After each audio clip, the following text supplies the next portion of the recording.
I forgot my other charger. So I'm gonna have to be here for a while. So I'm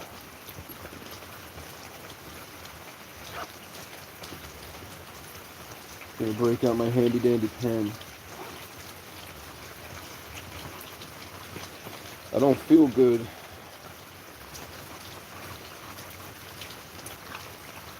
There's flashing lights. Flashing lights. Oh, you know what though?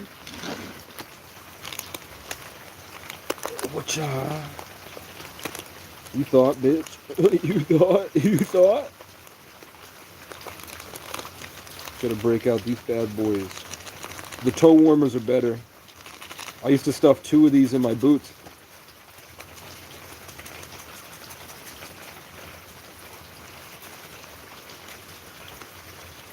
I'm gonna get the hand warmer out. It needs to get air. And then we're gonna hang out. Maybe we'll help some people tonight or something. Give some life advice.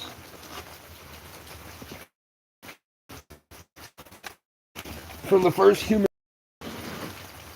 What do I have written here?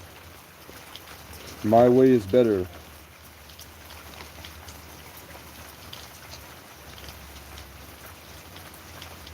I wrote, at some point I wrote, from now on, dominance and social hierarchies aren't real and conversations have no agenda.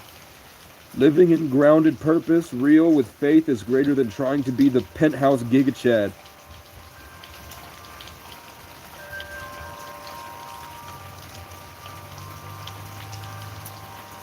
I don't know why I wrote that. The house in the house on the prairie.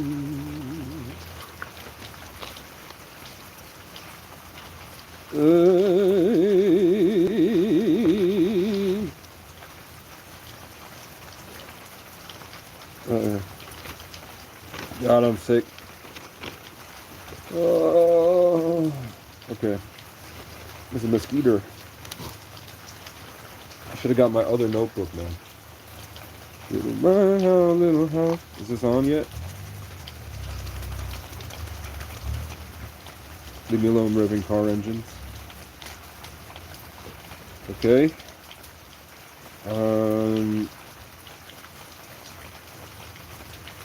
That's gonna be tough.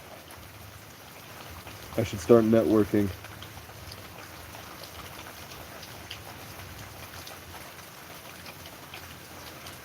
I don't know how I'm gonna survive if I leave this state.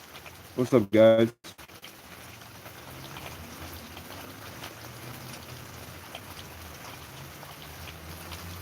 The problem is the places I want to go. They say if you look up videos on people that live out there, having a car is one of the worst things you can do.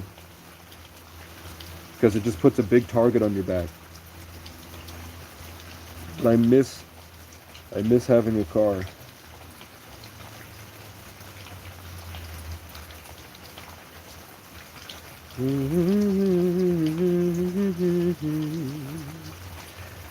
Right.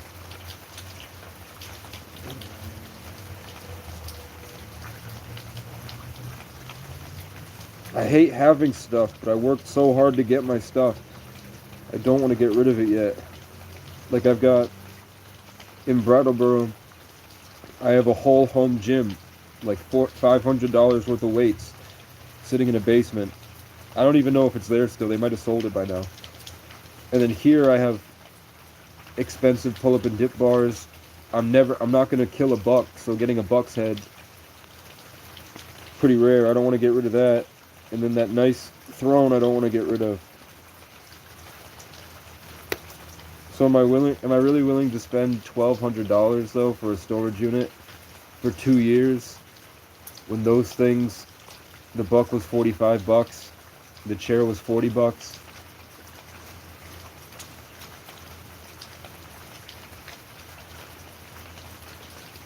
No. But once it's out of here, I can look at it better. once it's in storage. Let's look up. I'm gonna need a computer, camera, audio interface, microphone, power station.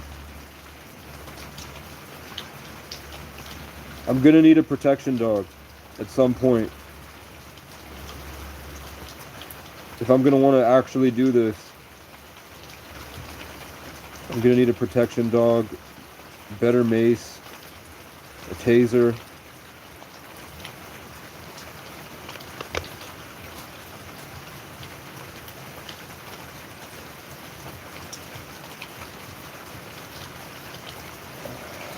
Without the cabin, everything changes. With the cabin, I had a sanctuary. I had a safe place. The chat picked up. What's up, everybody?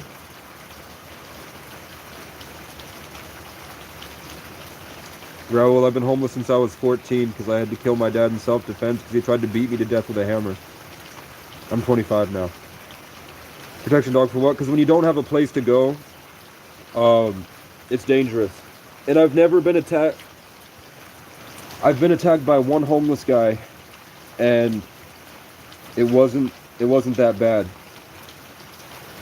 Every fight I've ever been in was against people that had full-time jobs, and they were all white. If that matters. But when you go to cities, you get like, I remember when I went to Phoenix, 2 13-year-old kids stabbed an old woman and stole everything she had. They stabbed her, left her on the ground, went into her room at a motel she was staying at on vacation, and they took everything she owned. I remember that. So if I'm trying to go to places that are big cities like that, and I'm going to want to do it freely, I'm going to need some type of dog, because that's what gets people away from you. Nobody bothers you when you have dogs.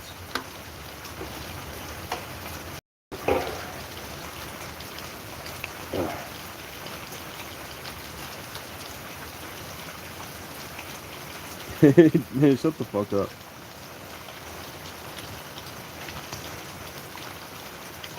You don't know what you're talking about.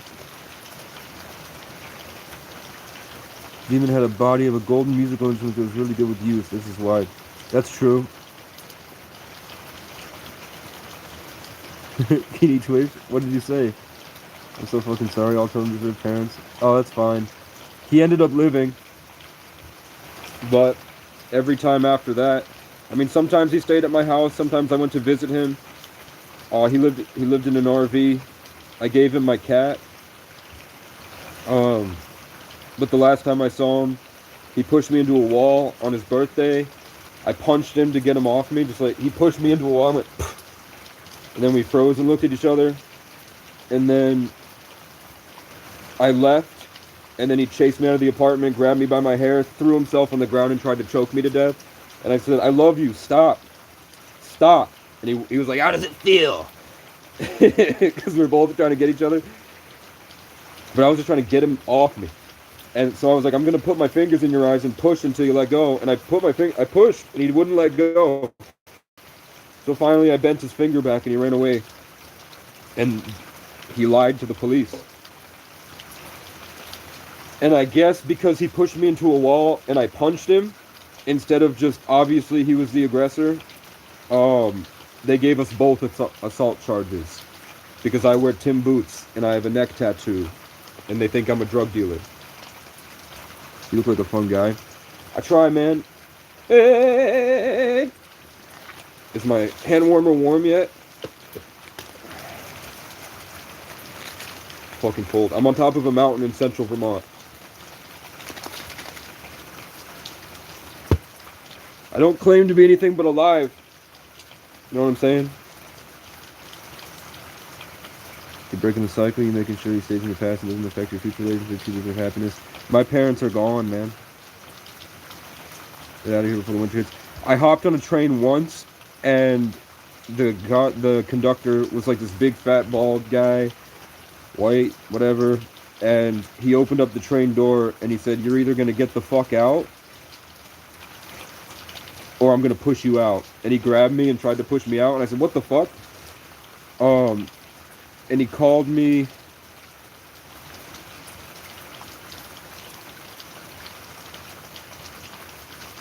I think he called me a hood rat.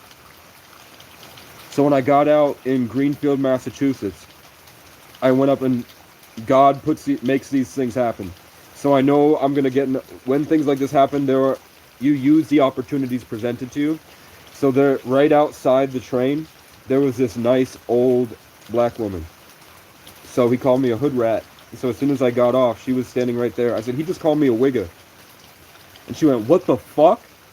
And the guy was like, obviously because he's fat, whatever, he wasn't gonna back down. So we caught him, and then everybody saw him. And I don't know if he got fired, but the people that were there came with me into the building and talked to the people inside, and they called people. Because he called me a hood rat, and he was insinuating that I was like a whatever. Because I had $70, but I didn't have a card, so I couldn't get a train ticket. And my friends were down in New York City doing their first show at a club. So I was going to go down there and see them. I went there to buy the ticket with cash, and they wouldn't let me. So I hopped on the train. And then about an hour in, they found me.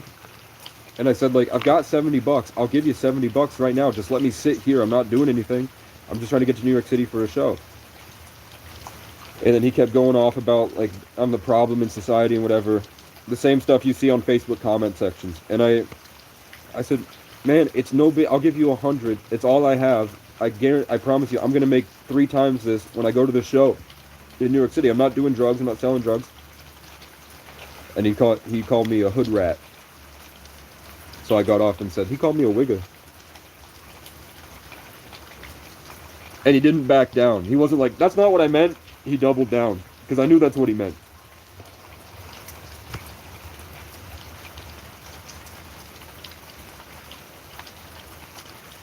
Since I was 14, I've been homeless. Yeah, because I used to have short hair, and I've got tattoos, and I had a chain, and I wear Timbs, and I was much different back then because I lived in Albany. I hadn't spent 2 years in the mountains in central Vermont, so I was speaking differently. It is what it is. I've run for many miles trying to get away from the things I'm afraid. Are you a Therian? I don't know what that means. Bye. Love you, Barbie. Are you a Therian? I don't know what that means, but I had a friend whose last name was Therian. I'm just hanging out charging my phone. Stay safe for a world gone crazy. The world has gone crazy, and that's why I escaped into the woods, and then I realized that it was free. Freedom, what freedom was really like. And now I don't want to go back. And I see the world getting worse. Everyone in there is getting worse, but when I go in, I'm presented with opportunity. People that are yearning for a spiritual connection find themselves around me, and they usually have questions, and they can see something about me. People know in town now that I'm indigenous, so they come up and talk to me about that a lot. So I have a lot of conversations with people that were their grandparents were Irish slaves in Vermont.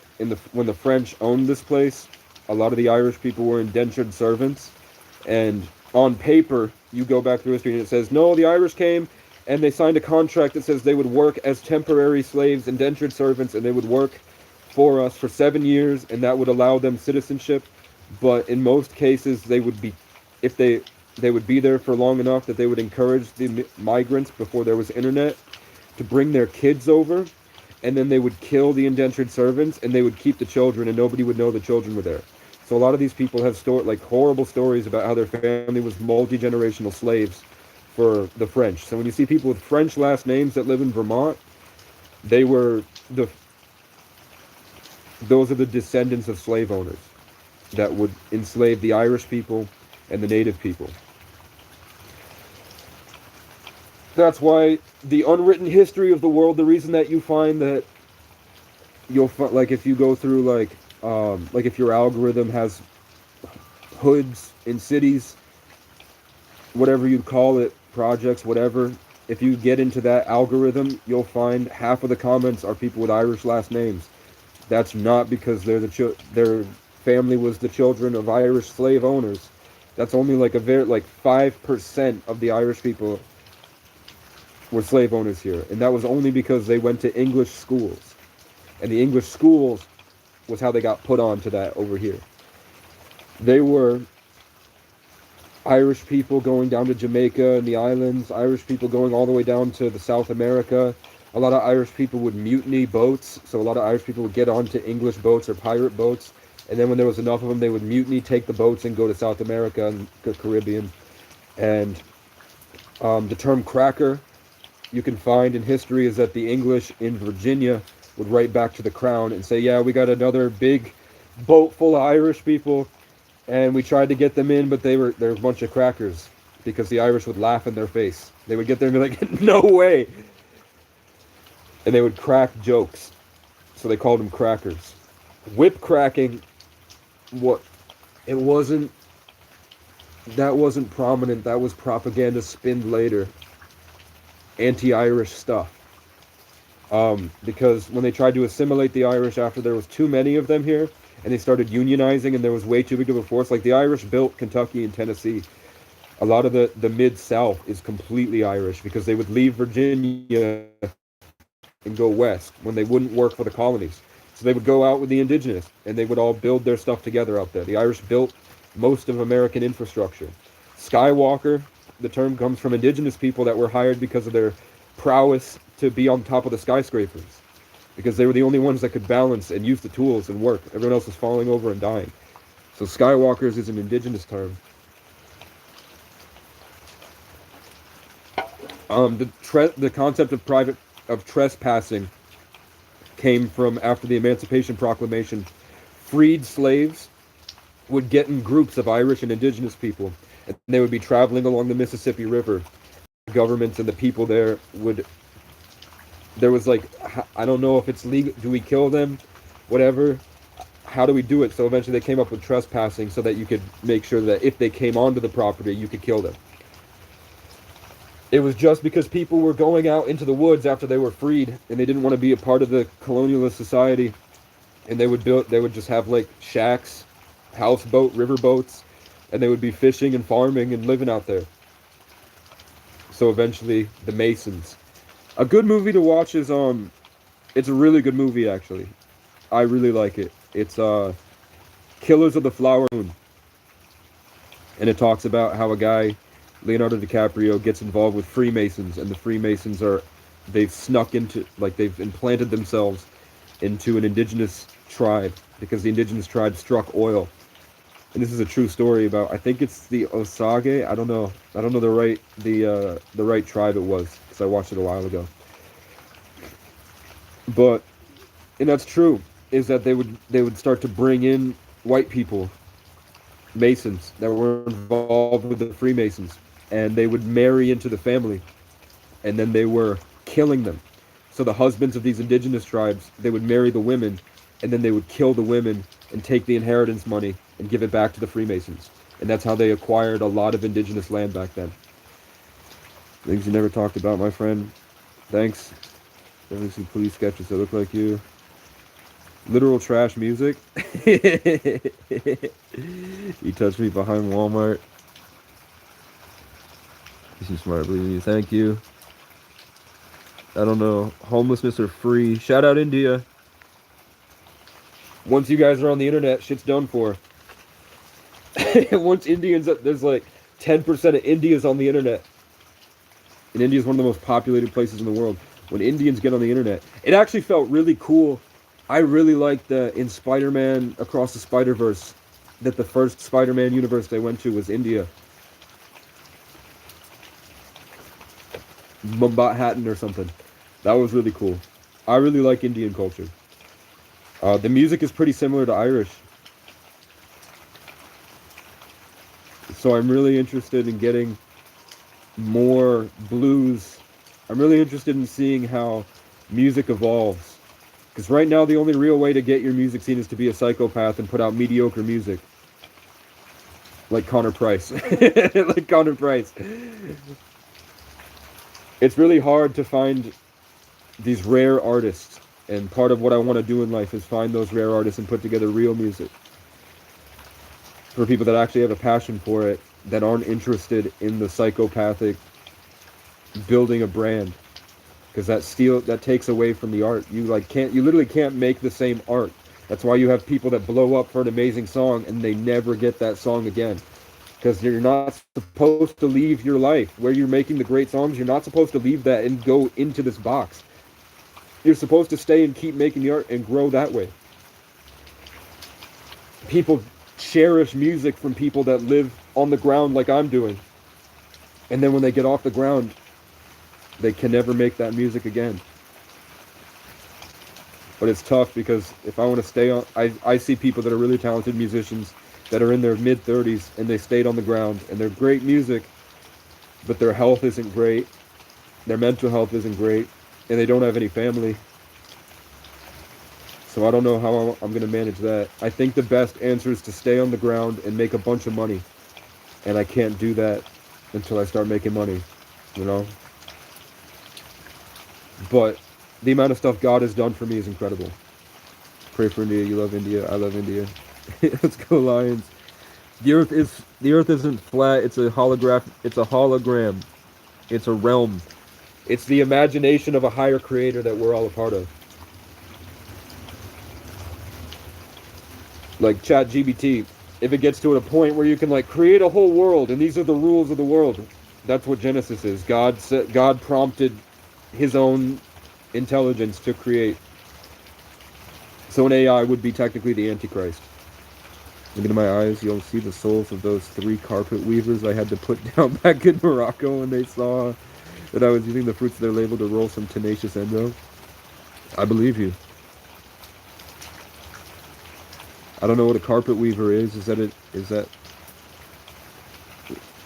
that Moroccan hate? Every girl I know that's went to Morocco didn't deserve my love. Every girl I met in the cities that bragged about their trip to Morocco, we know what happened. We know what you did in Morocco.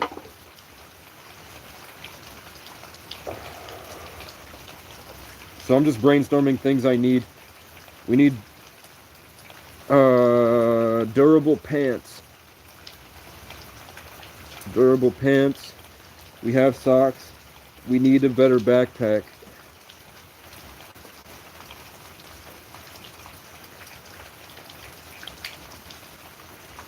The 2 ways to do it is to have enough money that I don't need to carry anything when I go to a faraway land. Or if I don't make enough money, I'm going to have to carry all the things that I'm going to need when I get there. And that's going to be pretty difficult. The way they make it seem now, places like if I wanted to go see Ireland, or go to Alaska, or go to anywhere that's more populated than Vermont, they're saying it's much more dangerous.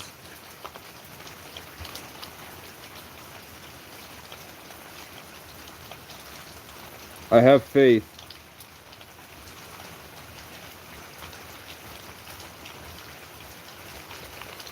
I had a dream that scientists were experimenting on me by putting me around bonobo monkeys.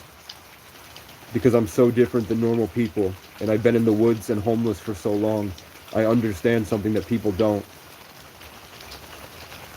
And I was communicating with the monkeys in a way that they'd never seen, and I elicited behavior from the monkeys that was completely human and showed how conscious the monkeys actually were. And they were measuring the monkeys wrong because they had biases, because they don't know what this life is like. So they had no way to actually understand the monkeys. And then I woke up. Almost got killed this year 4 times. Where do you live?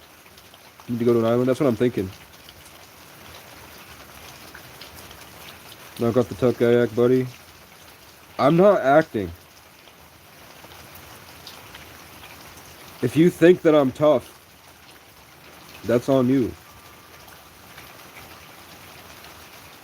I've earned it. Whatever it is, I've earned it. I hate fake. The Netherlands. I heard Europe is going pretty bad. I made it to get to the Omni first. I didn't like what I saw, so I made haste back to the manor and pacified myself with some Norwegian milkers. Yeah, shut it down. I don't know, man. It seems like you got problems. Europe is one big ghetto now. Man, Ireland has been talking about how the Catholics and the Vikings and the English raped them for 1,000 years. But they won't work with Islam. You have all these Islam people there.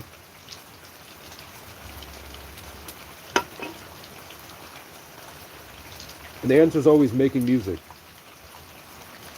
If they just made music together, everything would be different. You know what I'm saying? I don't have another drink, so I'm going to have to save that. All right.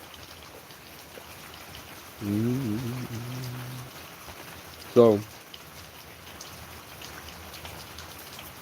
I have girl hair. Not really girl hair, man.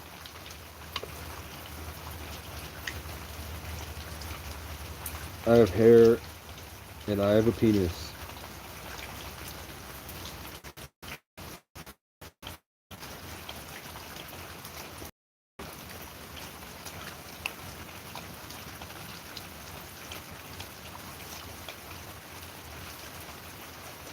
I think that as you go through life, you're taking in information.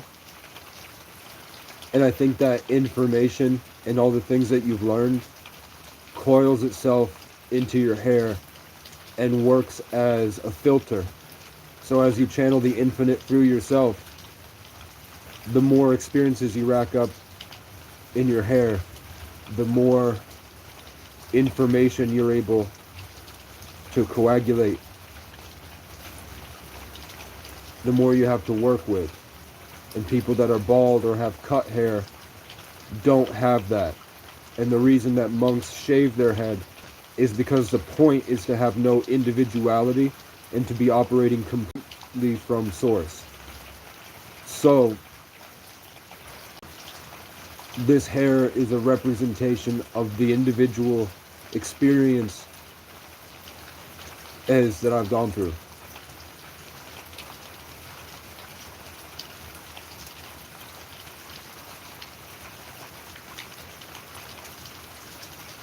You know what I'm saying? Yeah, I used to, man, things were going so well, bag of sand. Have I had some more mothballs? Yeah, I used to live next to a motel. My dad inherited my grandmother when I was born, spent the last of her money buying my dad a triplex, 40 cabins and a 4-story barn, and we had a trampoline back there. And one day some punk kid burned it all down because my family's from New York and we lived in Vermont, and the locals, the inbred yokels, were not happy about it. My dad was, even though he was a ski bum, he was really close with the DuPont family and a lot of these bigwigs. So my dad, even though he was house sitting, we lived in a ski chalet. But my mom has severe mental health issues, and she lived in Section 8, and I mostly lived with her down in Brattle, Bronx. And I lived pretty much in isolation my whole life. Completely alone on the mountain, or completely alone in Section 8, sleeping in a refrigerator box in the corner. And I learned how to talk in social interactions from TV. But I got good grades when I tried. I did not, I went into homeless shelters when I was 14, and they didn't know what was up with me. They just knew I was different. So they did an IQ test, and the first time I got 121, and the second time they said I was closer to 140. When I first did the IQ test, I was on acid. I did acid when I was 14.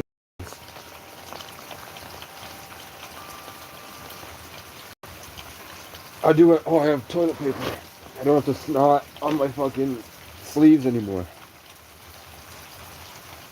I have to charge my phone. Probably close to 85. What's your profile picture, man? I don't get it. I don't get it. You're good. Appreciate it. As you open their little legs. I don't know what that means. Do you think it's jealousy? You think it's like jerking off? Maybe.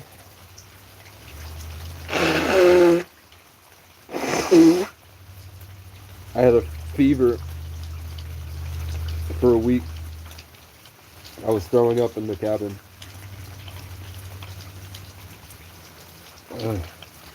I've run for many miles trying to get away from the things I'm afraid. I'm on a mountain in central Vermont.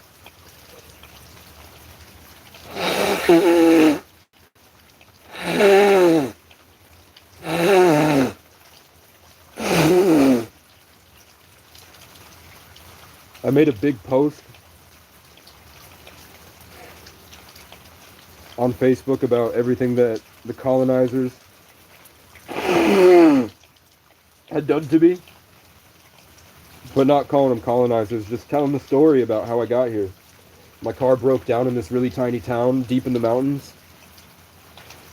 Nobody would hire me. At the park and ride, people tried to rape me. People, when I was asleep, somebody put a gun to my head and took a picture, and that was in circulation. People would whip their trash at me when I would walk down the mountain trying to get to town. People would throw beer cans and cigarette butts and scrap metal.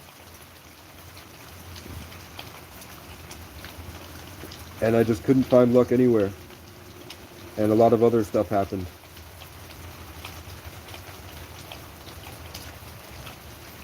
Like a group of freshmen, there's like this 10-foot cliff, and then at the bottom by the river is where I set up my head, took a 20-pound log and chucked it off trying to crush my head, and they missed, and I chased them through a soccer field while everybody was out there at the high school. So they saw a bunch of little kids running, going, ah! And then they saw me carrying a stick. Because I was smoking cigarettes back then. So I chased them, and I walked up to a bunch of kids, and I was like, they threw a log at my head. And I went to an adult and told him, like, yeah, the school let me stay back there because I had a bike accident, and I spent today cleaning up all the forest for you so it looks fresh so you can build, and I raked all the trails,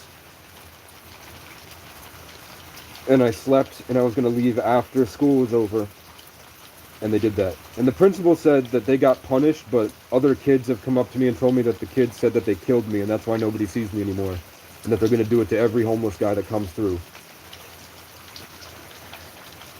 So I said that. And I don't think I think that I posted it on the town page and nobody responded, which sucks. You thought your boss was a dragon and you sprayed him with a fire extinguisher? I don't know, man. Artsy Fartsy 33. You think these are AI?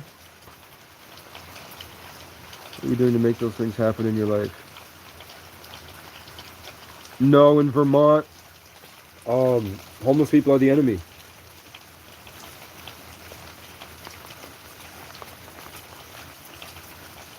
I heard stories of homeless people that were like in their 40s, people whose like their kids died and they just didn't have anything to live for. They do heroin, but they would smoke meth, which isn't, it sucks, But that's not what makes them feral animals shitting on the ground and running around screaming. Trauma does that. Survival mode does that, and then it stacks up and stacks up and stacks up, and then they break. It's not the drugs that do that to them. The drugs are how they're trying to escape from their pain. But here, even runaway kids, 17-year-old kids that run away, they're treated with the same malice. From experience, they're treated the same way that those guys are. They're ostracized into a dangerous place, and then kids that get drunk with their friends and do the same drugs the homeless people are doing, go out there and kill them. You can look up Fern Feather. Look up Fern Feather in Morrisville. That happens. That was just one of the instances where they accidentally got caught. They do it to a lot of people, and they've tried to do it to me. They do it to anyone. It's just there are bad people everywhere, and this happens to be a place where there's only like 2 cops per 20-mile radius. So there's tons of shit that happens. I've been shot at this year. I was shot at last year too. I think I was shot at 3 times in the past 365 days. Sexual abuse is huge. People get raped a lot. Every homeless woman I've ever met, their sexual abuse stories come from either boyfriends, so not like a stranger. It's not like a strange homeless man comes up and tries to rape them. It's either their boyfriends are abusive, or in every single homeless woman I've ever asked, ever, they said they always had the run-in where they were trying to, they were turtling, they were just planting themselves and trying to make it through, trying to focus so that they could get out. And it's always they want to work a job, but the community's so bad, and they don't feel welcome and normal, and there's so much drama. And when you stay out here, you learn a different way of life that can't mix well with in society. It's like trying to get a raccoon to bag groceries and then punching it all the time. That's how it feels. That's how it feels.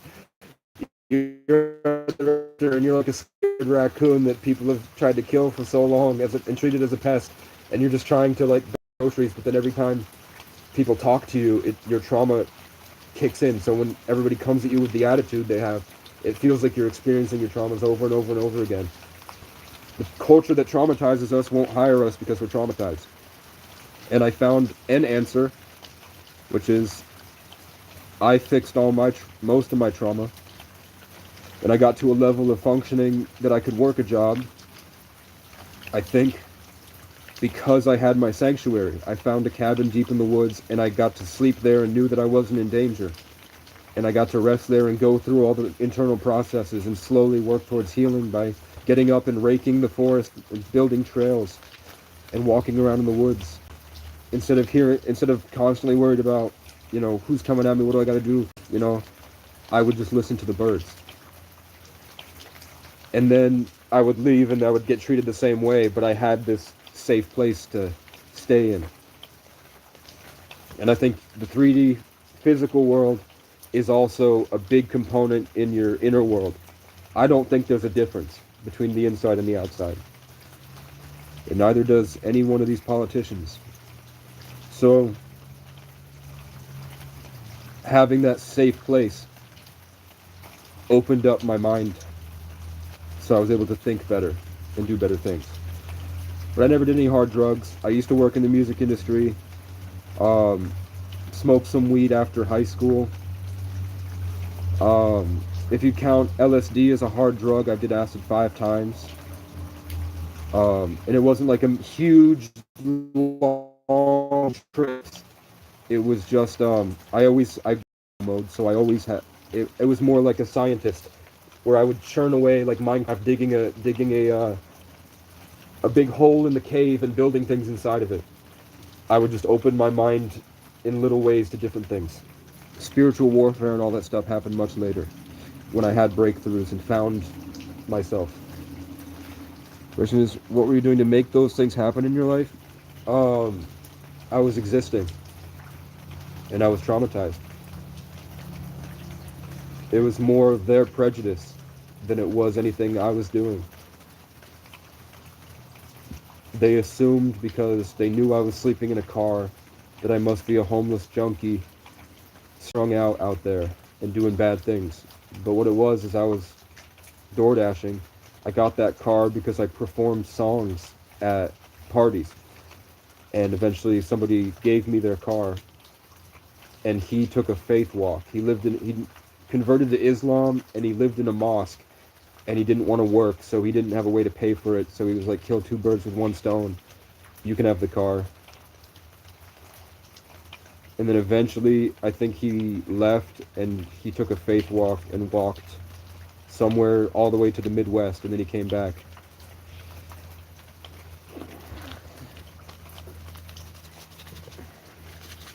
Before that, I made money on cryptocurrency because I'm autistic, I think. Or I just have a really high IQ and a lot of trauma.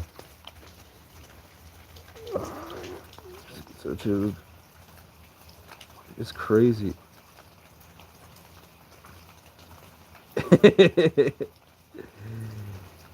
Was I egotistical? No, never. Actually, it was the opposite, where I always felt like there was something wrong with me.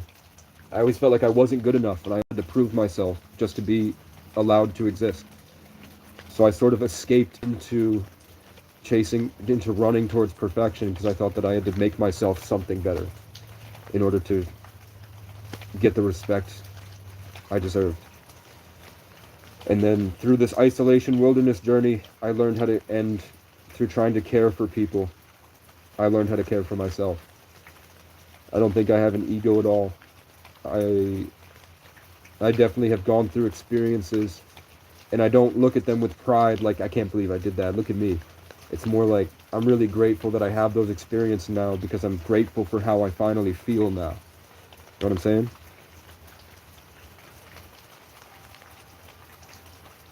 I don't know, man. I see typical white people. I see the name Smith now, and I just block them.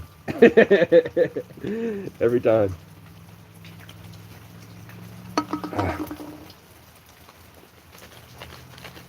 It's weird. It's weird that these guys do this. I don't know if they're bots or not.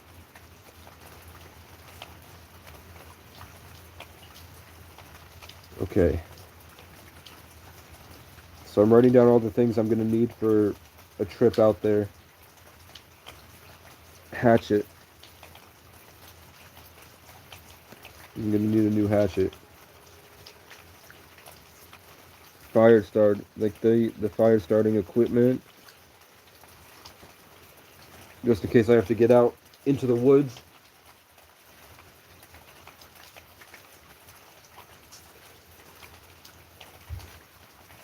I wish there was like the way you can roll up a scroll, or the way that windows, you put them in the car window and then you can pull it down as a screen. I wish we had one like that was a completely rain-proof. So instead of having to roll it up manually, it would roll itself up, and then you could just tie it off. So it's really thin, rolled up, and then you can roll it out, and it's a rain-proof tarp. Just rain-proof tarp question mark.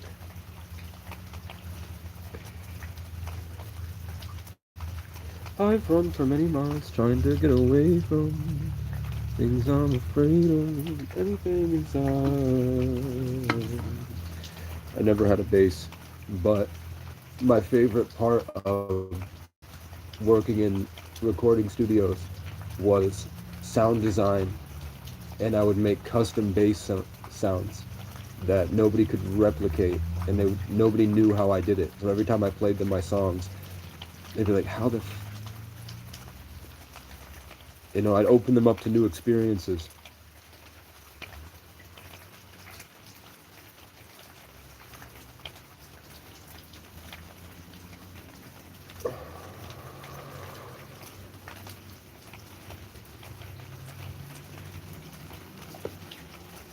I've been thinking about,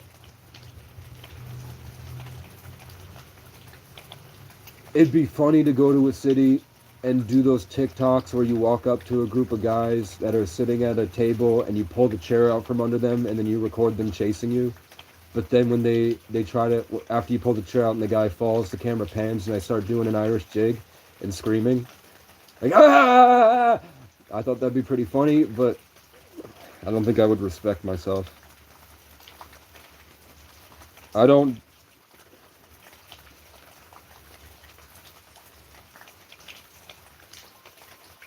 I feel like I think I'm meant to be a internet persona, but not in a conventional way.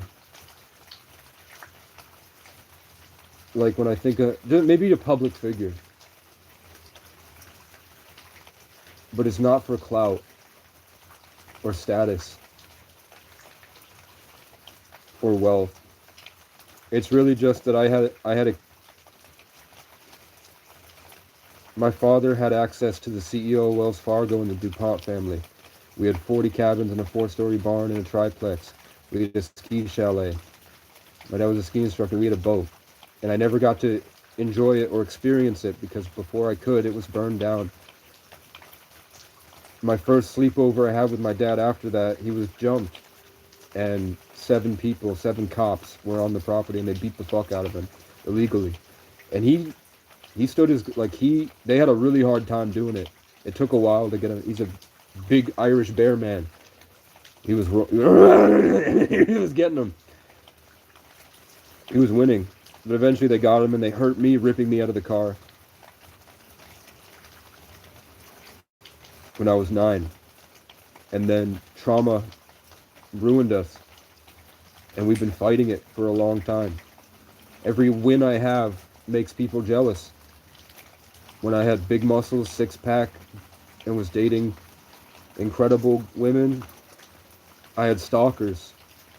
I had real stalkers, obsessed with me. Angry because they thought that I stole the girls. Like, I had one guy who really thought that I was like a malicious guy that was after him. He thought that I was like waiting until he was interested in a girl and then I would take it to get him. He really thought that I was like a villain in his life, always after him. And he would sit outside in my parking lot and stare at me, and I had no idea. He was sitting in my parking lot staring at me through the window for years, watching me and my girlfriend, because he thought that I only was dating her to get at him. And that went on for years. And I have other people like that, like just ugly white kids from the suburbs that pretend to be hood, and I don't pretend to be anything. But I get the respect that they were looking for in their fake persona, and whatever I embody, they wanted to destroy, and that would help them validate themselves. So I had a lot of people targeting me in that way for a long time. So eventually I was like, if they're going to keep making up rumors about me and trying to destroy my reputation, I was already upset that I went through a really traumatic experience in my hometown and nobody cared. Like all my day ones, my family, nobody could care enough to be like, I wonder what he's going through. And I think it's because most people live in settling victim mentality. So when I was really victimized and I made it through, I think that was intimidating to their false identity. So they had to ostracize me. Because my presence would be destroying theirs. Because they thrive on fake. So I decided to destroy my own reputation after I left. And then I decided to slow climb, put myself through this journey, knowing that now it's indisputable. Casey made it through things nobody should. So now I have a lot of people saying thank you for speaking out about what is actually happening in Vermont on the Facebook pages. Thank you for sticking up for people. And now I'm respected. But there's a lot of people with last names that were the same typical English last names you'd associate with colonizers, that wear the sunglasses and they hold the camera too close to their face in their profile picture, and they can't stand me. And when they see me in their truck, they try to sideswipe me with the mirror. And I haven't done anything. I don't commit crimes. You know what I'm saying?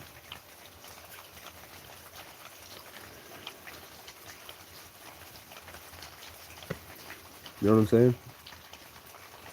Is this another old white man?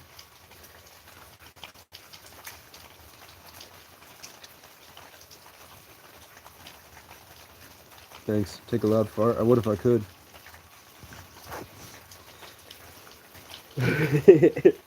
I don't want to keep just saying the story over and over again, but we're going to have to. And maybe it will make a change and inspire some people.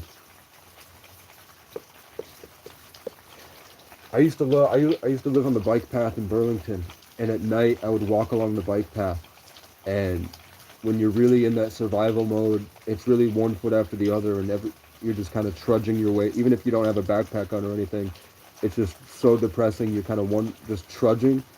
But I love how I was in Section 8 for 3 years. So when even though I was in a tent, walking around instead of this little box I was pacing in circles in, I had all these amazing wide open environments. And I remember I would sit down and I'd be really sad, and I'd be just trying to be there, and fireflies would come out of the woods, and I'd be surrounded by fireflies.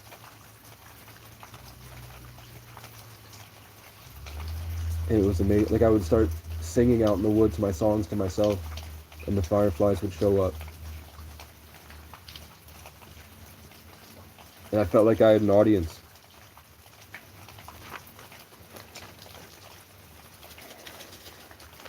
This hand warmer is not warming up.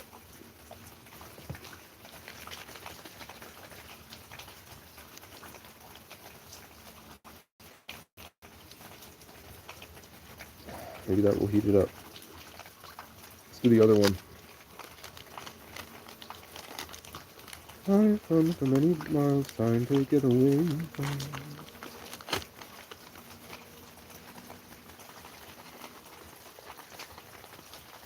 Where's my charge at?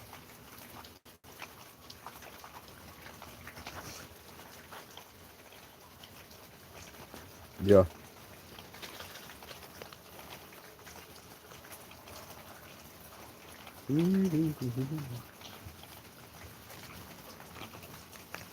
I might have gloves, actually. I might have taken them out, actually. So I'm assuming... Oh, I told you the ladybugs keep coming to me. For some reason, everywhere I go, these ladybugs...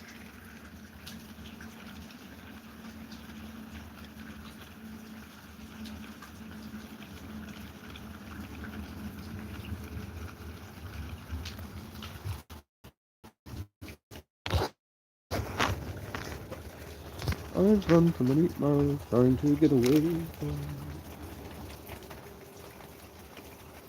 He just wants to chill in my backpack.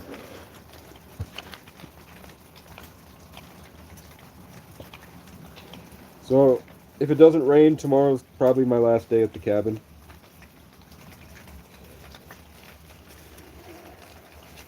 And then I'm off on a new adventure.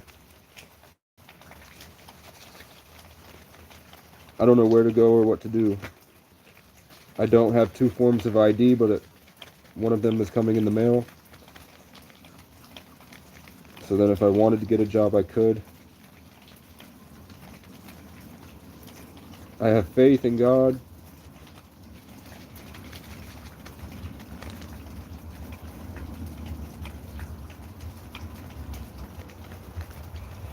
Let's put it in my boots. You know what? I might as well. Let's go out here. I have long johns I'm going to change into. Maybe when you make music videos, go to Fireplace and review class. I've written TV shows. I've written full episodes of animated TV shows. And I have songs to go with them. I've got, I think, 3 albums.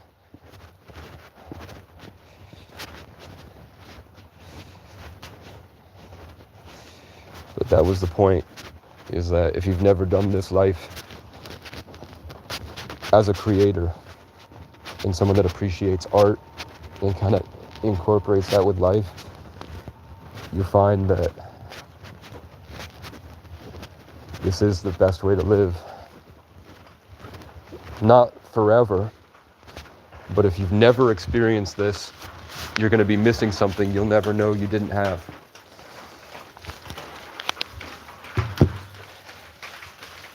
I don't think people should go, like if they want to be a man, I don't think they should go right to wrangling cattle and that cowboy lifestyle. I don't think that's going to teach you how to be a real man. I think back in the day, when you were born, you automatically lived like I'm living right now. And then you would do the American dream. But now, where times are, is that this way that I did is the only way to get that part. So if I were to be living the perfect life, at the end of my life, to say it was perfect, this experience the past few years would have been necessary. Or else I wouldn't go through the life with this level of gratitude that I have now. An appreciation for everything. Like, the feeling of finding gourmet Chinese food that's a couple days old in a dumpster. Or in the trash when the rich people would come to the Burlington waterfront. And then I would find like burgers that would normally be $18. I found half a burger and I would just slice off the bitten parts. And I'd get a couple bites of a gourmet burger. That was amazing. And now eventually I'll be able to buy my own burger. And when I eat it, having that memory of what it was like to be starving and sick. And every time I went to talk to people, they would spit at me, throw shit at me. I never panhandled, but I would be sitting on the sidewalk and people would chuck their coffees at me and shit in Burlington. I finally, when I got the car, I would go to boat launches and I would just sit there trying to rest to get away from the drama and violence.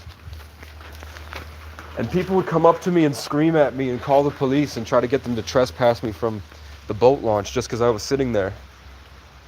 Just because I had a temporary tag and I felt like I was trash. So I would park my car in the place where everybody dumped their trash. So they would assume I was making the trash. And by the time I got out of the car to say anything to them about anything, they would be hiding in their car, panicking. The door locked, staring at me like having a freak out because, you know, they were like male Karens having meltdowns. So I would scream, "You don't know what it's like. You have no idea what I've been through." But with a more desperate tone, because I knew when the cops show up, they're going to do illegal things and they're going to hurt me and they're going to take everything I love from me. Like they did for years. And like they did to my dad. Just because he was funny. He was a funny guy. But he wasn't a Vermonter. He was a New Yorker.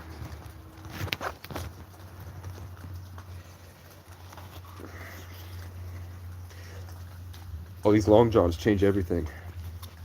This is the method right here.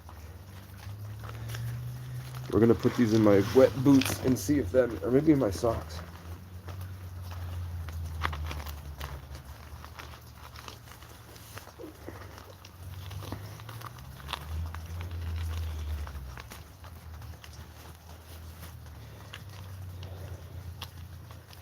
And you guys got to admit there's something wrong with society. There's something really wrong with people. And it's not getting any better. After 8 hours of talking, I had a level of focus that allowed me to have some more common sense, and I was thinking more clearly. But I don't see, it was really hard to get to. And I think that most people, I think people aren't ready to admit it, but I think that 5G and AI are controlling our consciousness. And I think that our phone is doing it to us. Like in the electromagnetic spectrum, they're stimulating us and keeping us from a certain level of states of mind. Like when you achieve like a, what's it called, like theta or delta. I think my phone can see that because I'll suddenly start to get spam with notifications. My phone will start to go off and I'll start to lose it. And the only way is was to let my phone die. Once my phone was dead and I left it like far away. But even then, I still felt like there was this draw, this pull coming from the phone. And when I started meditating out in the cabin and I was able to push past what I felt the phone was doing, my phone couldn't get any service. So in order to watch my show, I had to lose that state of consciousness, and then all of a sudden my phone would have service again. Like my aura out there in the woods, what I've been able to learn with electromagnetic energy and meditation, to have a greater sense of peace and self that's not in society. Whatever the forest does, it was blocking the Wi-Fi signal. It was blocking the cellular connection. My phone would stop working.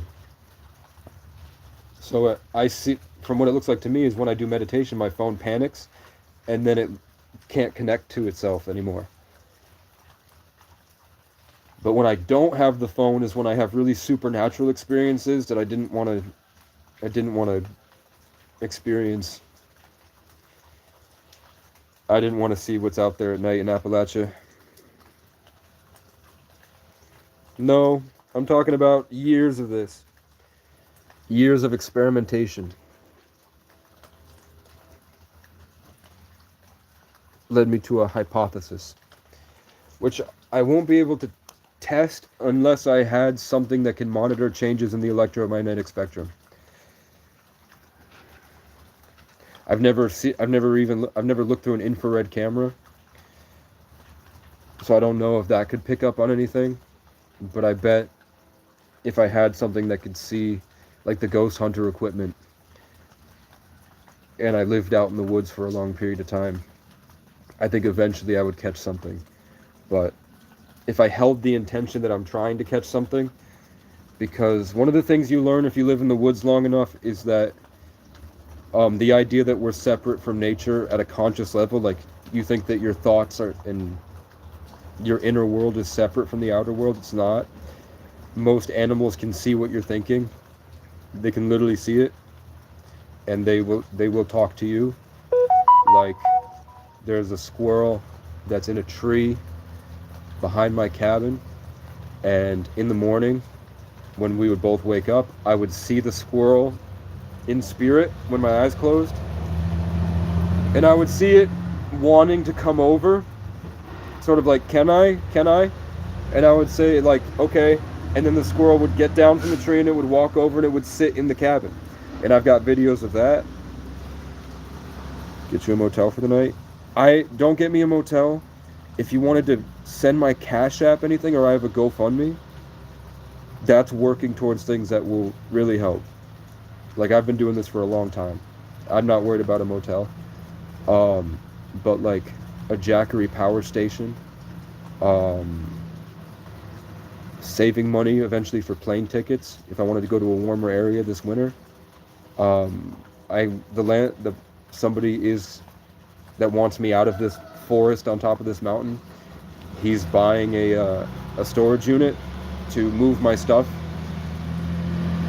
We had this big dispute for a month because he didn't like that I was on top of this mountain in this 100-year-old sugaring shack. And I said that if I'm here, you can ensure that nobody else is here. But he was like, no, I'm trying to sell it. And I was like, okay, then I will leave the property, and then maybe when you sell it, I'll come back and talk to the new owners, because you can't build anything on this land. There's nothing out here. And I bet you, once they see all the stuff that I had planned for the place, I bet they would be really excited. Once they got to know me. But then he would have these kind of, I think he's really stressed about something. And he kind of took it out on me for a while. So the police would show up and say, the owner wants you gone, and we're going to send as many cruisers as we need to rip you out of here. And they said it a couple times, like threatening to violently remove me from the property. And I was like, just let me have a phone call with the guy. I think he thinks that I'm like planting my stakes. And I'm like, you're going to have to get me out. You're not going to get me. I'll fight you. When really I'm like, I've been here for 2 years. I love this place. All I really want to do with the land is make sure that all the trash that's been here for 20 years is cleaned up and the forest feels fresh and the ground can breathe. And I want to make sure that he eventually said that he's going to bulldoze that cabin to make sure I don't stay there through the winter. And I was like, this cabin's been here for 100 years, since 1948. Almost 100 years. And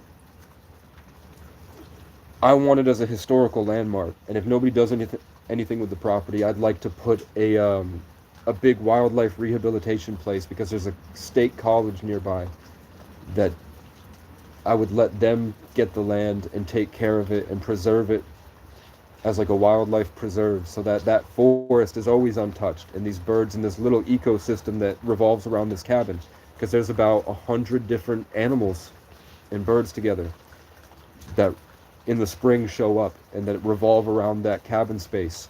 They build nests in the cabin, and the mosquitoes, the birds eat the mosquitoes, and they all survive around the cabin. I don't want that gone. So don't bulldoze it because you think I'm trying to stay here. I'm not trying to stay here. I'm just trying to make sure that I don't lose my stuff. I have I have 2 pull-up and dip bars. I've got a nice antique chair. I've got a buck head. I've got a bunch of sentimental trophies, I guess. And I'm not ready to get rid of those. That's like my adventure collectibles.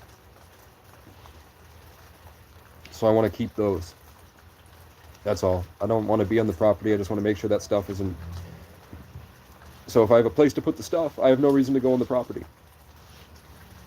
And then I spent a couple months trying to find another place, and I couldn't. So eventually, after a lot of drama, a cop who's been a cop for 54 years called me and said that he wants to help. He said, how can I help make your life better? And now his subordinate, who I don't think is very much younger than he is, they're both very older guys, and then the cop, but he had threatened me before, the other cop called me and said that he's now working with people to try to, he's found this woman who is working with a network of people across Vermont to provide land for homeless people to survive through the winter. So they're seeing if maybe I could go there. And I mean, why not try it at least? Then I could get a free camper, put the camper there, and then maybe work with the land on turning it into an eco-village or something, an intentional community. Because that's the solution I found, because everybody wants to... It's the Evangelist J, I told you that the names... You know what I'm saying? They're not real.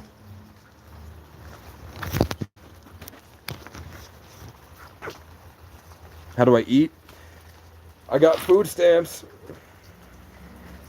You know, my trauma came from law enforcement and growing up in institutions. So maybe we could say that food stamps is like reparations.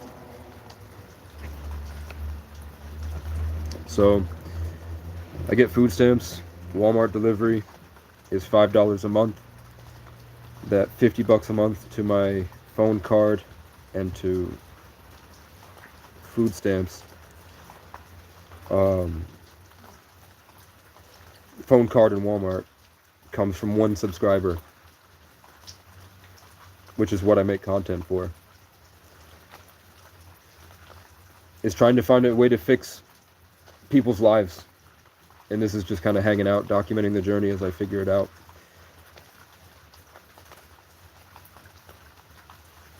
I'm torn between like the idea that if I had $100,000 in my bank account, what would my life look like? And would I lose this grounded nature that I have that I really value. If I were to just win the lottery right now and have $100 million, how quickly would I lose this? And would it be more honorable and more legendary to do all my achievements from this level, from the ground like this with nothing? Would it be better for my story? Or have I gone through enough that it doesn't matter? Have I lived outside long enough and been through enough, endured enough, learned enough from living in the woods and being around animals that I'm ready to get this mass wealth? Because I'll ask the universe for $15 and a bird will chirp right in front of me and it will fly in a certain direction. And I'll be like out of my mind wandering. Like, I guess I'll go, let's see. Not out of my mind like crazy, but out of my mind like just no direction in life. I don't know what to do next. I had injuries and I couldn't work out anymore.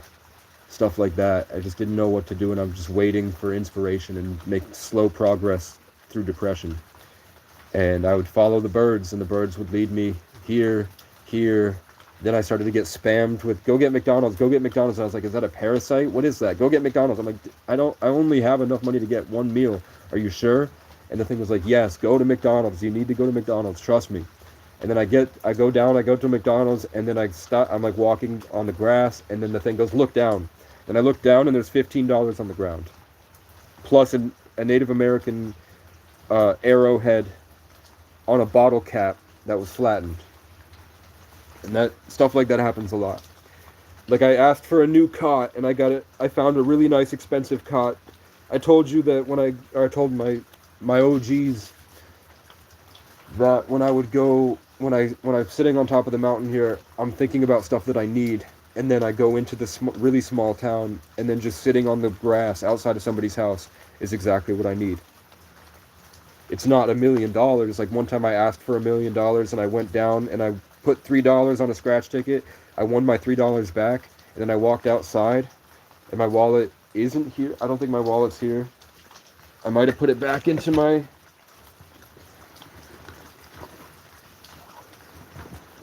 No, I didn't.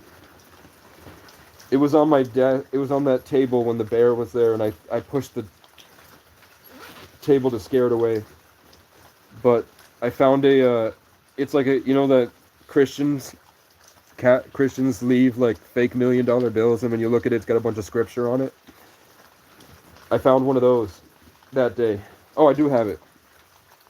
So I asked for $1 million, and I was like talking to God, like, you see what I can do with it. You see what if I was to get it, you see that I wouldn't spend it on the wrong things. You see my potential. You see how much I could do with it and how much I would help people. Just let me win the lottery tomorrow. I promise you. And then I went and bought the scratch ticket. I made the money I spent, and then I walked outside and I found $1 million bill, and it's just got the $1 million question: will you go to heaven when you die? And then it's talking about a Q&A of have you done all of these sins, which everyone has done. And then at the end of it, it's like, you can't get to heaven, but there was Jesus, and he's the reason you can get to heaven.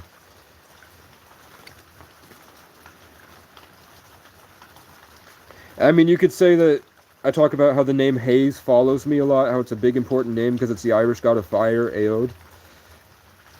It is Rutherford Hayes on the $1 million coin. Irish fire and indigenous wisdom is kind of like the big building blocks of my character. And then I got this. Exciting event. It says, you can't see it, but it says exciting adventures are coming soon.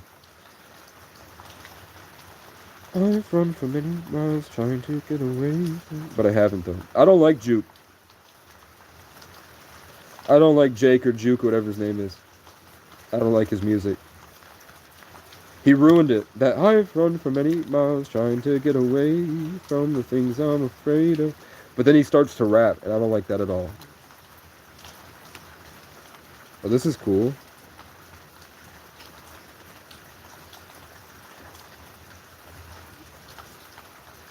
What the fuck? It's a dragon with a golden sword and the Masonic checkerboard behind it. I don't know where I got this. I know I must have gotten it from Quan, but I don't know when Quan gave that to me. And I have $12 to my name right now that I'm saving for laundry. Because if I have to live in a storage unit for a month, I don't want to be in there with a bunch of moldy blankets and clothes like I have in the cabin. Trying to get away from the things I'm afraid of. Alright. Q&A. So I get...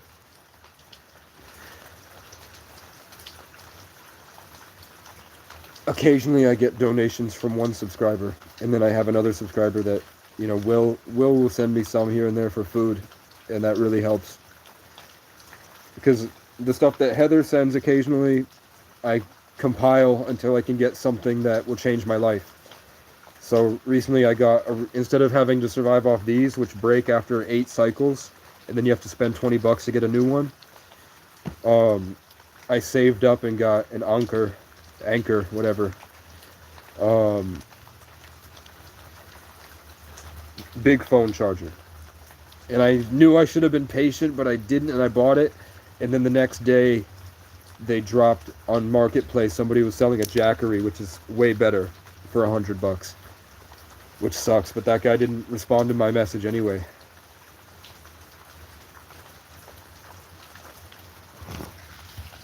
But that comes in a couple days. Just the people that have never come across your stream. I don't know what that means, man. I would just poop. I do. I'm mentally stable. Friends from the beginning. I used to work in recording studios. I tried to put all my friends on. I used to invite a lot of people into my apartment to make music. I've never found the right people. Like, there's nobody I wanted to build things with. So I decided that was probably God showing me I'm gonna have to get, and it's Saturn and Taurus in the first house. I'm gonna have to go brick by brick by brick until Sagittarius, Sun, Mercury, and Pluto in the 8th house, Aquarius in the 10th house, which is exalted in Capricorn. I'm gonna have to get to this position first before I can implement my stuff. That's why I can't find anybody that won't betray me, because I need to have a foundation. I need to have my castle on the hill before I'm ever gonna find anybody that will work with me. They just it feels like get corrupted. The level of focus it takes to be on that wavelength to really make these things happen, it's really intricate, and it takes a lot of hard work and perseverance. And I didn't want to have to manage the relationships, and everyone that I put on fell off. I used to save a lot of kids. Like, in Burlington, kids run away from everywhere in the country, and they wind up in New England, and they get stuck in Vermont because, like I said, it's horrible here. Once you get in, there's no way out, and a lot of them die.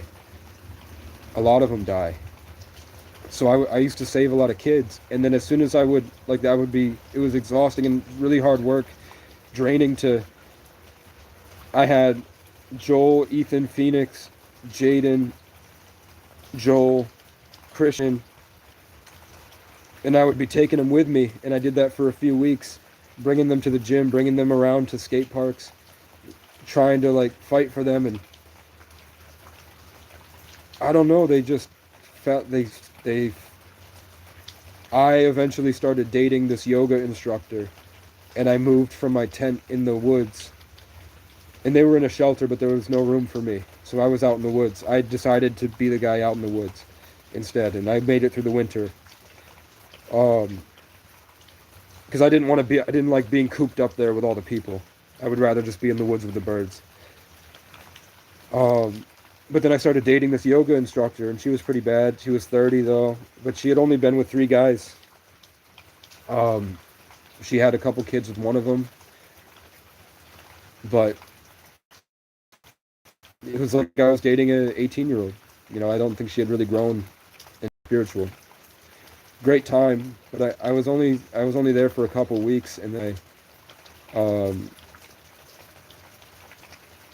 got moved to make music.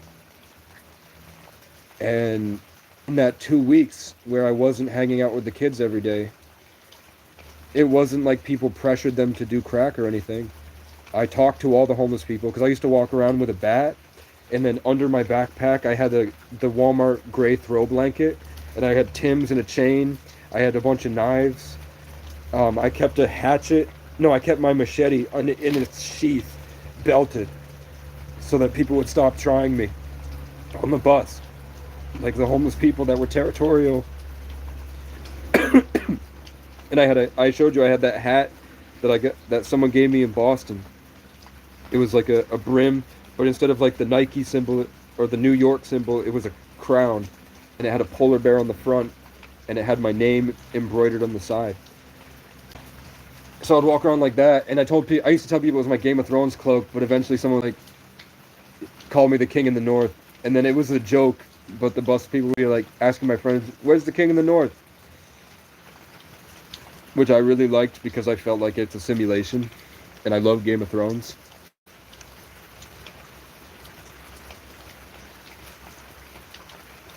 But I liked Robert Baratheon more than I liked Jon Snow.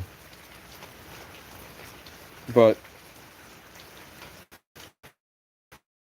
I go up and ask people of these homeless children that were like 18 to 20, but still kids. They didn't grow up. And they all willingly chose to do harder drugs. They all wanted to smoke crack. They asked for it, and they got addicted. So the next time I saw them, they were all strung out, just sitting on the sidewalk, bitter and angry. And I would find donuts and give them donuts. I had a hookup that would give me pizzas. So when I would get my pizzas, I would go get two, and I'd share it with them. But I just never found the right people. So I think it has to be at a point where I have enough resources that I have to employ people. If I want an eco-village network across the country, I need to have a stable foundation to be able to manage it. And then I have to go hunting for the right people that I know from what I've been through in life. Now that I've had these experiences and I have this wisdom, I now have a really good judge of character. So when I find those people that deserve the blessing, then I can pick them like a Sims character, put them on the homestead, and get that going, and build the communities that way, putting them in the right positions, in the right places, so I can ensure that the wrong people don't get it, and that it doesn't go to waste. And also, because maybe I'll have this public presence on a channel like this, maybe I'll be able to show what the best way to do it is. And here's my ladybug right to left in front of me. It was on me. You know what I'm saying? William Schneider's.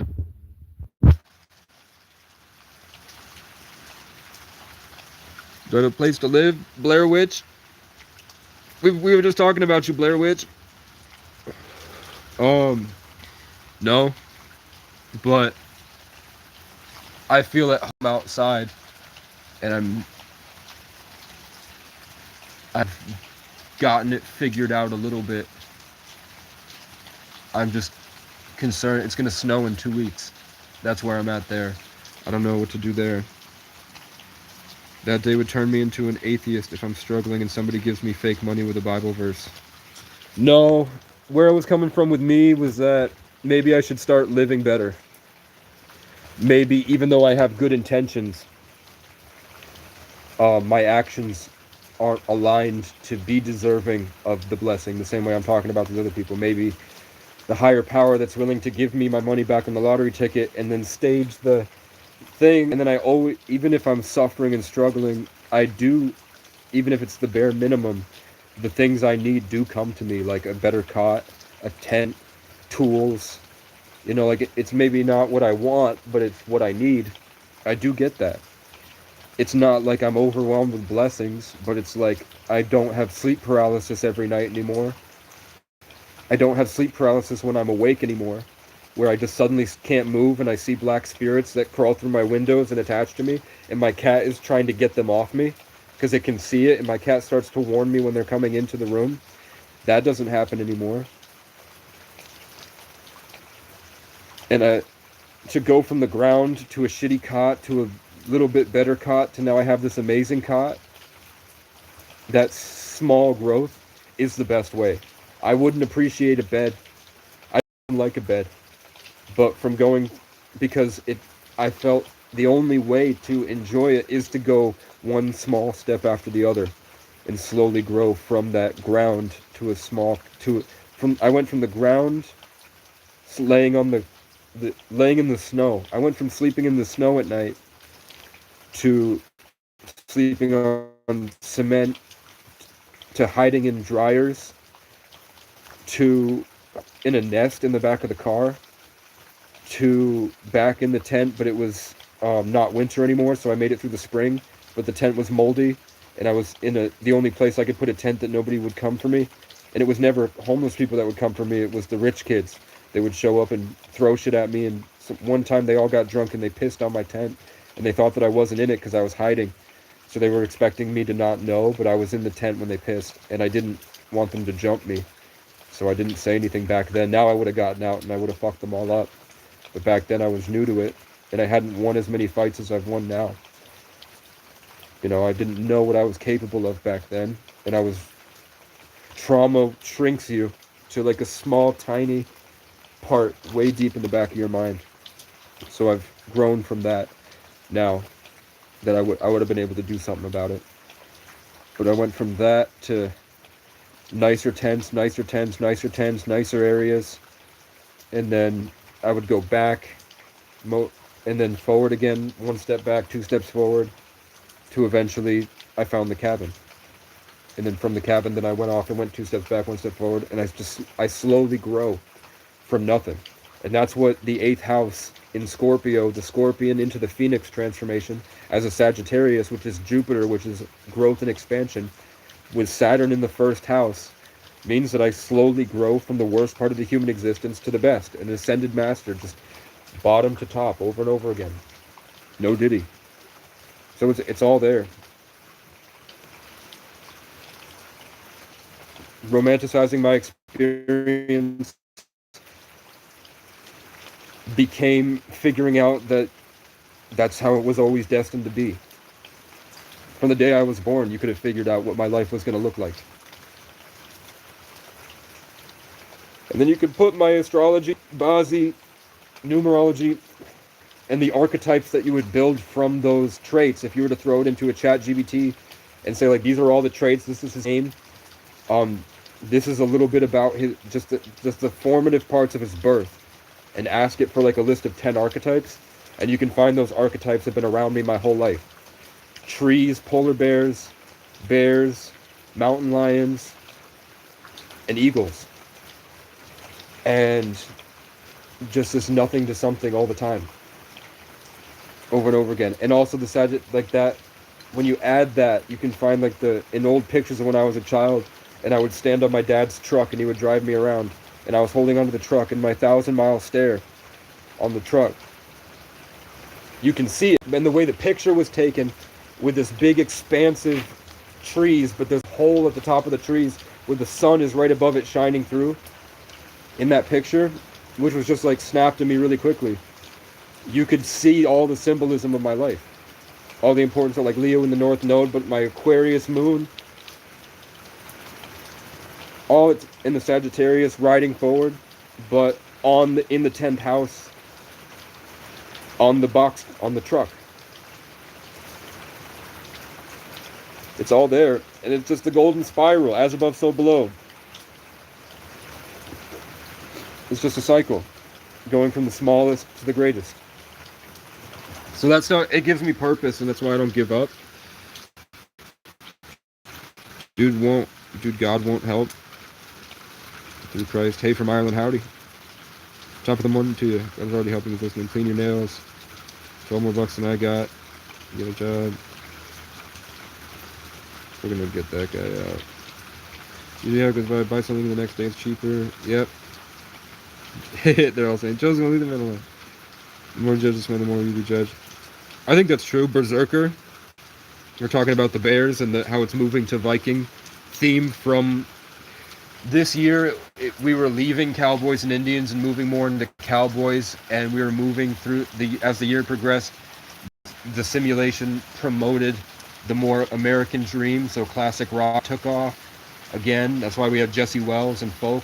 And then we moved through that to the 50s to like the brass and in the lounge for a little bit. I told you the year was going to be gray, yellow, red. And that's why if you watch Dexter Resurrection, that's all and Jesse Wells' album, those are the years, the colors of the year. And the next year it's going to be green and gray, and it's going to move more towards tribal Viking stuff, more like castles again, but less focused on Christianity and more towards a pagan sense, and not like the evil satanic pagan stuff. I just mean the thematic representation of the universe on Earth. It's going to promote that. Like 2020 was all about soul music and gospel in Africa, and that's why we had BLM and all that, as it moved. And now we have Avengers Doomsday coming out, and that's the whole color scheme and symbolism. And then you're going to find that 2029 is going to be gold and purple. 2027 will have this bright blue at the top. And you're just going to have to take my word for it. And then I've been doing this for years. You go back and you'll see I told you so.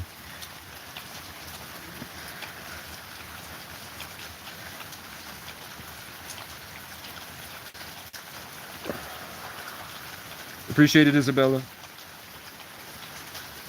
Thank you for your strength of faith. Wrap something. You want me to wrap something?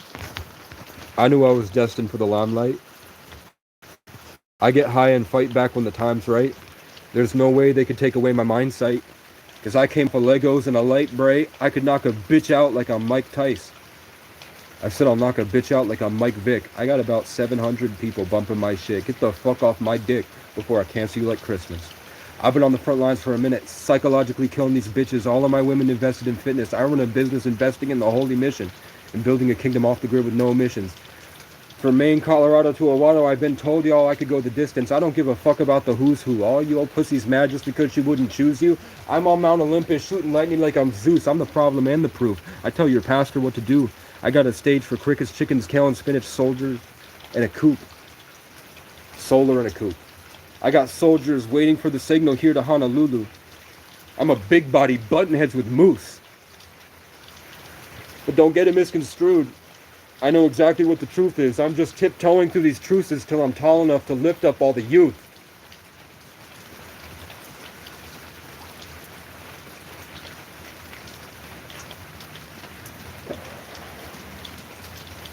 Hold on. I keep these nerds wet like a totodile, but I left them all up with the dial tone. What they want is not even a milestone. I got a big gun, keep it fucking on me like the Diamond Stones. They was on Where's Waldo, they just hit me back like it's been a while though. I ran a mile, pulled up on a pedophile, left it dead in his dome. All you bitches are broke. Hold on to hope. I tried to hit the homies, no one was home.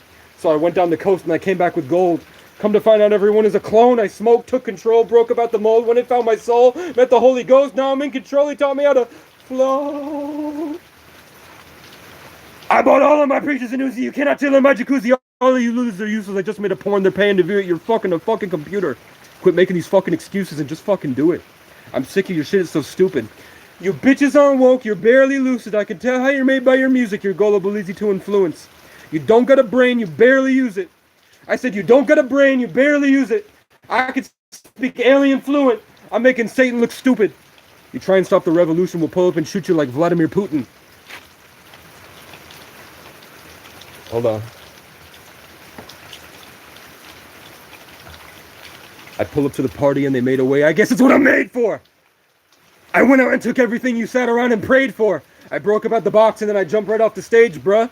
All you lames are walking on the avenues we paved. I can make 100K on OnlyFans any day. I got shooters from Miami. They'll be here when we escape.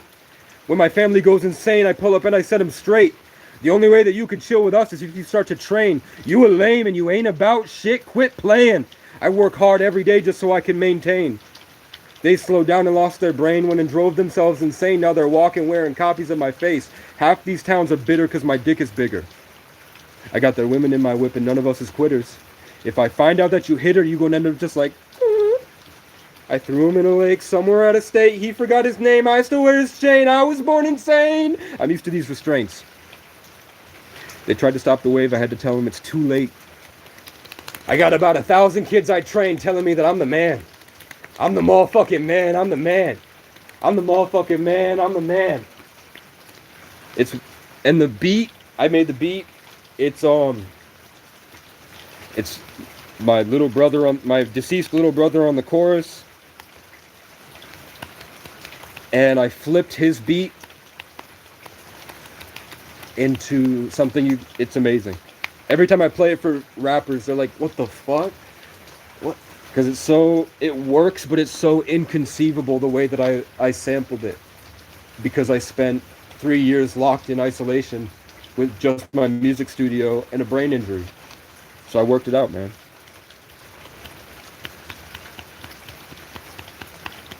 In my head, you're in my bed, waiting for the day I wake up scared.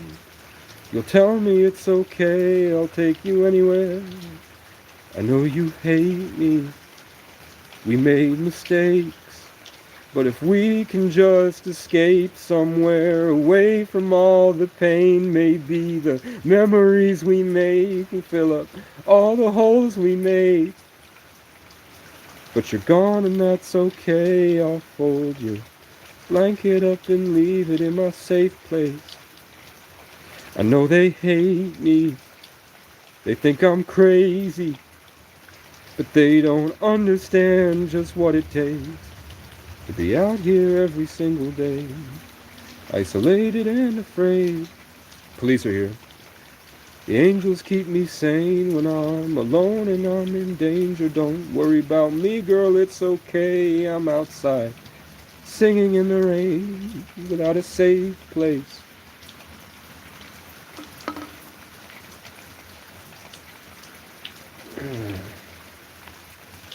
Cop heard me and he's coming to check it out.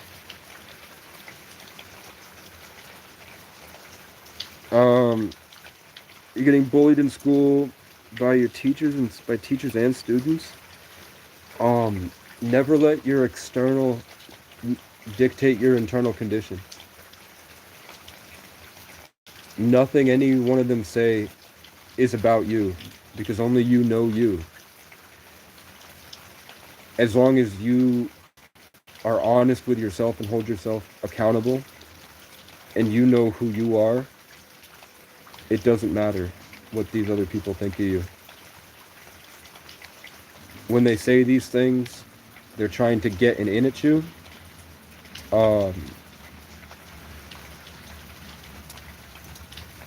Progress is the best revenge. If they're seeing something in you, there's something they're intimidated by. There's some weakness in them.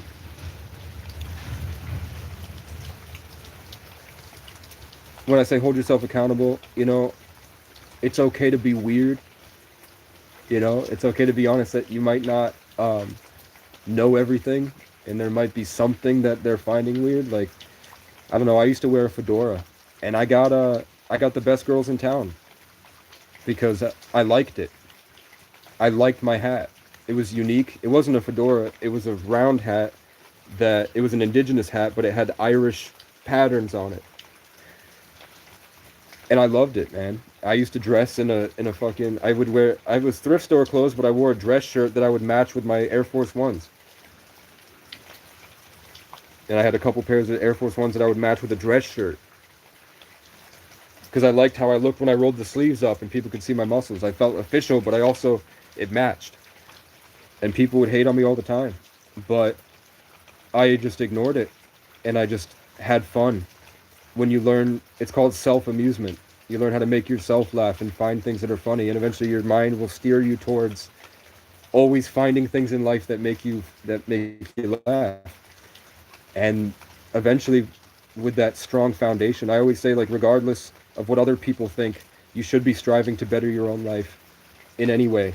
like progress is the best revenge. And for you, when you like go through experiences, it's really all for you because it gives you strength.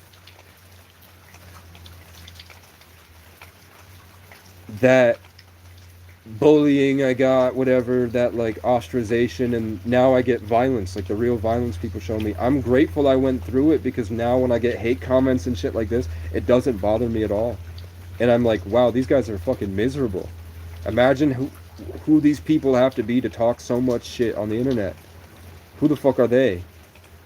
You know, they're miserable pieces of shit. So if you're just having fun in your life, the bullying's going to get worse, but it's because that jealousy that's already there for some reason is going to get more. They're going to be obsessed with you. And just learning to just let that shit go. Kind of take it and, you know, like, that's not what reality is. And this is what reality is. And then you're just enjoying your life, learning how to enjoy your life by yourself, and then enjoying your life by yourself around other people. That's with ambition is the most attractive thing you can do. And it makes you like a fortress full of gold. Everybody wants a part of it. Everybody wants to be near you. Everybody wants to take your attention. They want your attention. They'll start qualifying themselves, selling themselves to you. They'll feel weak in your presence. And I think a lot of bullying comes from the potential that brings. When you have that black sheep, it gives you this specific power. This pain and suffering that you go through gives you something original. Because as long as you're humble about it, don't become a psychopath that's fighting to hurt those people and show them and prove them wrong. You know, I mean, a lot of famous people say that's what got them into their fame, but they also hate being famous once they get there. But people that can just learn to enjoy their life and they just keep going regardless, they become the leaders and the kings of the place. Like, I think any attention is good. Like, it's like negative press is good press. If you have people that are bullying, like making shit up about you behind your back and shit like that, that's just adding to how special you are. And then when those people that hear these things about you, they meet you and they realize that you're nothing like that, all that buildup converts. And all of a sudden you're like so much bigger than you realized. So the answer to being bullied by teachers and stuff is just to laugh at it. Like, yeah? Holy shit. And then they realize that they can't affect you. So that they'll usually move on. You don't have to, even fighting them is winning. Them winning. You just have to like, what the fuck? And you keep going. Because it was never about them. And all they're really doing is showing you that they weren't worth your time and energy anyway.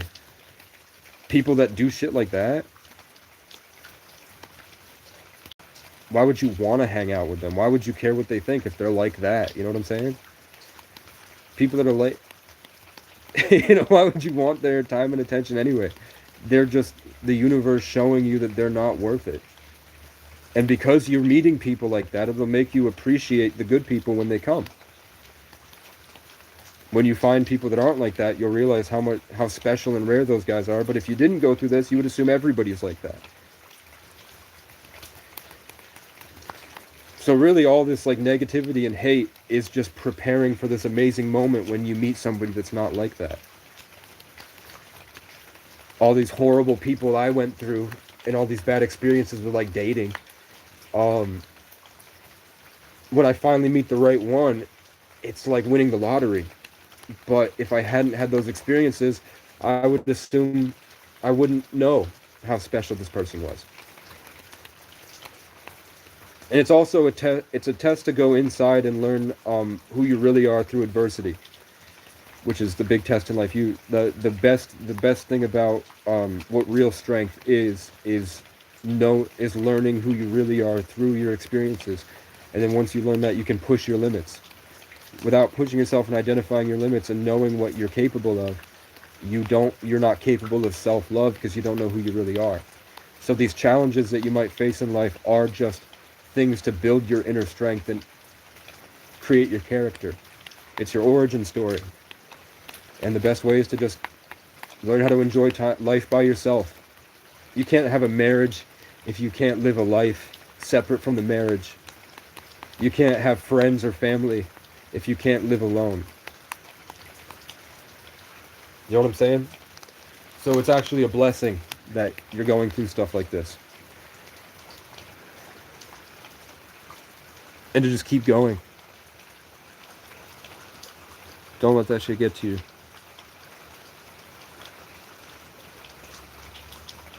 And work out. Whether you want to hit the gym or build one in your basement. I prefer building one in my basement if I had the choice, or building one in the woods. Every time you hit the gym, it's changing. If you were to care about your external circumstance and have it affect your internal condition, every time you do something that's progressive in life, like taking care of your health, getting rest, anything you do that's keeping you on this progress, every single step you take is this overwhelmingly powerful force against those external things. But dwelling and thinking about that stuff does nothing for you and does everything for them, which is what they want. It's all to drive you away from something inside that they can also see in you. Which is probably like, if you're a weird, quirky guy that says things that make people like, what the hell? There's a little part of it that's like, oh shit, he's brave. He says shit I'm too afraid to. He's afraid to, like, those guys are like, I can't be zany and weird. And they know if they allow you to keep going, eventually you're gonna find how to be an amazing comedian. You know, you're gonna have a special something because you're brave enough to put yourself out there, and they can only put themselves out there in a way that's detrimental to you. Clipped. I'm not well, I need sleep. I am sick. Are you the boyfriend who looks like a girlfriend? I'm God's gift to bisexual women.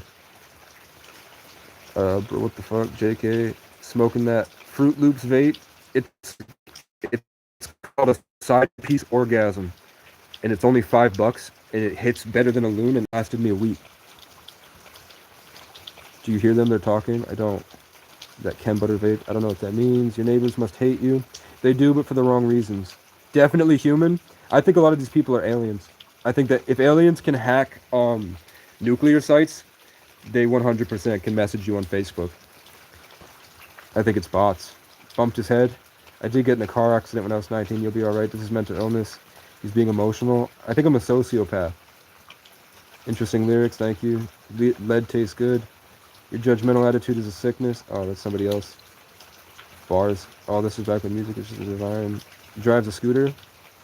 Do something with that gift, my friend. Thank you. Trailer park pimping. I wish, man. I don't want to live in a trailer park, actually. Who flipped what? Your mom.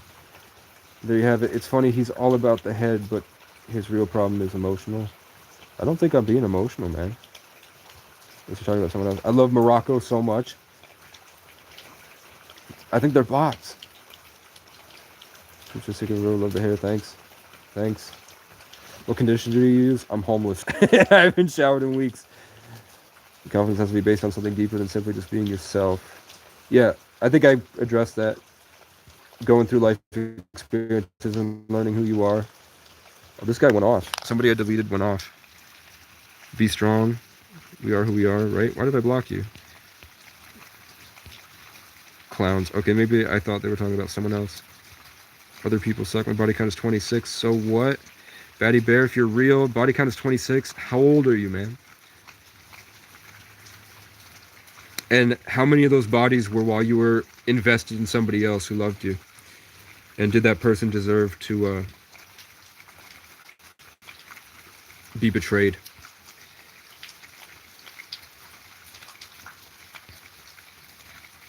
That's the problem.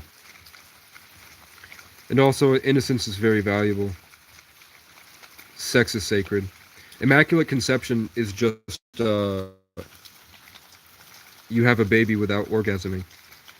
Because when you orgasm, you transfer sexual energy and you create a soul tie that lasts for a long time and is almost impossible to break. just running at this point. For anyone just joining, he was talking about the first time he experimented with a cousin. I don't know my cousins. Greetings from Antonio Margheriti. Do I have all messages on? I don't. I miss a lot of comments because I accidentally put top messages on. I've run for many miles, trying to get away from... Okay, my shoulder still hurts, but I'll try to get some push-ups in.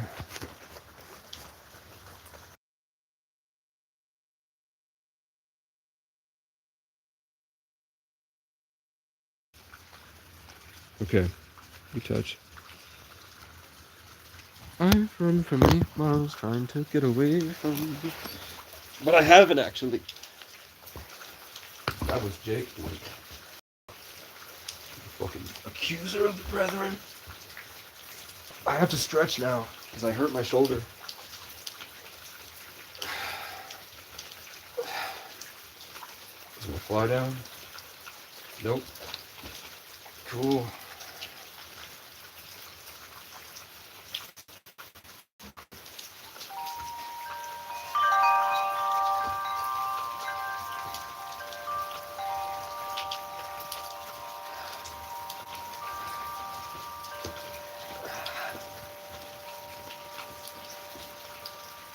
I was charging my phone at McDonald's and somebody twisted the brakes off my bike, and I live on a mountain with it's a very steep hill. I didn't check my brakes until I was already going way too fast, and I crashed. I dropped 6-foot drop into a field trying to get off the road with the intersections, and I hairline fractures in my shoulder and back.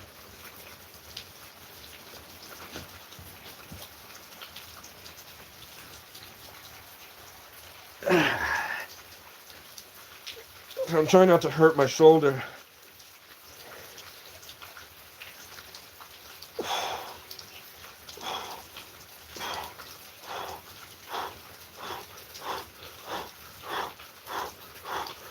Oh, 14, 15, 16, 17, 18, 19, 20, 21, 22, 23, 24, 25, 26, 27, 28, 29, 30, 31, 32, 33, 34, 35. 37, 38, 39, 40, 41, 42, 43, 44, 45, 46, 47, 48, 49, 50. Fuck that.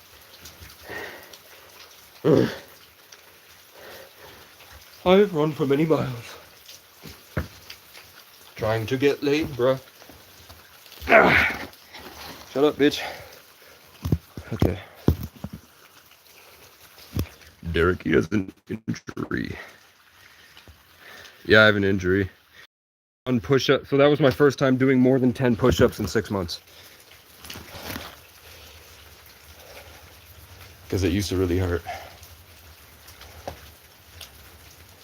So I'm just bringing blood back, taking it slow, so I don't hurt it, man. You know what I'm saying? I'm just working about getting the blood flow, man.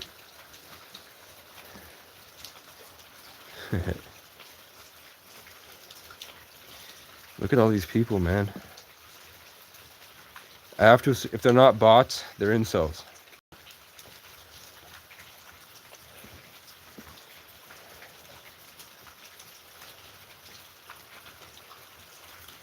Got some for you. I'm about to let it show. I don't know what that means, Cody. Are you a fat white guy? Sorry if I sent some strays, but the last time somebody said let it show like that, that sounds like you're threatening me. I get that type of comment a lot. If that's not what you meant, my apologies. I don't know what let it show means. Kind of sounds like you're trying to whip your dick out. All right. Sorry, man. Sorry, I'm not anyone could get it. I'm cutting down everybody today. Here. I have a shoulder injury, man. I have hairline fractures, but it's been a few months. We'll try to get. Maybe I'll do negatives. I used to be a bodybuilder.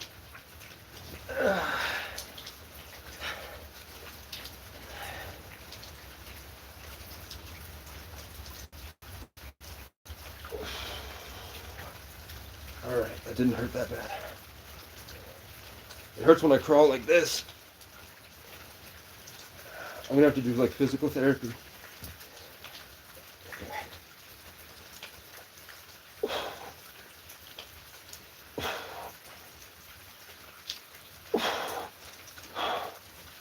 Okay.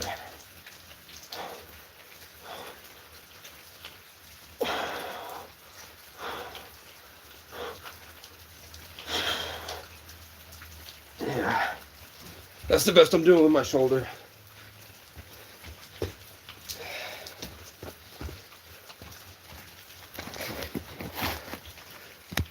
But soon, I mean, if I have the storage unit, I'll be able to get better food.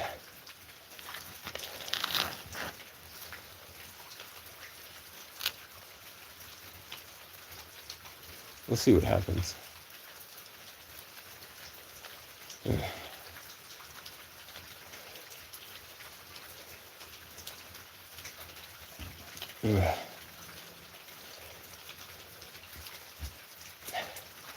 I'll be able to have a desk in there so I can get omega-3s and multivitamins, protein powder, and it's relatively close to a supermarket, so I can get, I can't get milk or anything because it goes bad out here, but I'll be able to, like, every day go in and get, instead of having to, it's 4 miles to down a mountain,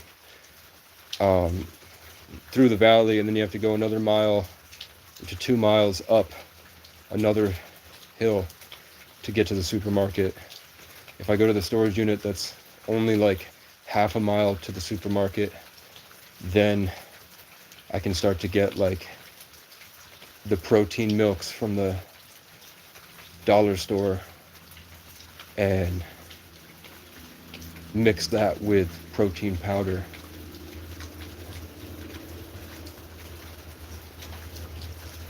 So I'll actually be able to start making progress, which I'm excited about. You know what I'm saying? It's not okay anymore. Appreciate it.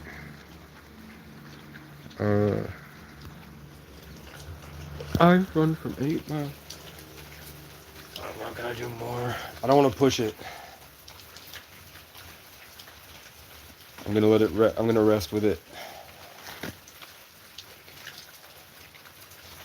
So here we go. Let's do what I'm gonna do for the week.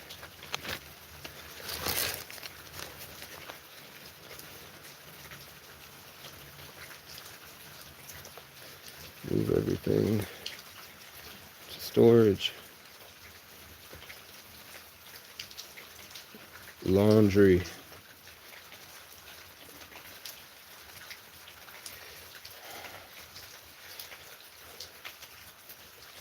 Organize papers.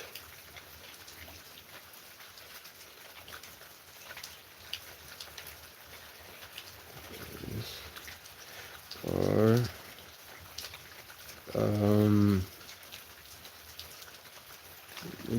fix bikes. I have a guy I met at the Celtic Fest who might be able to get the people at the bike shop to fix my bikes for free.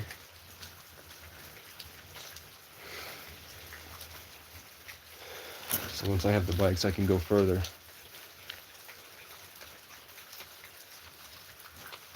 And once it's in the storage unit, it's going to be expensive to take care of.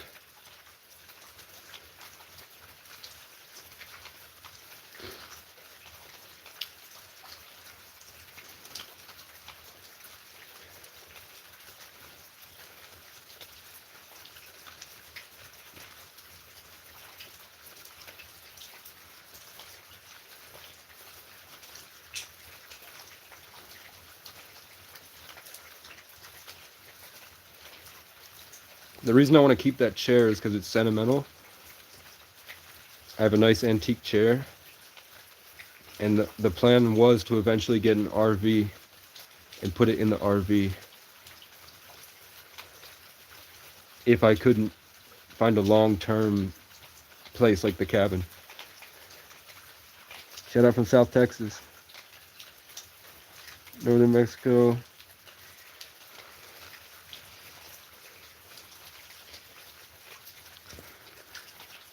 Northern Minnesota, New Mexico.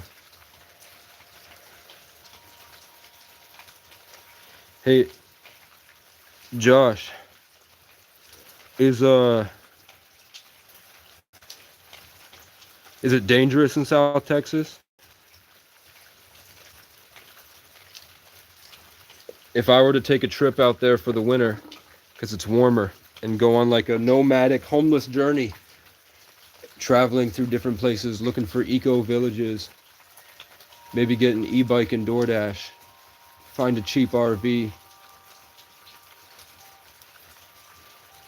you think I'd get robbed and shot? Laredo, Texas, Exodus System 345. Well, if you're going to be homeless, at least you're in a warm place. That's what I'm saying. Yeah, we have a good setup down here. I'm trying to build a network of eco villages across the country, and then hopefully find a way to maybe make an app like woofing, a woofing app that's sort of like reviews. So you have people that don't want to pay rent, and they want to travel, because you only live once.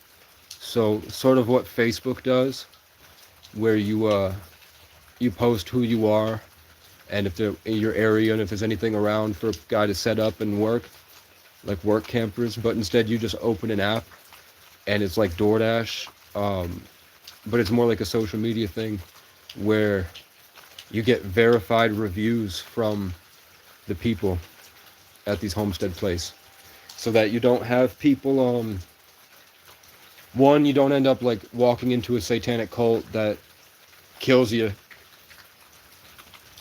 and nobody hears from you again.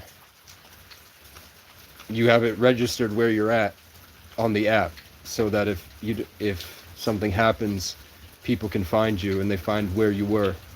Because that's a big issue with people that don't want to pay rent, is that it's dangerous. And I just want, in my lifetime, I want to see a mass exodus from the old system into a new one that will take over based on this way of life I've learned living outside of society. It's a whole different level of consciousness, and the indigenous people were right, the Native Americans were right, and I want to make sure that can get promoted. So it's sort of like a side mission. The main mission for a long time was just to buy my own piece of land on a mountain somewhere and build a nice place with everything that I didn't have as a kid. And then dedicate my life to traveling and making music, and just have my safe place to come back to, and slowly grow from there. But the place I was living at is getting sold. It was like this forest property that's been here for 100 years, but the guy's trying to sell it now and probably move to Mexico or somewhere. He's trying to get rid of all of his property. So he's pretty stressed about that. So he's making me leave. So I have to figure out what next. And I heard that places like Hawaii, places like Ireland, places like Puerto Rico, or Jamaica, those cool island places, it's full of dangers. Like the governments really have a much worse opinion on homeless people. Even if you don't do drugs, even if you have a job, if you're homeless and outside, there's nothing, they don't consider, I think it's called NHI. You're a non-human individual. They consider homeless people, prostitutes and drug addicts, not humans. And their police are trained, like if there's an instance where a prostitute stabs a drug addict, that's a non-human event and should be treated as such. They say that a lot. If you look at like First Amendment audit videos and you go back to the body cam footage, you can hear them talking about NHIs. Like, they're assuming he's an NHI. They're assuming he's a non-human individual. So if I were to go to Hawaii, I would have to, like, have a lot of faith.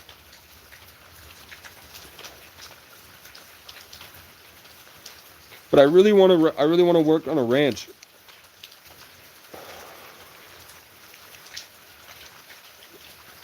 I would love to sleep on like a makeshift shack at the corner of a large property. Wake up and ride horses, clean shit from stalls, do the hard work. I want to do the hard work and learn that.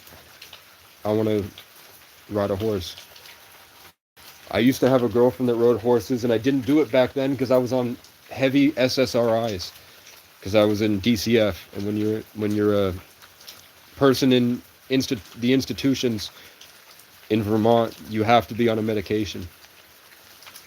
Like, even if the problem was just I was sad because I was traumatized and basically an orphan, they had to throw me on medications that made me a psycho-sociopath, where I couldn't think any sad thoughts and I couldn't feel love. So I had amazing girlfriends, but I used to cheat a lot, and I really messed that up. But she used to win championships on horses. She was really good at it. And there was this horse that kept coming up to me, and it was the biggest horse out of all of them, and he kept hanging out with me, and his name was Rex. And I kept feeling like God was telling me, you're supposed to ride Rex with your girlfriend and go out in the woods. It's going to be amazing. Go trail riding with your girlfriend. Stop just standing there out of your mind thinking about stuff. But I didn't. I stayed lost in my medicated thoughts. So I want to ride horses. I think I'd be good at it too.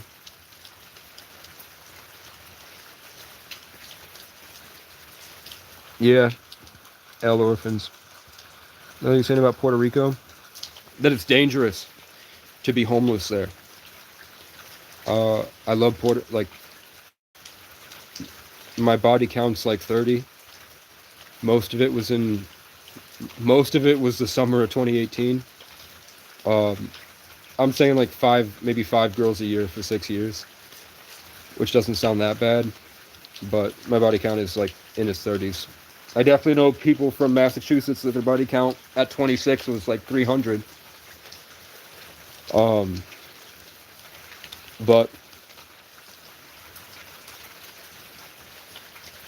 I was saying I've only dated like 5 girls, and 2 of them were Puerto Rican. I don't remember the names of the food. Whatever the fried plantains were great. I love the food, and they were great people. But I heard that, they immigrated to America for a reason. They said there's like people with AKs that just open fire, and there's no police that do anything about it. Or at least that was the case in the 90s when they moved here. So I don't know if Puerto Rico is the answer, but I don't have a passport. So I'm kind of limited to America right now. And I have court. Like, I can't move out of state because I have court for trespassing. No, I have court. I have court because I bumped into my neighbor in the hallway very lightly, and I got an assault charge that's been bumped down. I have, when I got evicted for that, because he filed fake noise complaints to the police for 6 months, saying that there was noise that wasn't happening, because I lived in Section 8, and there used to be a brothel upstairs. So the landlord said, if police come to your apartment for any reason, you're out. So I was evicted for that. When I left, there was a piece of paper on his door that was cut into a mudra, which somebody had given to me, but I was like, I didn't want it on my door. He thought it was cool, so I was like, if you want to put it on your door, maybe that would make him feel better, because I thought he had some mental health issues. When I left, because he had got me evicted, I took it and ripped it up. So I have a petty larceny charge and destruction of property for that piece of paper, literal piece of printer paper. Then I missed court for that, so I had a warrant, and they showed up and grabbed me, and I was like, what are you doing? They didn't tell me I didn't know if you missed court, you have a warrant. It was an emergency. I did call a half hour beforehand to an hour afterwards, trying to get a hold of everybody and say, hey, just reschedule it for tomorrow and I'll be there. Or even reschedule it for this afternoon. I'm just sick, and I can bring you my thermometer and show you I'm really sick.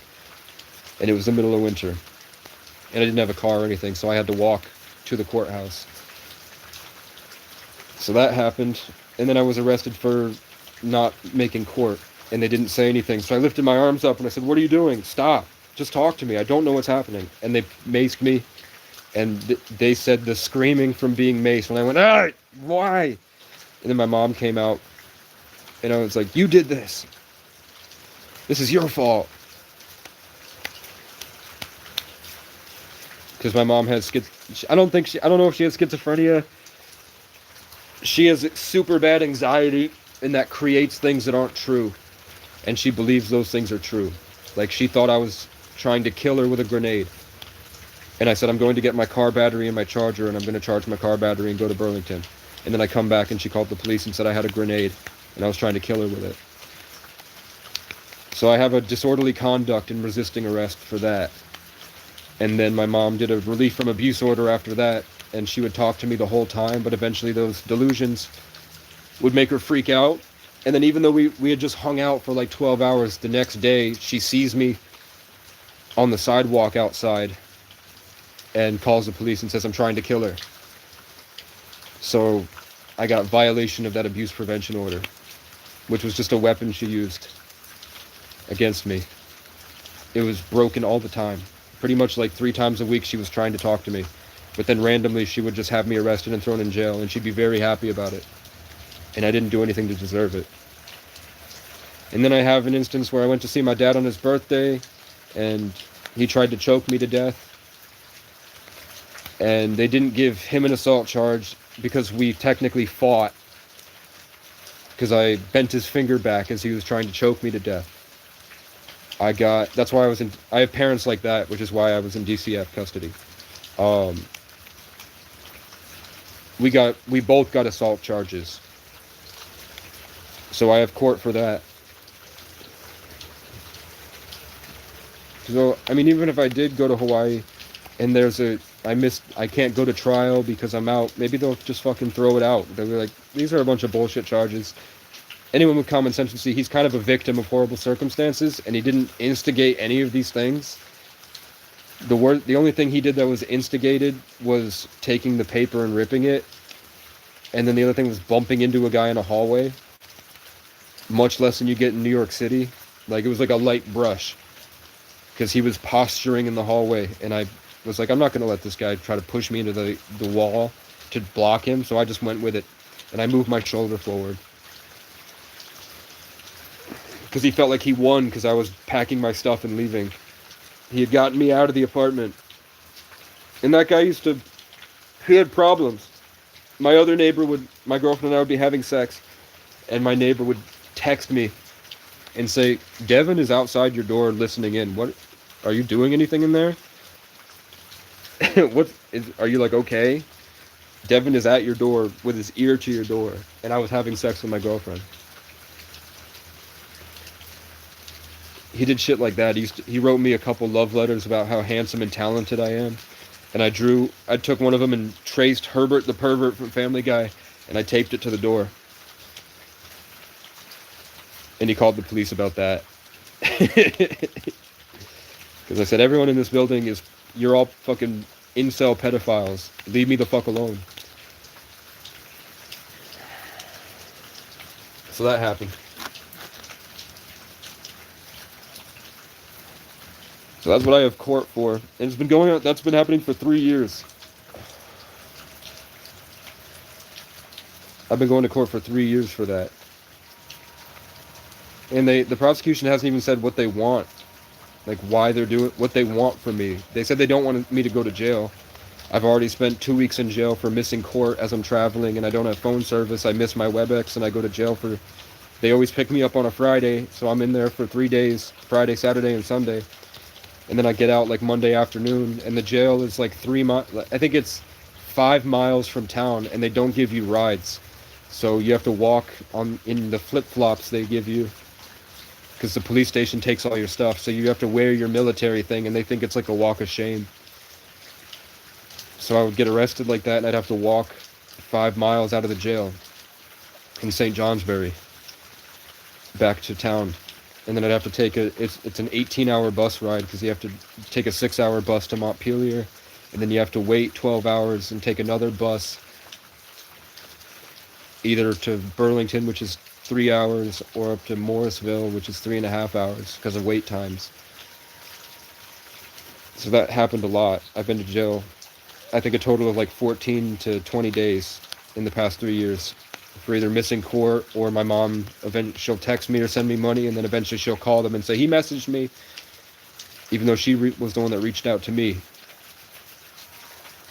fishing for Casey to want his mommy, and then sending the police to hurt him, and they would really hurt me. So I'm trying to get my public defender to understand that, haven't I suffered enough? I wish I had a hair tie, man. I'm sick of doing that shit with my hair. But I like having long hair.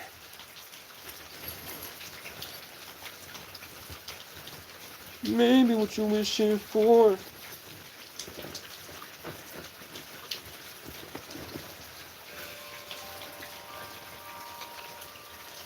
Oh shit, I do have gloves.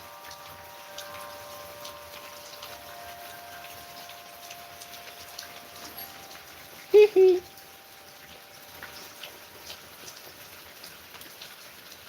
And I have a fork. Do I have my oracle deck? We could do a tarot reading. No, I don't have it. Don't know how to wish anymore. Okay. I'm just trying to charge my phone before I walk back into the woods. But yeah, that happened. My dad lived in Hawaii for 10 years. My sister's from Honolulu.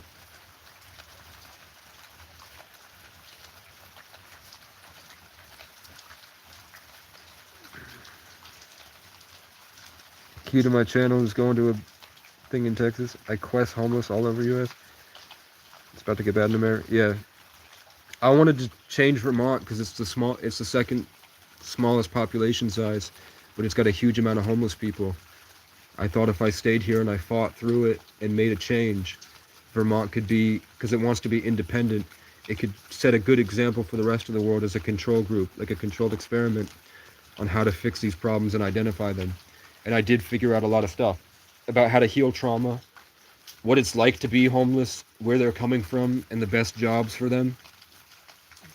Because the answer is they don't want to sacrifice what they've earned in their suffering. And when you sign yourself away to an employer, or you get involved in government stuff, it feels like literal spell work that harvests you and keeps you stuck in a contract like a spell.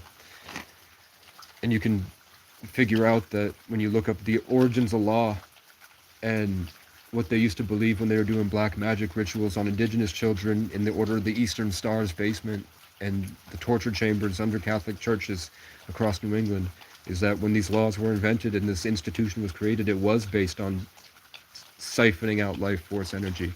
And that's why look up the generative principle on Google and you'll see the Gmail logo covering their crotch, because that's what they do, is to blanket their sexual energy while they harvest yours. Because they're accumulating power through Saturn, the Capricorn Saturnian government. That's why inside the Star of David, it's a cube, and then there's the black cube of Mecca, and then the regular Christian cross, when you fold it up, it folds into a 3D cube, not the Orthodox Christian cross, which Orthodox Christians really take pride that it isn't. It's got the legs, and it doesn't fold up into a cube. They really made it important for Orthodox Christians to separate themselves from the Saturnian black cube government. And that's true. Appreciate it.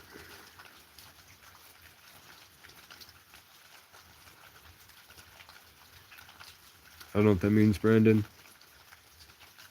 Random consumer.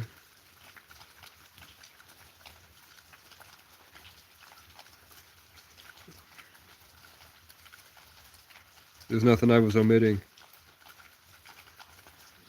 I think he's just a miserable guy.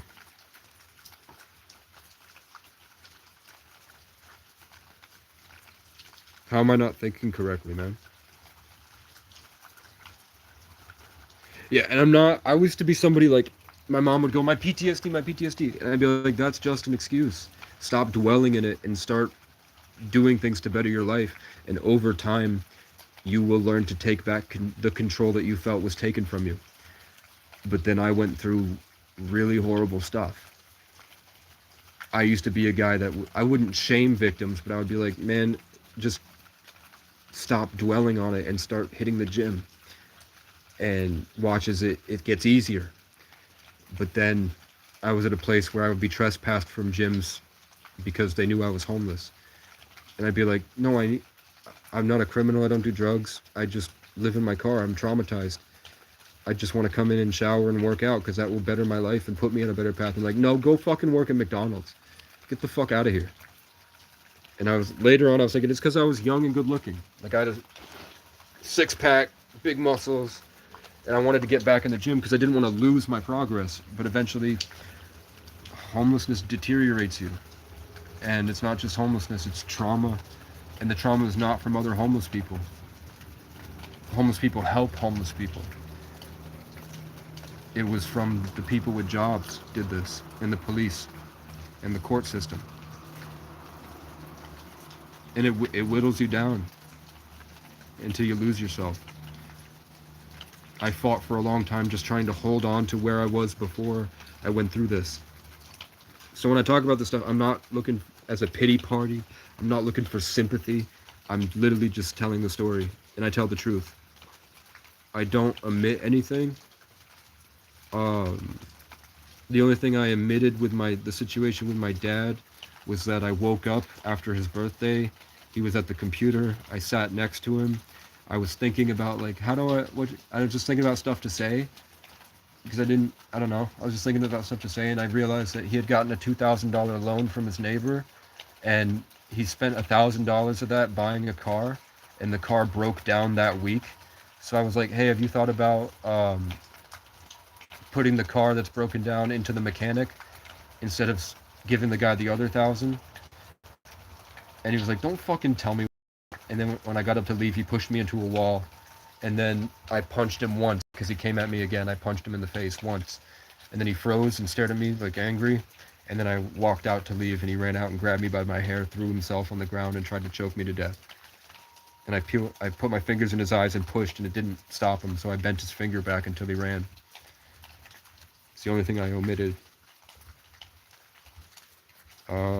Don't need an evaluation. I went live. I went and saw a therapist, and we had a 4-hour conversation live. I just don't post it because at the end of it, the therapist said that he didn't want to be on the channel.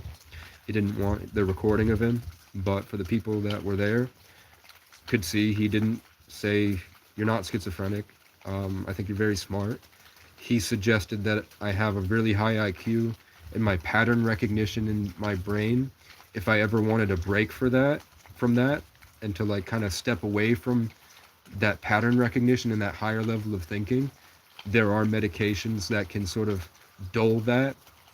So he was suggesting that if maybe be like a chemical lobotomy, basically, just to try it out and see if separating from that level of thinking would be easier. And my point was not that I wasn't an obsessed guy stuck in a story. I just share that story because it's interesting and it's true.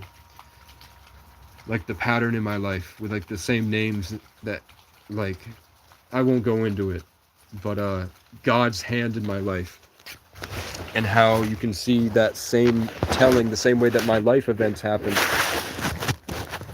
You can find a pattern that I found. And when I found the pattern, I got more experiences like that. And I got way cooler ones.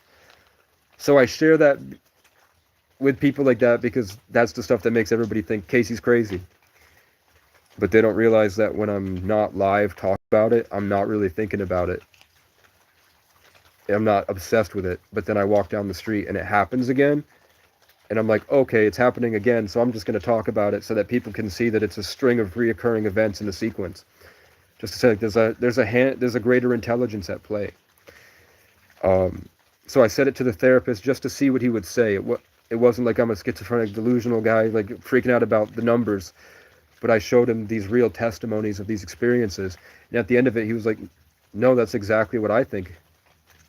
I think that's the way it is too. And it turns out we're from the same indigenous tribe, and he's an Orthodox Christian. And the things that I was talking about that was like so crazy is what Native American people naturally experience. It's just in our epigenetics from our ancestry. We're predisposed to have a greater connection to a spiritual ethernet and a greater connection to nature. So I went live for 4 hours and had a long conversation with a real psychologist.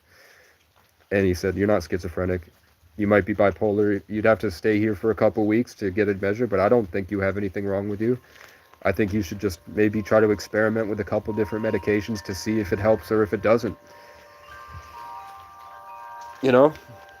And he didn't say you need it. And he didn't say it was like necessary for a mental illness. He was like, I've seen this work once in this case, but I wouldn't diagnose you with anything. I could apply for disability, but I didn't want to be a freeloader. I didn't want to I didn't want to lose something. I felt like when I get on food stamps, I feel like I lose a big part of something. Like I become accidentally tethered to something. Maybe it's just comfort because I'm not fully in survival, but I didn't want to get on SSRIs because I thought that might put my life in the not SSRIs, SSI. I didn't want to accidentally make the wrong choice and go down the wrong road. I'm like, if I get on SSIs, am I going to become comfortable? And that's going to take this grit and edge and special things about me that maybe I'm supposed to use to my advantage and build a new way and go through a different life? Or will the SSI, because I've met people that have been traveling homeless for 10 years on SSIs and they have dogs and they're kind of just hop from place to place to place. And it wasn't a life that I wanted. People are talking about my penis. $100 on my Cash App. I'll tell you how big it is. Are you about to do a B&E? No. I got fed up with you. Moved to Colombia, South America. I want to do it. Oh, dude, the white guy with the colonized name and the American flag is talking shit. What a surprise. Targeted individual? Yeah, I do think I'm a targeted individual. Big up from Ireland. What up, Jay?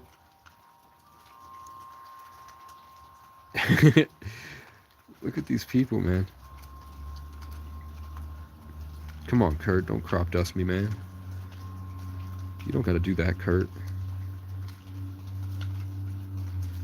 Appreciate it, Kenyo. That's where I'm at. I'm like, if nothing's real and it's all like a higher form of intelligence, the same way ChatGPT and Grok can generate a video of your dead friend and it can talk to you the same way that your friend did, and you can make a whole movie based around people that aren't even real, that look indistinguishable from reality.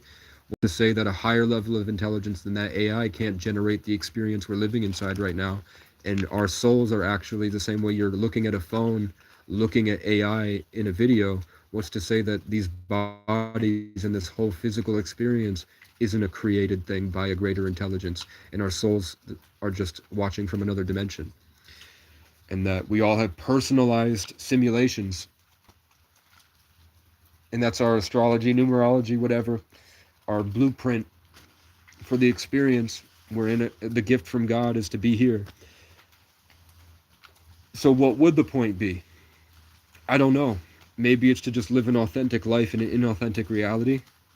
It's to learn authenticity and how to live freely with that level of knowledge and awareness, and enjoy what's God has gifted us, and take the challenges as they come because you signed up for the challenges, and just go through, try to live as amazing a life as possible.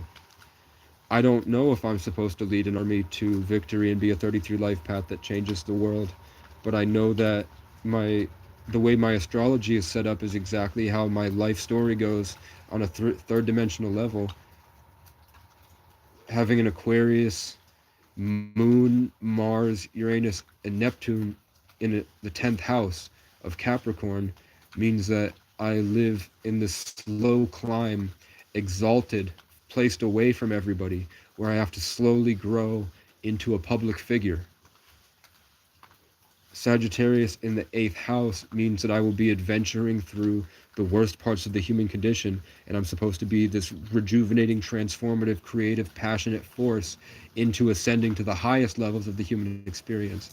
I'm going from the Scorpion to the Phoenix in Sagittarius, so I have the Phoenix Sagittarius already, this growth of Jupiter, sort of like a tree constantly growing and being destroyed, constantly rejuvenating in different ways, going through different aspects of the human condition and going from the bottom to the top. Having a Taurus rising means that my physical incarnation is sturdy, sort of blocky, and Venusian, which is like a feminine-esque energy, but it's more of a beautiful energy, a warm energy. But having my Saturn in Taurus also in the 1st house means that I'm going to have to build my physical body brick by brick into this, and my physical existence, my physical reality is going to have to be this hard karmic brick by brick building of a fortress until it's the strongest thing. And that's the blessing. So you can find the challenge right there, and that's represented in my life. Everywhere I went, I was, I had the amazing properties, and then it was burned down, and we had to go through homelessness. And then I built my body, and I made music, and I started doing social skills, and I started dating, and I got my first kiss by force, not like no Diddy, but I mean like I fought my way to being not an autistic weirdo, and I became somebody that made everybody laugh, and I looked good. So I got girls interested in me when they used to spit at me when I was 13, and then I was ostracized, and they gave me acid, and I don't know whether it messed me up or it opened me up, and I was in the wrong environment, whatever. But I dropped out of school because my only friends moved away. And I had nobody again, and I didn't want to be alone, and I didn't like the kids at school because we lived in a small class. Freshman year was like 14 kids, and I didn't like any of them at all, and they didn't like me. So I dropped out, and I went to work full-time, working doubles as a dishwasher at a ski resort. And then my dad tried to kill me when I was 14, and I had to fight him until he had a heart attack and died. And then they brought him back. And then I had to go through the system. And then when I mastered one place when I went through these horrible stuff until I could make it work and I was doing really well, then some huge event destroyed it and I had to go somewhere else. So then I planted myself somewhere else and grew up until I was a master of that place. And then I got kicked out and moved somewhere else. And that's been happening all the time in tons of different environments that teach me different things. And it's happening again here at the cabin, where I've mastered it. I'm now not hurt by the same traumas. I'm functioning and I'm doing good. And then something happens. I started doing 100 push-ups a day, running a mile, doing 100 pull-ups and 100 dips, or as close to it as I could get. And then somebody took the brakes off my bike and I crashed going 60. And I had to go to a different place because I couldn't walk. I had to just lay down. So I was allowed to go to the field outside the high school in the woods, and I lived by a riverside. And then when I mastered that, I made my songs, started doing good again, learned a bunch of stuff about guitar because I couldn't work out. Then kids tried to crush my head with a log. Dropped a log off a cliff trying to crush my head, and I had to leave. That just happens over and over and over and over and over again. But you could tell that my life would be like that just by looking at my birth chart. So it's not a coincidence that when you're born, they take your foreskin and you immediately sign your life to the government.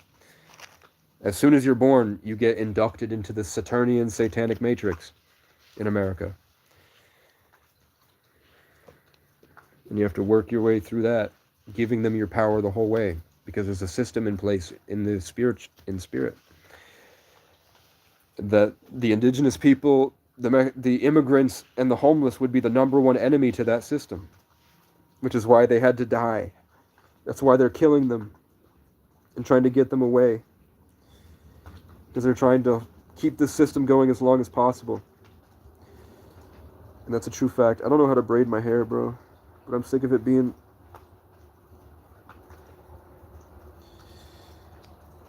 I've run for many miles trying to... Oh, I can put my hood up, bro. Okay, what else is going on? Where am I from? I was born... My family's from New York, just outside New York City. Grandfather was a cop. My dad was a ski bum and became a ski instructor, and they call him the Legend of Mount Snow. And I grew up in Vermont, but he also spent 10 years in Hawaii. My mom is... I think she said she's Romanian, Irish, and Native American. You're talking crazy. Don Quixote. I think you're just stupid. There's really no such thing as crazy when you get into it. Let's say all that there could be thinking about the wrong things and not looking at it from an abject perspective. Instead of entertaining your thoughts, you're way too involved with your thoughts, and that leads you to do crazy actions. But just having thoughts isn't crazy. It's how you approach those thoughts. Because I think the universe is always working for you. That's for the Archons, another focus uses puppets. Yeah, I think they might be bots or AI or the Antichrist. You've been homeless too? Yeah, you definitely chose one. Yeah, I've been homeless since I was 14. Do I shoot ropes? There's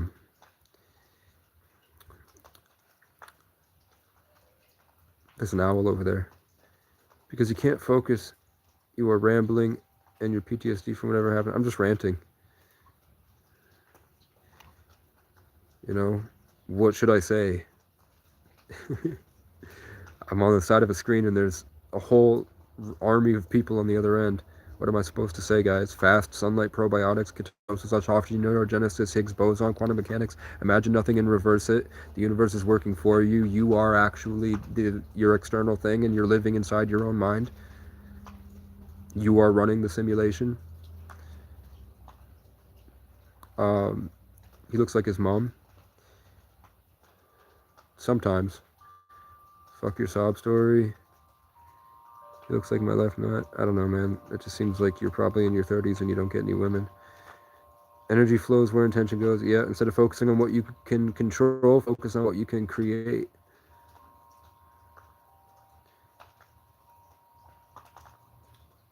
Yeah, everything is the mind. Yeah, whatever. Do shoot ropes. You're a beautiful man. Thank you. So this thing is schizophrenia. It's a spiritual gift. Yeah, but it's spiritual attacks. Schizophrenia is like a label that sort of tries to funnel you. Reject your sense of injury and the injury itself disappears, but you have to be really humble about it. You have to be really stubborn about it, and you have to not dwell on things so seriously, or else you have a chance of falling into the wrong ways. And then with these gang stalking operations, if that's what you want to call it, or the enemy, their whole point is to try to drive you into ruining your own life. So you have to be really careful if you have that spiritual inclination. Imagine this woman trying to assault you. What woman? No chance they said any of that. I don't know. You got into a fight with your dad. Now you're... I don't know if these guys are real. How old do you think?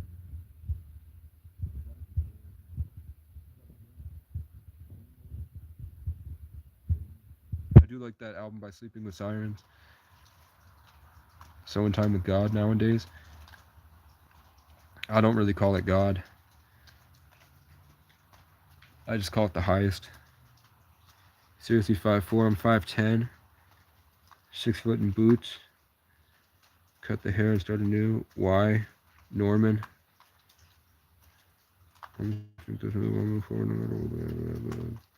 Smoke some weed, bro. I would smoke weed, but I start to overthink, and that drives me into living spiritually in a way that was terrifying for me for a long time, and I wasn't ready for it. So I like the way that I'm going now. I think I would be ready to smoke weed once I've got buff and I'm taking care of myself. Because mostly when I smoke weed and I'm not doing those things already, all I can really think about is doing those things. I'd rather smoke weed once I have the foundation set. Or else I'll just think about a bunch of bullshit and waste my time. And then feel drained afterwards. when I'm like this, even if my voice gets high pitched, whatever, I can go for hours. Part of the problem is, what am I talking about? I don't even know. What tribe are you from?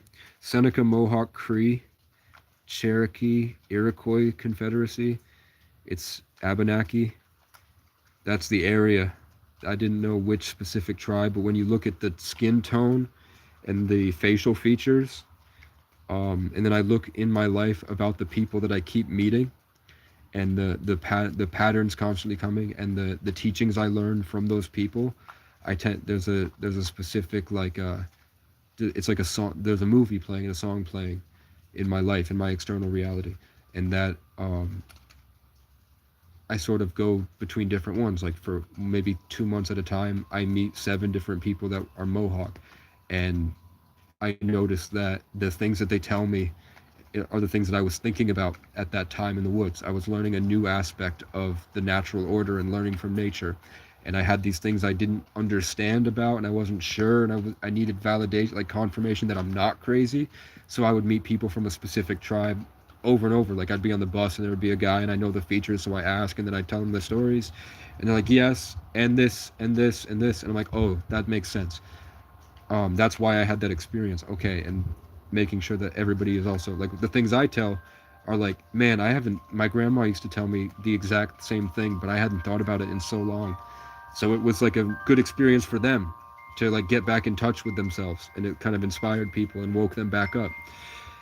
And I would meet specific people from the specific tribe at the same time, but from what my mother has told me, it would be Seneca, Mohawk, Cree, Crow, Iroquois, Cherokee, Abenaki. And then I grew up in Wampanoag territory, but we're not from there.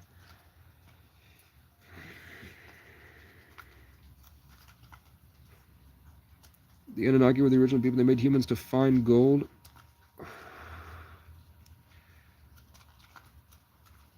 I don't know. Because what I believe that the old ways really did experience what they were talking about. I really think that they were talking to extra dimensional beings that were teaching them things and were invigorating them with knowledge that was changing their genetics. So because all is mind, by influencing their mind, they were changing the structure of their mind, which changed the structure of their genetics, which caused the Irish people to grow a foot taller than everybody else, the chosen people by the Tuatha De Danann. But the Tuatha De Danann were also the people that the Jewish people say gave them their special powers, that they're entitled to rule the world, and that all of you are actually inferior species because you don't have the stuff that we have in our blood. It's where the Jewish people are coming from. The Irish people have the same thing. They were met by the same beings. Was that the Anunnaki? Is it just God coming in different ways to different people to experiment? 7 continents, 7 races, 7 colors in the rainbow. G is the 7th letter, but it's also capital G is the 33rd letter. 33 G, we have 33 vertebrae. Jesus died at 33. Count to 33 with their inshallah beads in order to get to God's frequency. And the gator, if the color orange, O-R-A-N-G, if you spell it out in gematria, it adds up to 33, and that's why capital G with the orange is Gatorade. When Mike Tyson showed his ass to the world before he went and lost to Jake Paul, it was right next to the giant G with the orange because he's part of the Masonic cult. That goes back to these aliens, the Tuatha De Danann, or whatever the Jews call it, the Nephilim. I don't know. The cuff on the jacket sleeve is gross. Yeah, that's the point.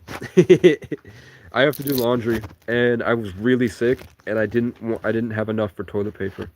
So I put a t-shirt on under, there's something on under this, and I was snotting in this with like a fever of 101, and I was just laying in bed going, oh my God, stop. But I don't have another hoodie. So tomorrow it'll be washed, but I don't really care. It is what it is. Native Americans aren't the only ones, dude. Yeah, but I don't know about the other cultures very well to speak on it. Families will let you down. Do shrooms. Every time I do shrooms, I don't have these amazing trips. I just am able to connect to nature. And then when I connect to nature, the birds are like, what? And they come to the tree line. And then my brain goes, I'm in a TV show. And the bugs and the animals are just the cameras for us. And then I look up and I'll be like, if there are cameras watching me and the bugs are actually insectoid aliens and they send the bugs to watch us, then I start to see like, oh, they were always just sitting there watching me the whole time, these insectoid beings. And then, but it's not just like a theory. I really start to, when I do shrooms, I can actually think about it at a deeper level. And if then my brain goes to, if this is true, this is true, and if this is true, this is true, and if this is true, this is true. And I build my Tower of Babel up to a big realization about God, and then I shift timelines, and I've got this new sense of focus. I'm reborn again. And then in the past, people tried to kill me. People came at me with machetes, with hatchets, with batons. I had to fight people off that were trying to kill me. Cops would just pull me over for no reason, and they would be slamming on the car window, going, "You understand?" And I'm like, "I want your supervisor." And he's like, "Give me your license. Give me your license." And I'm like, "Bro, I want your supervisor. You're obviously off the handle. Stop. Please." And I didn't have the grounded sense I had now. I was panicking, homeless as a raccoon in a dangerous place. So I was like, "Please just get your supervisor." And all he wanted to do was hold the license and then sit in his car for an hour and a half. And I felt like he was trying to take my power because I drove by him trying to create a perfect song, and I had my breakthrough. And I had this perfect song, and my whole point was I just need to get Sagittarius. I just need to get to the outlet up in Milton, 10 miles away. And as soon as I get there, I'm going to plug my computer in and create, and I'm going to change the frequencies of my song to the frequencies that I feel right now, so that when I play it back to people, they can feel it. And all of a sudden there's violence. And I'm not speeding, I'm not committing crimes. That stuff really happened. They would follow me through gas stations. So I had to believe that there was some type of enemy. There's some type of force, like the Matrix, that doesn't want you to do that. They don't want you to know thyself because of what you're capable of doing and creating when you live like that.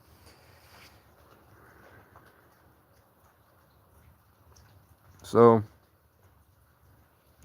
I appreciate that you went from go get a job to asking if I had a job. That's a big change. I know you probably didn't mean it that way to be polite. The point is that when I left society, there's a better world out there. That when you become employed with a contract, it takes that from you for some reason, whether it's psychological or spiritual. Here's why is the stranger just showing up on my mountaintop at 12:30 at night? But I'm not opposed. I loved working without that contract. So like a carpenter's labor or helper doing labor, installing fences, off the table stuff or under the table stuff. That doesn't take it from me. So I feel like the way to solve the homelessness crisis is to find things that need to be built, and then instead of stop giving them handouts. Make a system for them to go without these super contracts. Just help them get transportation to like flagging sites and allow them to not be involved in this narrative constriction where instead of just you're employed under an employer and you're under a contract and you're technically enslaved to this Saturnian government, it's just, hey, I'm helping out at this place and they're going to give me money for it. Actually being a small town community. That's a big change. So I do help out things and I do get money some ways like that sometimes. But I do have a birth certificate now. You can see that the stalker is just leaving.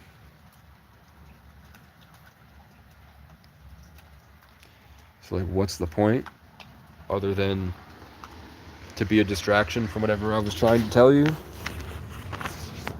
about this freedom that I get that the system doesn't like? And I'm not saying that's a gang stalker, that's the enemy. But I'm saying that there's a pattern that when I get to a certain level of something, there's an external event that happens usually. There's also like every time I go to leave this forest, there's this random car that shows up and it doesn't go into any driveways. At nighttime it disappears So it just drives a little bit further up the dirt road and stops as soon as I'm trying to leave the forest, which cuts me off. I don't know why, but I know that there's like simulation breaking events that happen, and I'm starting to identify patterns. This was just like, my channel was really, it was one that in case people kept trying to kill me, I had an outlet to go live so that I wouldn't be killed out in the woods and have nobody know. It was to hold police accountable because they used to do things like slam on my window, kick me, spit at me, tow my car illegally and steal it and sell it, try to search me illegally. A couple times in New York, they tackled me to the ground and searched me because I drove a Dodge Magnum, and they would just get back in their car and leave with no grounds to do it. So I made the channel as a defense, and then eventually I like telling the story, and I just like, let's bring people on a journey and see what happens.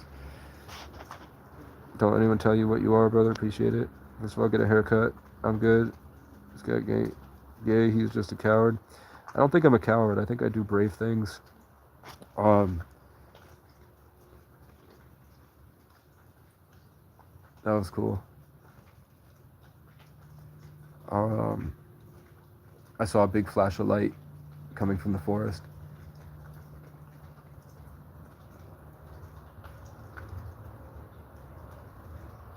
I wouldn't say I'm a coward, but I would say I think I need to have a home gym, supplements, multivitamins, and then I need sunlight, rest,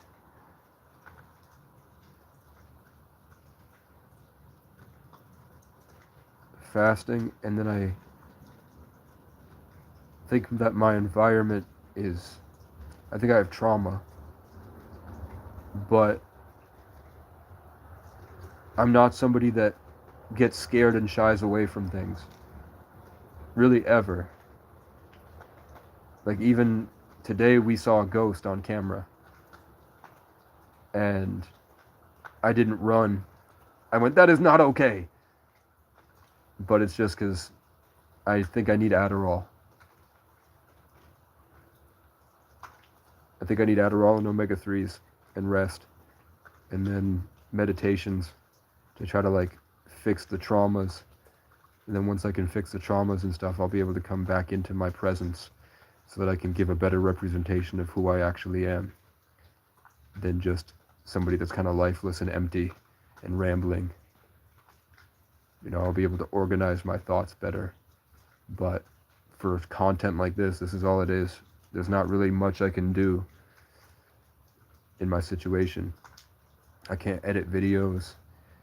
I make songs. But I don't necessarily think that it's like a chronic illness. And I don't think I'm a pussy in any way. Maybe the pussiest thing about me is that I had kind of given up fighting after years of fighting to hold on to myself. Eventually I let go and found peace.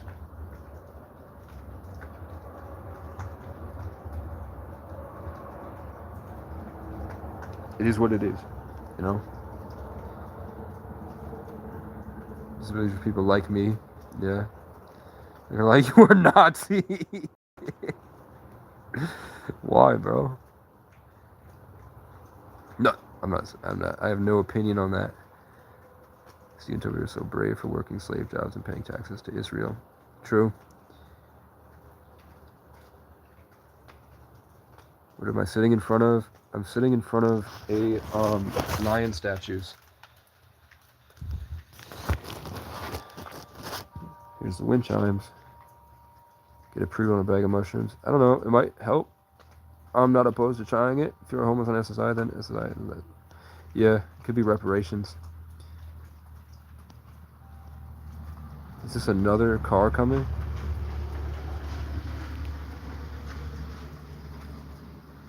Your soul's telling me to get you. It's probably not your soul. Do I have any kids?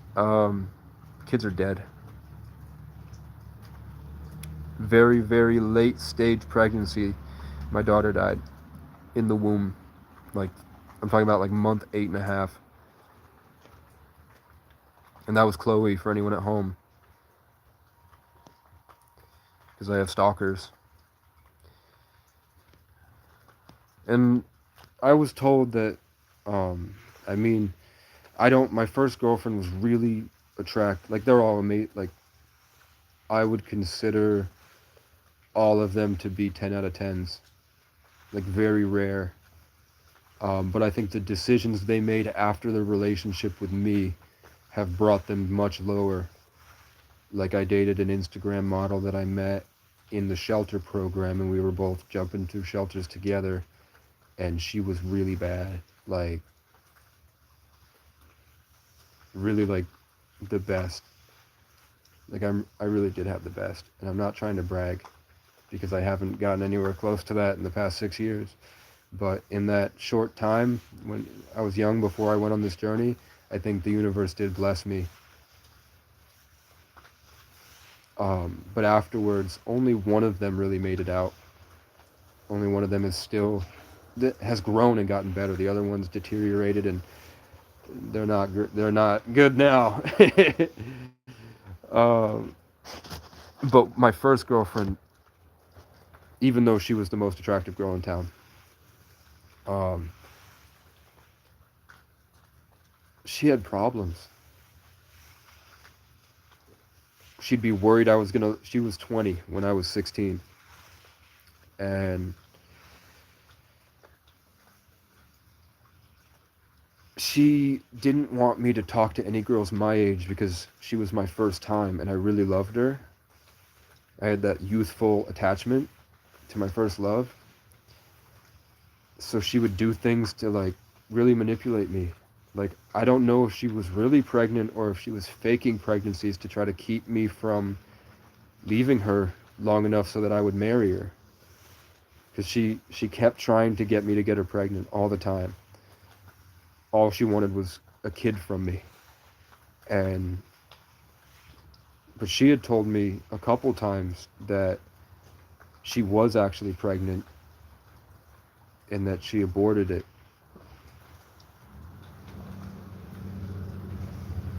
So I don't know. I don't know about those. Just another day. I don't think I'm delusional. I can't see what Steve is saying, bro. Who the fuck? I really can't. I don't know why I can't see what Steve is saying. Who is this man?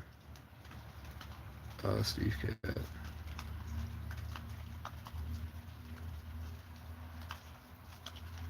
Dude, shut the fuck up. I'm trying to see. He did say some funny shit, man. Let's bring him. I don't know what he said that made me block him. Let's see what else he said.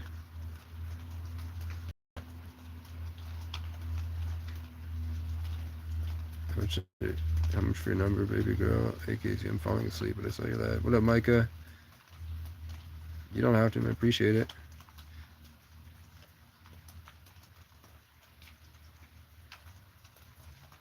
Dude, Jesus. I see why I blocked him.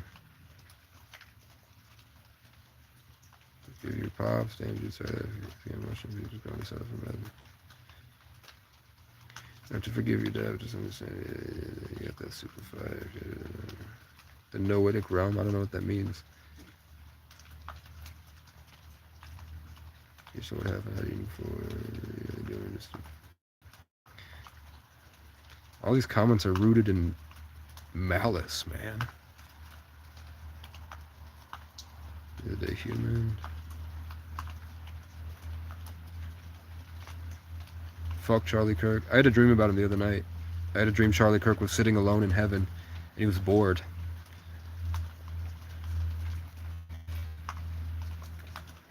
Rambo, you don't focus your thoughts. Okay, Shauna. Elon.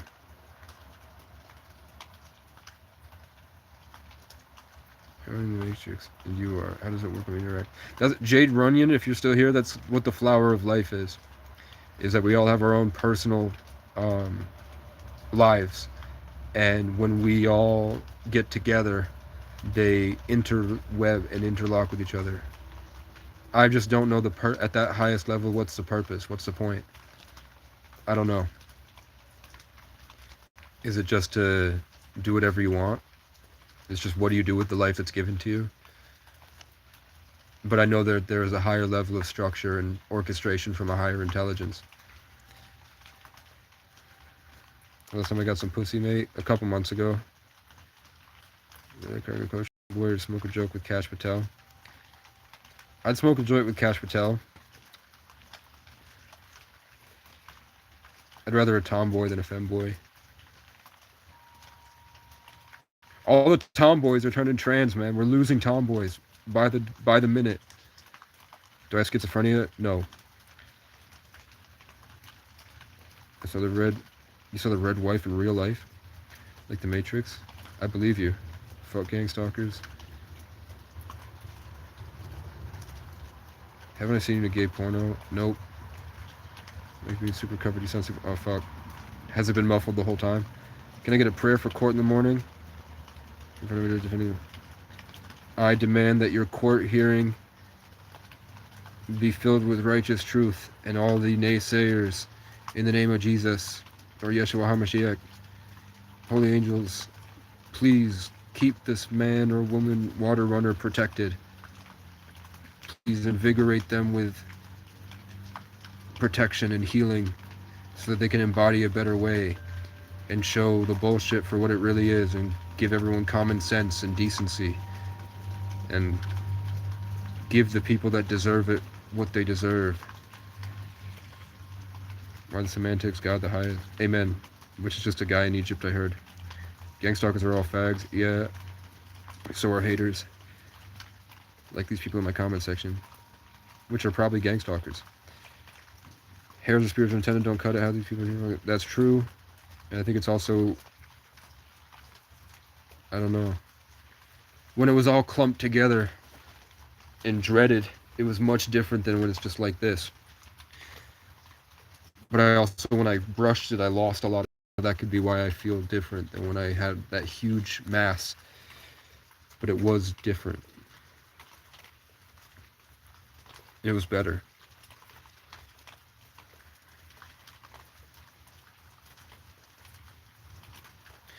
Masons in the blood. I'm a 33 life path, born in the 11th. My family used to dress me up in checkerboard patterns, and they would take pictures of me, which is Masonic stuff. My dad used to hang out with the DuPont family, one of the elites that they say rape kids and worship snakes. I don't know why he was hanging out with them. His friend was a boat captain that would drive their yachts, but he knew them. And the CEO, my dad said that the CEO of Wells Fargo and somebody else, like just as at that level, used to fight over time to hang out with my dad and have their kids learn from him at the mountain skiing. That was where his clientele. And it seems to me that my life is a lot like the Truman Show, Beau is Afraid stuff. My name is Casey, which is the most powerful name in Freemasonry. That means the tree of life. And now when I said that, I just got a huge pressure, and now there's ringing in my ear.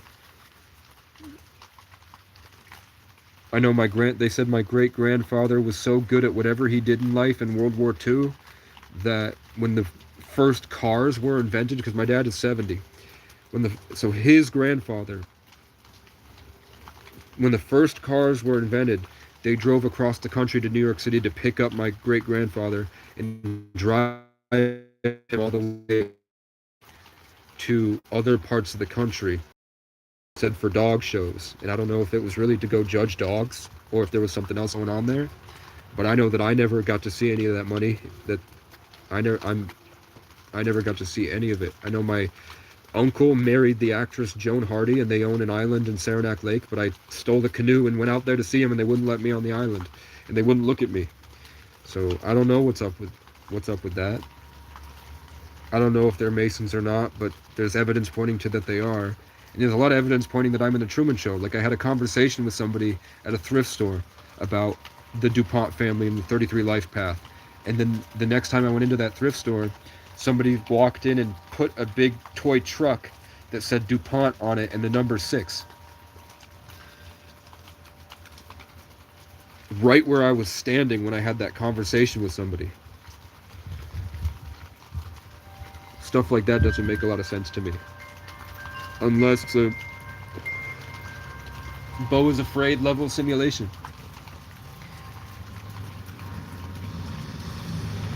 Tribe, what are we talking about? Native Americans. Choctaw. How do I have any money? How do you have money to smoke weed? I don't smoke weed.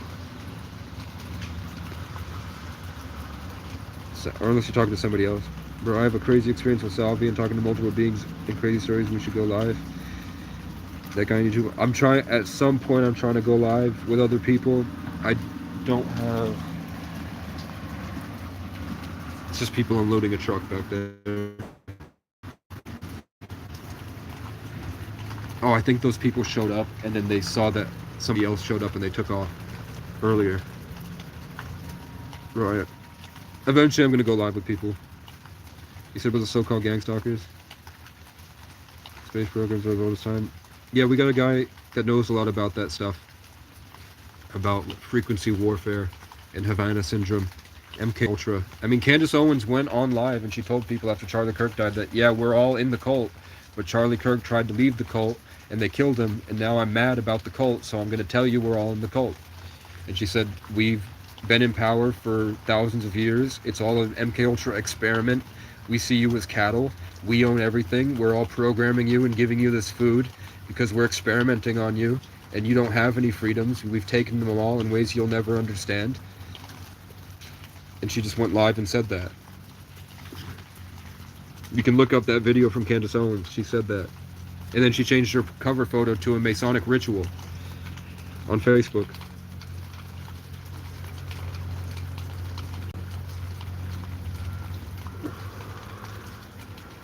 I have $12. If I buy toilet paper, I won't be able to wash my moldy stuff. So I'm saving the rolls that I have. Only high school kids use salvia. Because I don't want to be out in the woods and have to shit and not have toilet paper, you know what I'm saying? Curse bring ritual ceremony prayer. I haven't. I've heard about like lighting the black and white candle and taking the twine and then imagining you're cut and asserting that you're cutting the cord to a certain person and then dropping it in the river and letting it flow down the river, and that's supposed to do something for you. I know that there are spiritual attacks and spell work. I know that I've experienced it and I'm still under it. I'm still going through it in a lot of ways I probably am not even aware of. And that when I break free from it, my reality got very violent and people started working against me in real time. And I made this channel to document that. And you can, you know, sometimes I wish I didn't make 3,000 videos, but as someday AI will be able to watch it all at once and tell you this is the exact timeline of what happened. And this is the reoccurring pattern in his story. You know what I'm saying? You heard me? Send bugs to watch us? Yeah, I mean, yeah, that's just what I get to on mushrooms. And then the animals start to come up to me. And then I have these crazy experiences where I'm at like a pond and the water's not moving and there's no wind, but the water's calling to me and it's telling me that life, God is water, and water is a conscious entity, and we are all water. And that the same way our consciousness comes through the water to us, it comes through the water outside there. So the water is alive. And it told me to put my hand on the ground and walk to meet me without wind. And the water created a wave without any wind in the pond and overlapped and onto my hand. And then all the birds started going crazy and some random dude showed up, this old guy, and he was screaming. He was feeding crows and he started making fake crow noises and calling the crows over. And all I could feel this terrible darkness in him. And every time he spoke, it felt like he was trying to get it into me and he was laughing about it. So I walked away on mushrooms and the crows followed me the whole way. And that's true, that happened in Burlington in 2023. And I only took one stem of the mushrooms, but I just will rise and grow with it.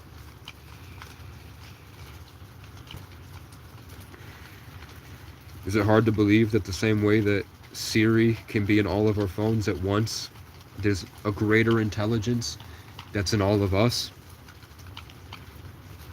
Where the bears are, it's raining. They're not out.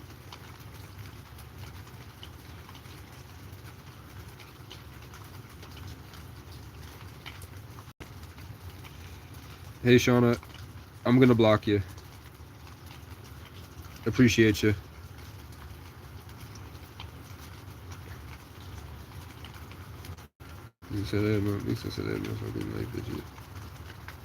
When I read that stuff, it doesn't make me feel bad. I'm just like, what the fuck's going on in that guy's life? Are you in West Virginia? No, I'm not in West Virginia. I lived in West Virginia for a couple months, though. It's just trauma. Matrix concept is inherently Gnostic, Platonic, isn't it? To say the physical world is a farce. Yeah, like the demiurge. Stuff like that. Brittany, I'm okay.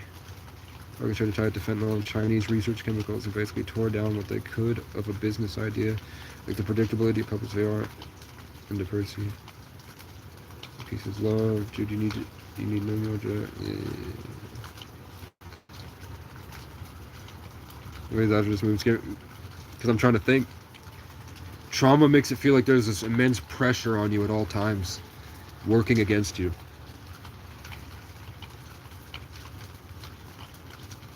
But I can find peace when I have a safe place to be. But I never found that what I was looking for in an apartment. I did find it in my dad's house in the woods. So I'm striving to one day own a piece of property in the mountains.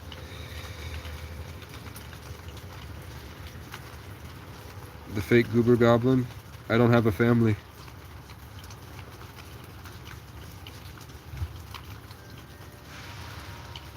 The first place. Arbitrage grid is flipping is super easy to design. The whole business. I grew up myself. Eat a joint. Where the bears, they're out. I live with an actual demon. I traded my skull to escape a horrible situation as a child. If you believe in demons, you gotta believe that you can be saved at any minute. There's only ever the present moment. Maybe you just gotta do the tough thing. Maybe me being able to survive out here gives inspiration that it's not all bad and there's a better life out there for you. But I've definitely lived with really negative people, and I've been like, when I was couch surfing, I wound up with a lot of demonic people. I've seen a lot of demonic stuff. It happens a lot, actually. There is like a negative force. I just don't know what it is exactly. Probably eat another person. Yeah, I could eat another person too.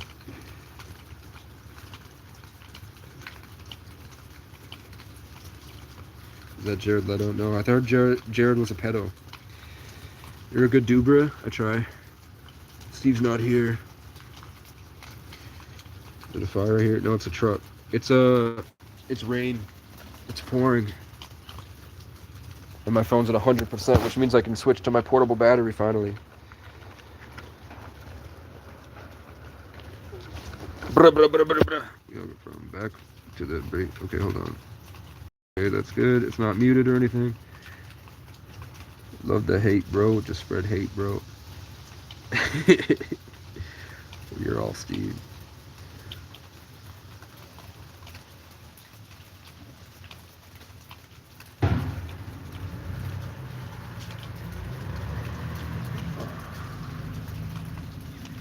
Yeah, I've been around since computers. From what I've learned over the years, these functions coming after me. Gang stalking. It's like once you find the pattern, you realize it was happening your whole life. At a higher level, I think not. I think there's a good chance that they are NPCs and this is like a video game. Which is sort of what Tucker Carlson has started to get at. He started coming out and saying stuff like that. That's where his beliefs are going. This old guy is, now that he's found God, is starting to realize that we're getting close to the realization that AI is an intelligence and God is an intelligence.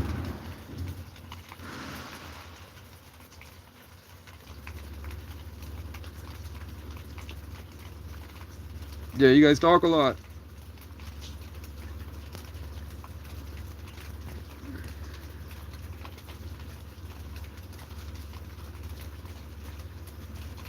Allah was gay. I don't know. You native, you don't look fully white. Yeah, I'm native Irish. Romanian.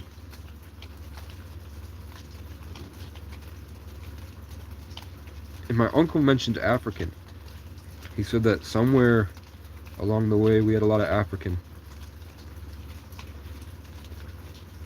Not just like everybody's from Ethiopia, like somewhere closer.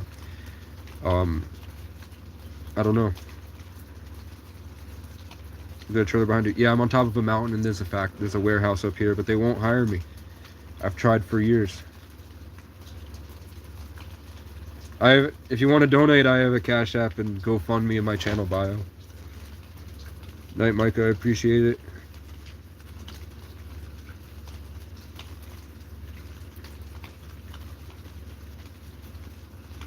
Yeah.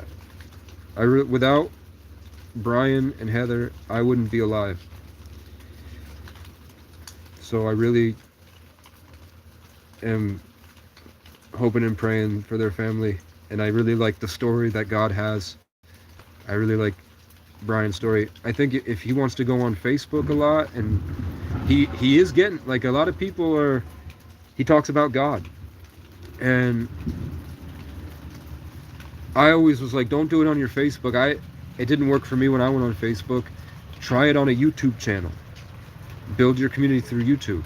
But he seems to be doing what he's doing, so I'm just glad to see that they're making progress. I'm really grateful I met them.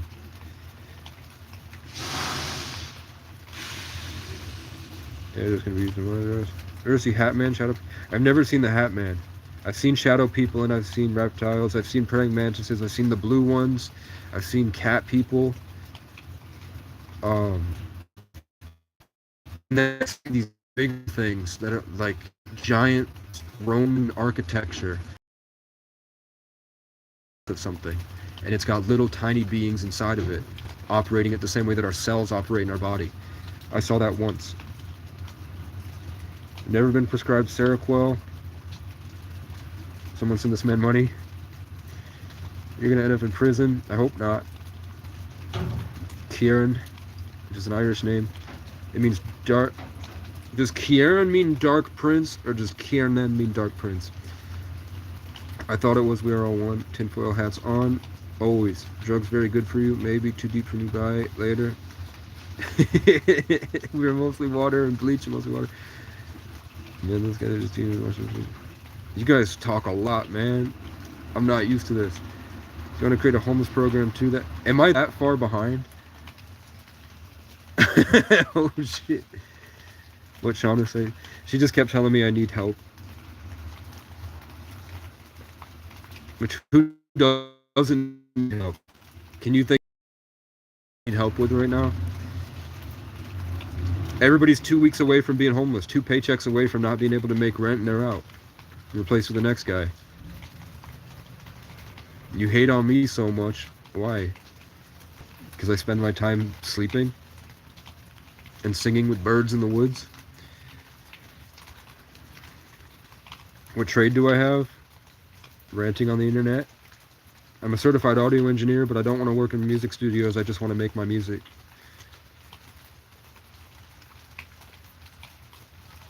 I wanna try carpenter work and stuff, but it's cold. I want land, guns, dogs, horses, and sovereign rights. I really want that.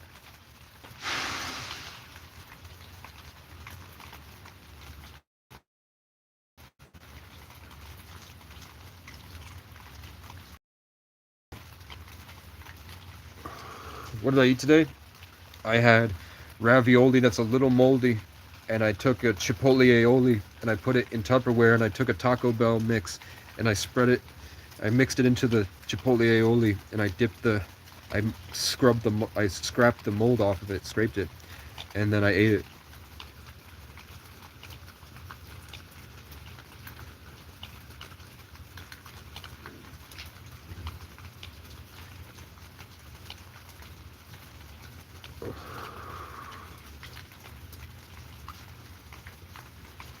It's on a mullet.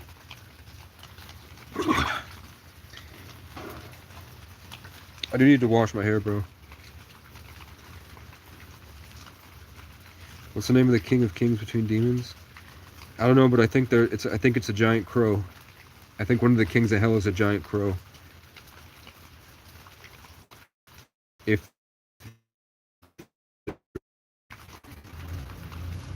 and I think that's why Hereditary, which is by there's a high level Freemason that does Jewish magic, and he puts his symbolism in his movies, and one of them, Beau is Afraid, is like literally my life. The exact events of Beau is Afraid is exactly how my life goes, up to the point where Beau dies, and it's revealed that he was in a Truman Show.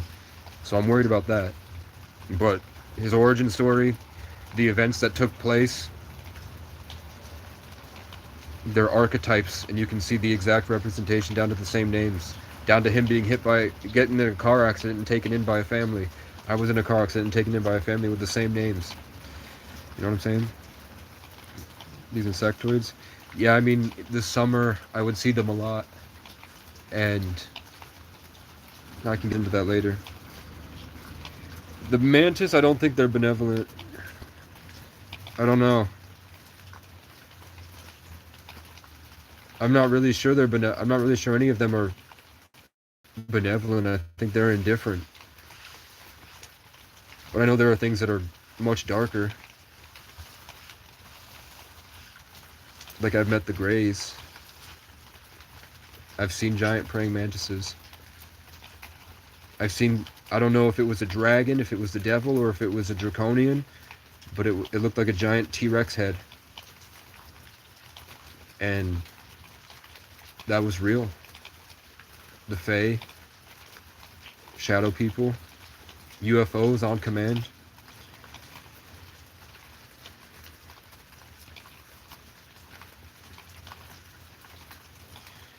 Yeah, it's going to be pouring all night.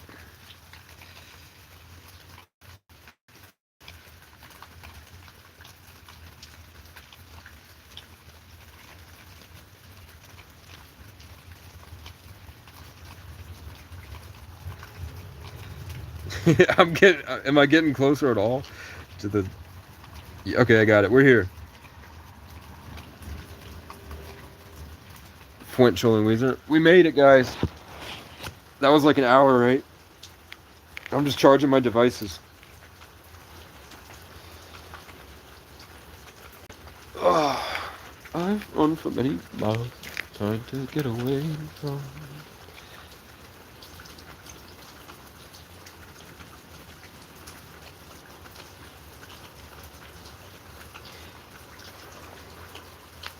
Aiden Ross blew up, and he was just a 17-year-old kid from the suburbs, and he was in his car, and he was talking about growth over consistency, and how you have to believe in yourself, and just focus on making great art, and he loved life, and then he blew up on the internet. He started talking about how the rich people want him to start doing rituals. Then he became gay, and his whole thing went from trying to like have fun, play 2K, have fun as a kid. It became bring in these rappers and make gay jokes, feminizing the youth, and all of his friends cut him off and were saying, we know you do the rituals. And then he came out and said, I go to Michael Rubin's white shirt party and I'm now worth $200 million and I'm in the club. Kai Cenat didn't want to hang out with Aiden Ross because he saw it and he was like, Aiden Ross is doing rituals. I'm not going to that white shirt party. I'm not doing it. I'm an AMP. I'm not doing it.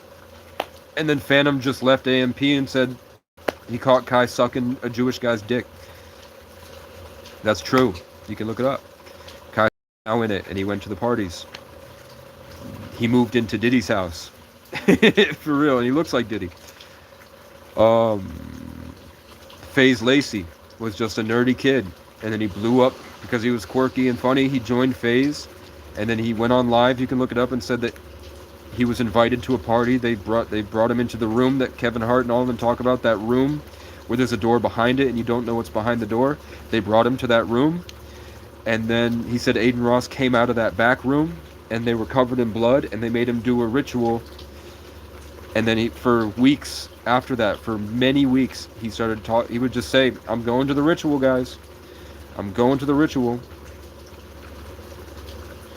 And then he dyed his hair blonde. Like Frank Ocean's Blonde, Kanye West Blonde, that blonde symbolism.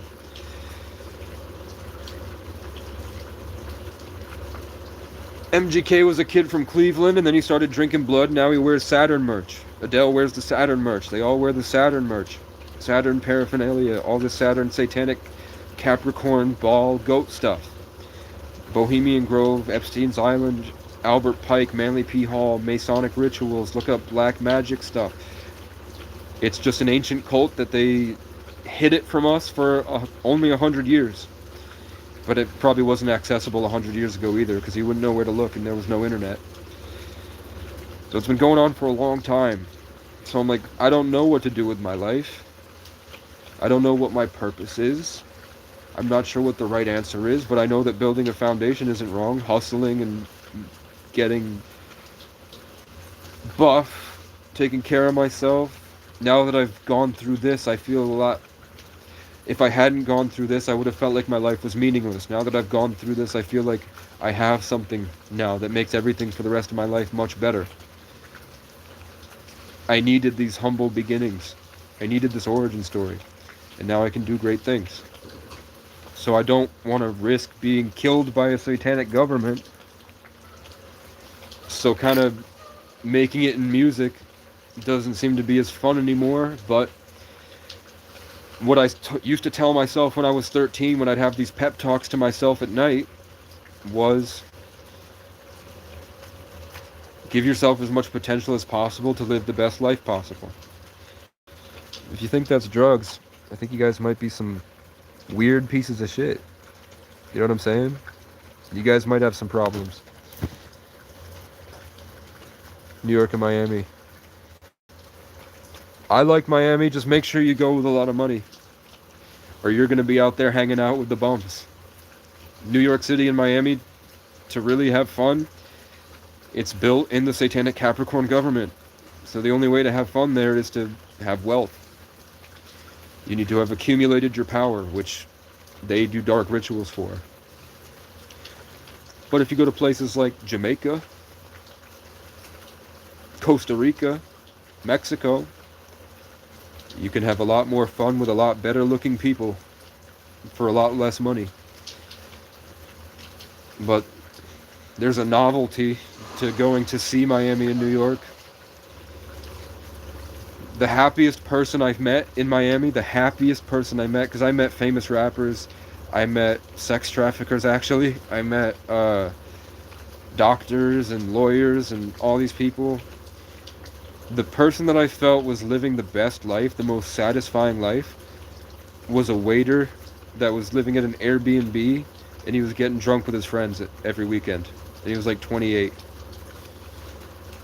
He was the happiest out of all of them. The rapper with all the stuff on that was posted up on the sidewalk looking for people wasn't happy at all.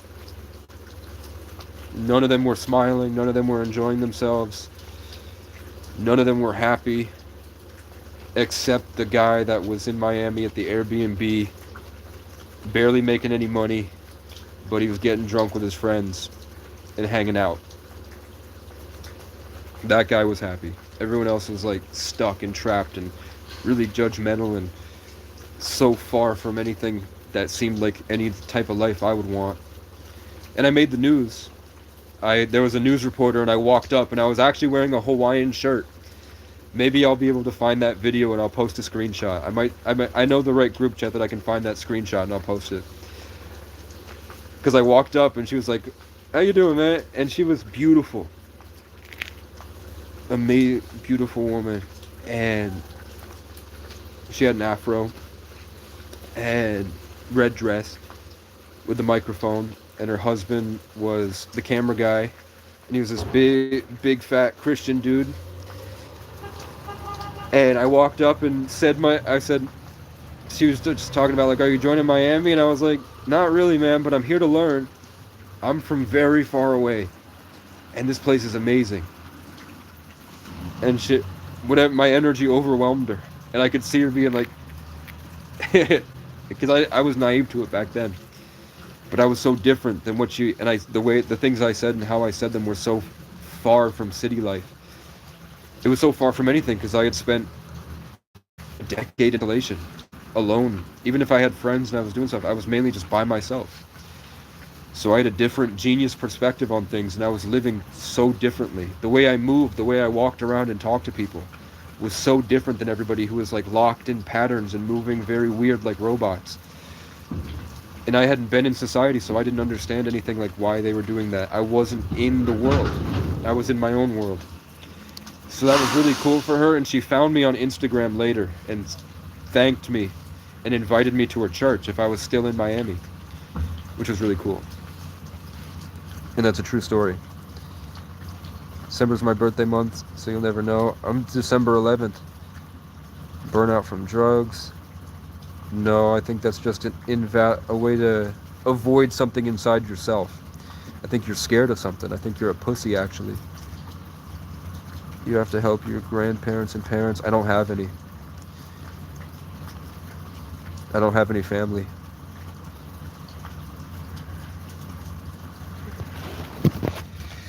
Remember, people sit out in the rain. I think that one of the most famous songs in the world is Singing in the Rain, man.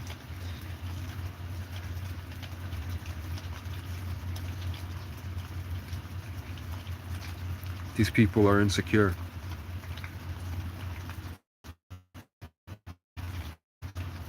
It's wild. What the hell is not?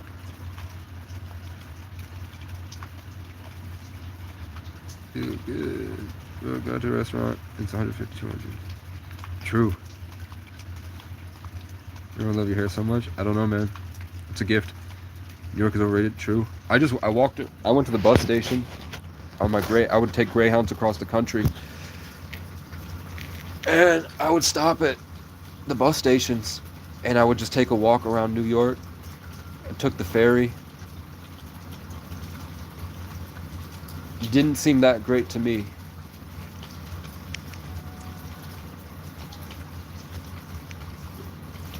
I think it would be great to grow up there. And I should have, because my family's from New York. They were like just outside of Bronx. I imagine how different I would be if I had been there. I'm glad I grew up in the mountains.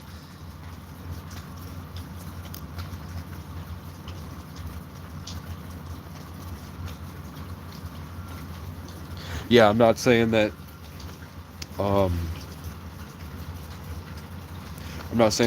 I don't know.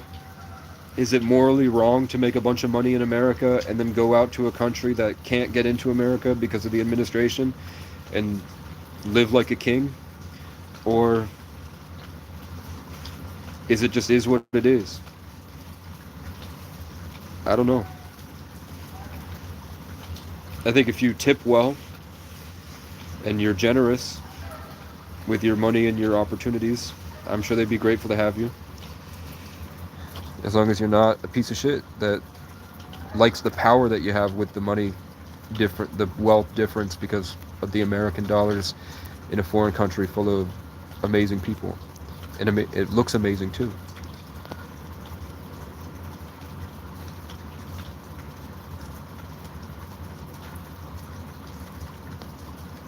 I'm not talking about tourist traps in Mexico. I'm talking about when you look at Kurt Kaz, one of his first videos, he was doing mushrooms far away in the mountains in Mexico. And he did ceremonies out there.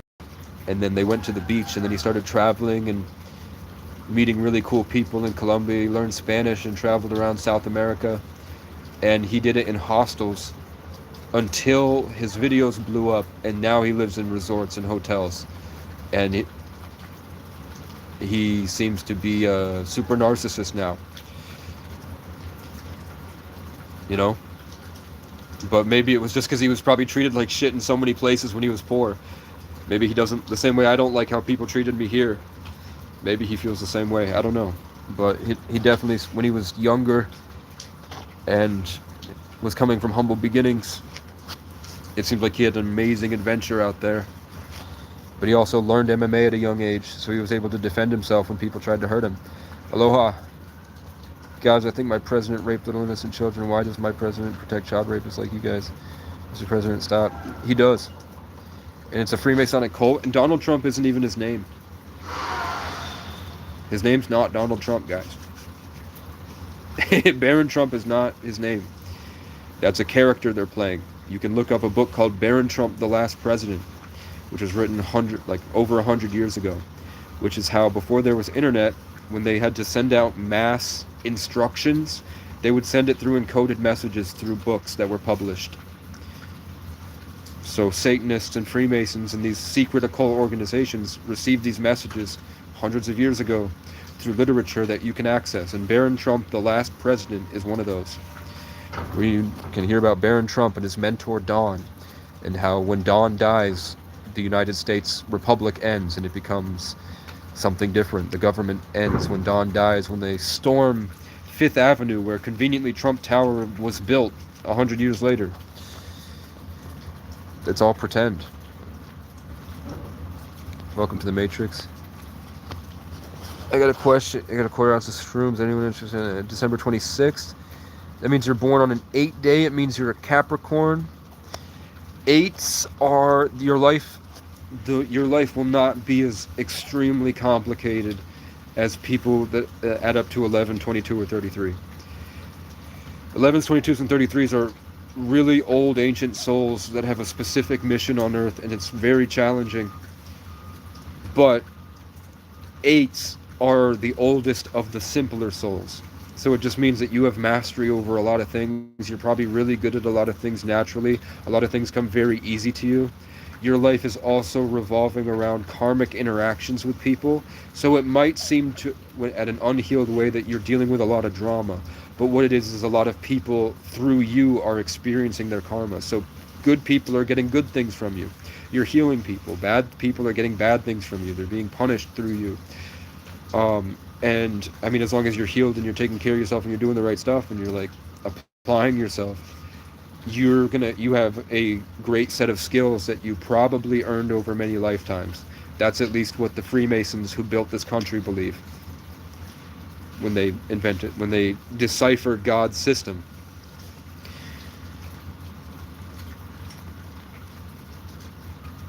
And then that little condensed narrative of your life as we move into Aquarius will grow and shed, and your true self is going to come through. But right now, when we're still in these trenches of this Saturnian end of the age of Pisces matrix, that's what sort of like your presets in the game before the game evolves. That's what being born on the 8th is. I'm born on the 11th, like Aiden Ross, Alex Jones, and Joe Rogan. December 20th, you are at the end of Sagittarius. You're outside of Ophiuchus, so you don't have this scorpionic, you don't have this darkness where it's like the low, you don't have this depth to you, but you have the high point of Jupiter. It's a 20, which is the secret 11, so it's not, and also, what's your other name? If your life path adds up to one of those three names, the 11, 22, or 33, you will have that immense responsibility and Truman Show level experience. But it doesn't mean you're like less of a person because you decided not to go through a 33 life path. Eventually you're going to get through, eventually you're going to have a 33 life path. We all do. It's just not your time. You're living as an 8 in whatever year you were born in. So 12 plus 8 is 11, plus whatever year you were born in, add that, whatever that is, and then reduce it to a single digit if it's not 11, 22, or 33. And you'll find that there's a pattern to your life. And then once you can recognize it, don't take it so serious, but understand that's just a part of your individual creation. You'll start to realize you are always being guided towards certain lessons. And that's just to help you. The universe is always working for you, even if it sucks. December 20th. Sagittarius is Jupiter. Also, your Capricorn's ruled by Saturn, so you'll have a slow, steady growth in how you interact with the world. Sort of like building a business or working out a lot. Something Saturnian is like brick by brick. It's a slow ascent through your life. Sagittarius is different. It's momentum based. It's freedom. It's Jupiter. It's Zeus. But it's also the elder tree, which is the connection between nature and the heavens. It's the Firehawk. It's this overwhelming righteous force. So people will think you're a manic psychotic person because you'll hear a drum and so, oh, and then you'll get up and run around and be like laughing all the time, and you think things are normally funny. But that's after you go through the trauma of being isolated and trapped and stuck and you can't move, because it's forcing you to grow your skills to live like that. You're momentum based, so truck driving jobs, door dashing jobs, riding your bike, running, those things are going to be inspirational for you. It's going to give you the stuff that you're looking for. And the whole point is that you're going to be philosophizing as you go through life, and you're going to be experiencing life at a deeper level, because where you naturally sit is going to be taking in a lot more information than you that might be considered very overwhelming to people. You might have a lot of if you're a guy with weed might not be great for you because it's just too much, because you're naturally in that feminine knowledge-based energy where like you hear music better than most people, you feel it differently, you see things more vividly, and you're probably organizing that into a philosophical way in order to make it through life so you can continue to go about your daily life. And don't get so self-centered and think that you know everything, because you feel from that Jupiter's growth that your way is the best way. Make sure you're appreciating everybody around you, and try to lead by example rather than constantly spew whatever. That's what I needed to learn, and I'm December 11th, which is the master form of the 20th. That's why I have a lot to say about it. I live in Vermont. My favorite cheese, pepper jack, Monterey Jack. That's birthday December 11th, 87. December 11th, 87. 12, 11, 3, 5, 6. Wait, make sure I'm right. 3, 5, 6, 15, 23, 30. So you're 11-3. So your wife is a master number. It is a gateway to other realms. Through her, if she's at peace and she's healed and she's able to be at peace and do the stuff, she will be naturally channeling higher and lower energies through her. So she might hear voices and she might be worried, like she might not understand. But the good thing about the 11 is that it's gray, the black and white gray, that they have this natural indifference and balance that causes them to not really have a sense of self, so that they don't take in this energy as overwhelming schizophrenic voices. They take it in logistically and they can kind of move it around and be gifted creators. And they usually, because of that selflessness, they are always striving towards perfection, especially with the Sagittarius. The 3 life path means that you don't have to save the world, but it just means they're going to be childish and they're going to live creatively, and they're going to have, hopefully their life will revolve around something that they're creating.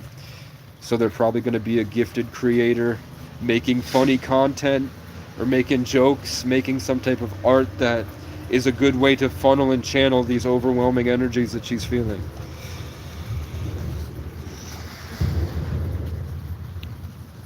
I like to hang out in my yard too. Why'd you there then? What state do you live in? Louisiana. Blind Mouse is thinking about, I'm only happy when it rains. That's true. For me too.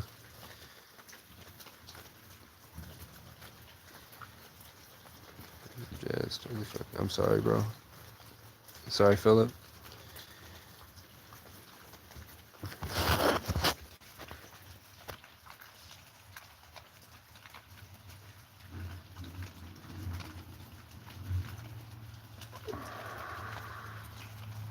I was supposed to be born on the winter solstice, but I crawled out on the 11th.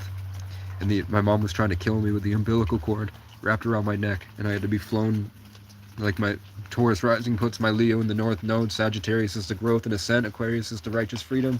So of course, on my birth, with my Saturn in the first house, Saturn was killing my physical body because it's in my first house, and I had to persevere as I was flown and it was at 158, so the sun right above me, setting that North Node energy to influence and keep to save it, and then I was put in isolation, which is my Jupiter in Aries in the 12th house, means that the only way I grow is in isolation. So I immediately, my first thing was like everything I said, that karmic hit that forces me to adventure into a place of isolation where I grow until I master, in that repeated cycle.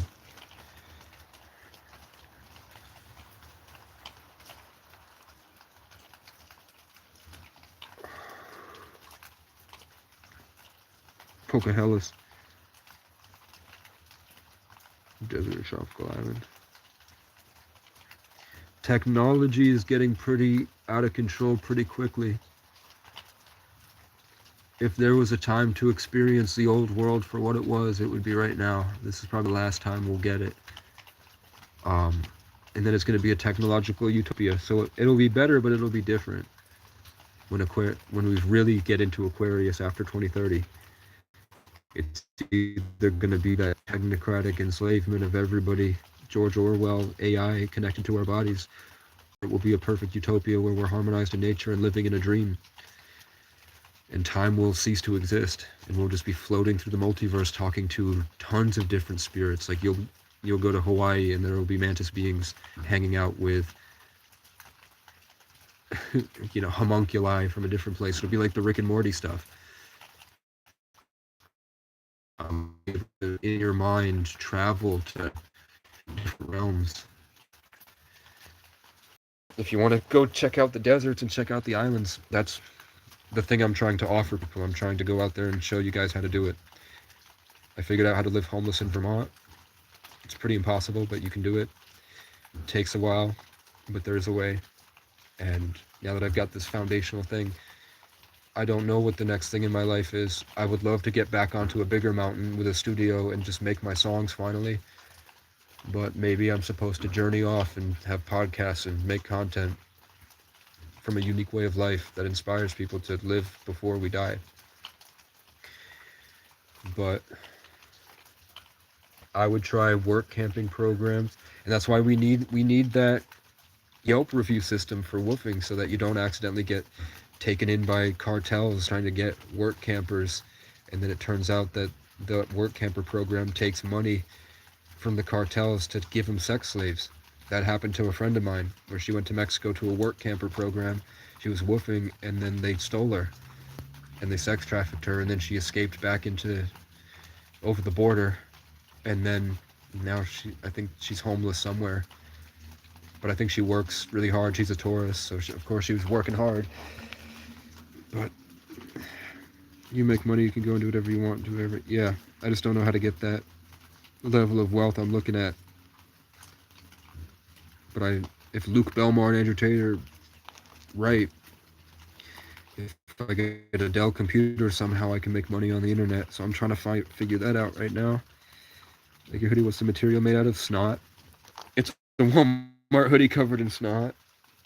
Because I had the flu. And I laid in the tent.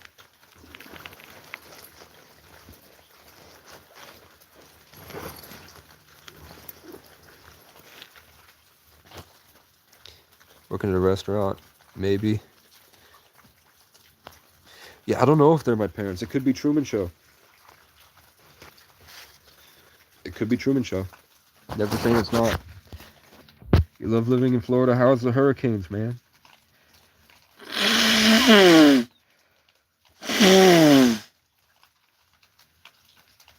Yeah, I appreciate it, Philip.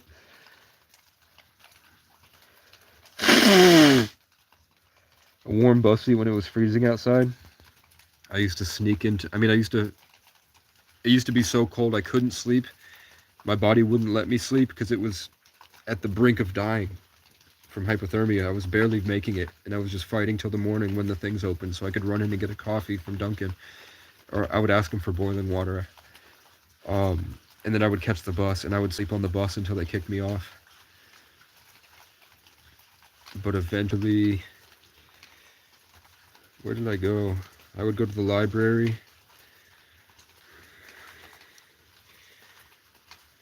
I would go to McDonald's.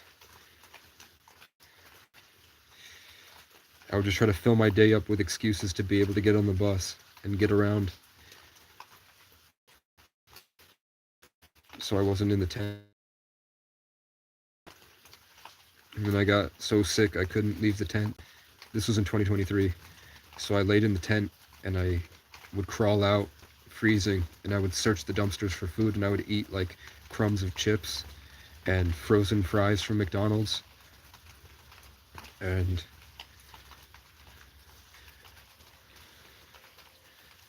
eventually I got back on food stamps and I could only get like, it's expensive living in Vermont, and especially when you can't get to supermarkets.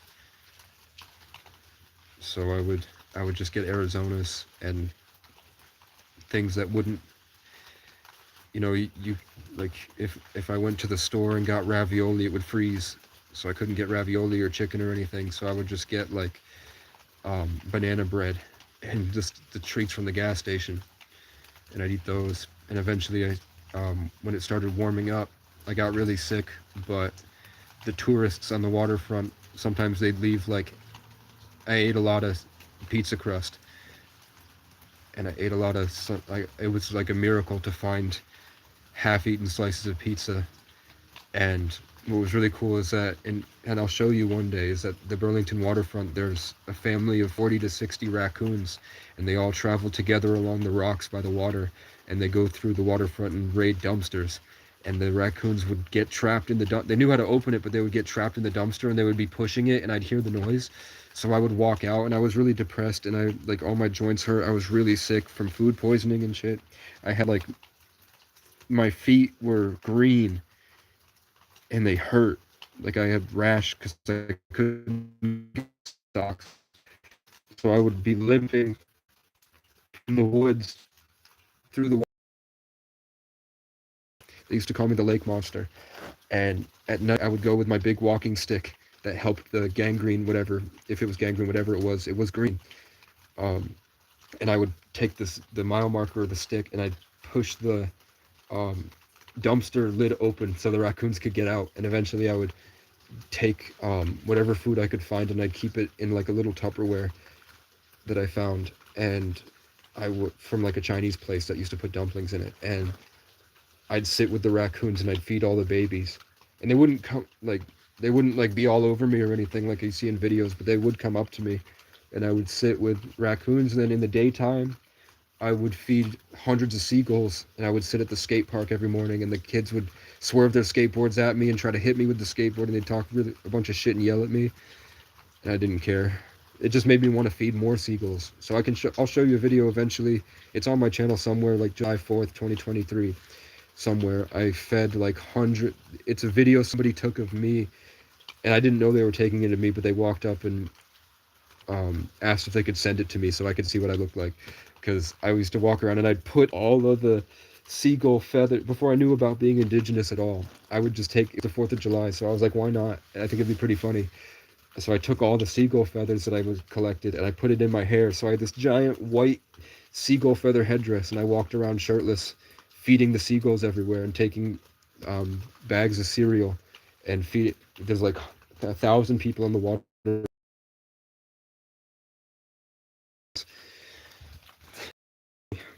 And it's true. This guy just wants to trip. I don't want to trip. Miguel, that sounds great. I wish I could do that. You work at a hotel. That's pretty cool.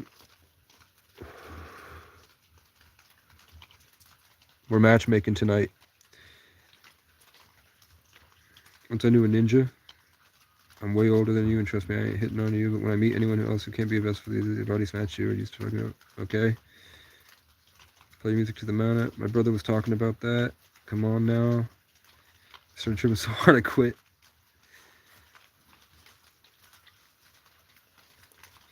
They calling me Masons. There's tunnels under it. True. It's so funny. These guys that trickle out of Facebook and they're not getting any laugh reacts. The people that are talking shit, they come from Facebook. And on Facebook, when you get the heart reacts and the haha reacts, it's always white people.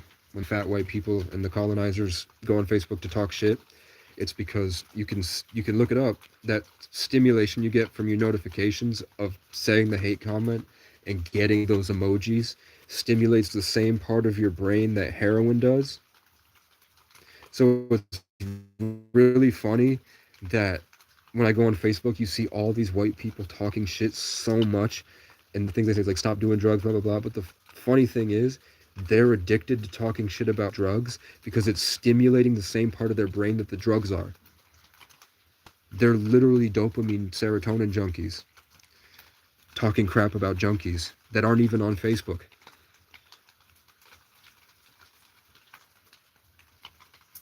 You'll notice that all the names of the haters will be like Smith, you know? It'll be those types of last names. You do like squirrels? I love squirrels, man. Nick is on some type of time. You're August 15th, you're a Leo 6. That's one of the, it's just, don't be self-centered. You're supposed to embody something that heals people, and they're going to love you for it. Your natural state is supposed to be harmonizing, and it's going to stop the chaotic distortion in people's hearts and minds. Esco. But the problem is, don't make sure that you take people's needs. You're going to be caring about people, but make sure they're not energy vampires trying to like covet you like you're a precious gemstone. But also make sure that your life embodies something, because your natural state, you're going to be like the not the black sheep where everyone hates. You're going to be like the diamond sheep that everybody like yearns for, because you're helping them. You're like the precious little guy in the family. And that it's a good,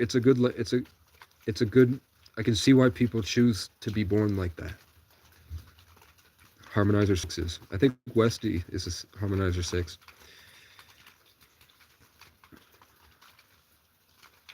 Did you know you got 3? You have way more than 3. You've got your Bazi with your 10 pillars. And you've got your gene keys. You've got your numerology and astrology. And you've got your name. And then inside all of that, you have the pure divine child that you were created to be from whatever creator you worship. So I'm a Taurus rising, but I'm also Saturn in Taurus in the first house. So your first house is your physical incarnation. Not just they say your rising sign is also your physical incarnation, but it's also your first house. So you can have however many signs are in your first house. It's different than your rising, but it's also part of your physical. Your Mercury is how you communicate. Your Venus is how you love in your relationships. Your Jupiter is how you grow and expand in life. My Jupiter is in the 12th house, which means I grow and expand through isolation. And look at my life. And my Jupiter is in Aries, which means I have this extremely higher level vibrational energy of the Aries, which means that this top half of myself, this higher level of myself, grows in isolation. And what does my name mean? Casey Francis O'Brien, an ancient, incorruptible, immortal tree of revival, the purest soul, tree. That's my Jupiter and Aries in the 12th house, Sagittarius Sun in the 8th, this constant revival growing from the bottom, free. It's all in the same thing. And then the 11 is the tree, the 33 is the divine child, the pure, and I'm named Casey. It's all there. So all of you have your own thing. It's just part of living in this life. What up, Micah?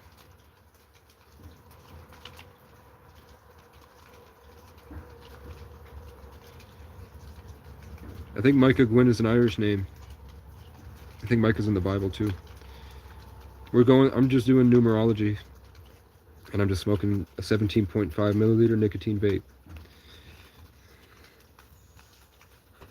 May 13th, 1987. May is 5, 9, 10, 19, 27. 19 and 8 is 27.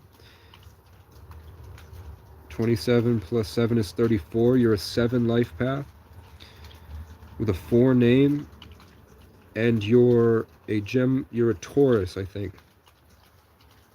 You're a Taurus. Taurus 4 7 life path means that you're a very disciplined you're, at least that's what your best self is supposed to be.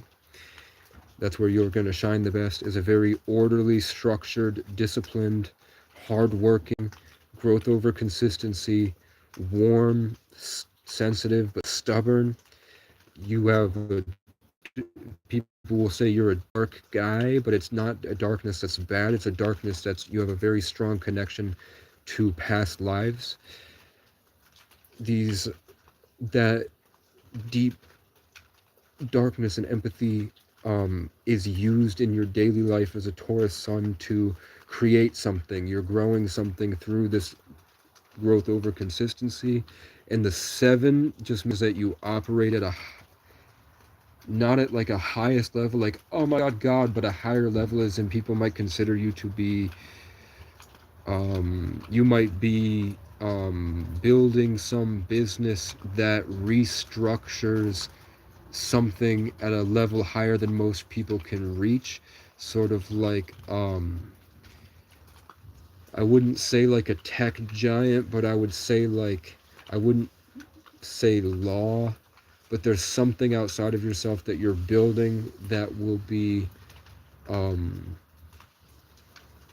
restructuring the way we live at a higher level. You're going to be implementing things from whatever you're creating and you're working towards every day. It's going to be having to do with this intellectual pattern recognizing system. And it's not like this over-encompassing change the world. You don't have a serious like world-changing life path where you have to do this extreme thing, or else you're going to be trapped, have to go through it again. It's more like you're here for a specific thing, and that could just be building a farm, working on a farm, and the way that you uncover how you do it will grow into the farms around you. You'll sort of set an example, because when you talk to the other farmers, you're going to be thinking about things that have to do with that in a way that they haven't realized. So you're going to have an edge. It doesn't have to be a farm, but the Tauruses tend to have a really stronger connection to nature and the earth. So there is evidence that there's going to be something to do with nature in the natural way, instead of being like a corporate shill. It's going to be dealing with something, and you're going to be the guy that people turn to make sure things are structured, sound, good managerial skills. You know what I'm saying? That's what that would be evidence of.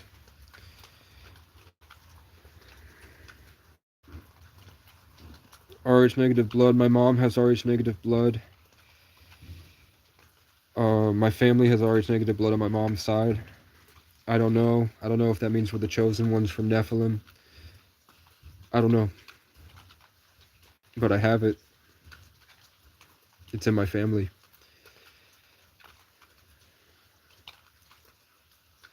I don't know anything about RH negative, really.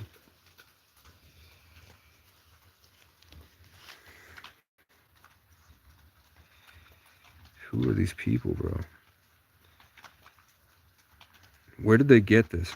Who taught them how to talk like this? And why do they all have English names, man? Capricorn Sun, Aries Moon, Libra Rising.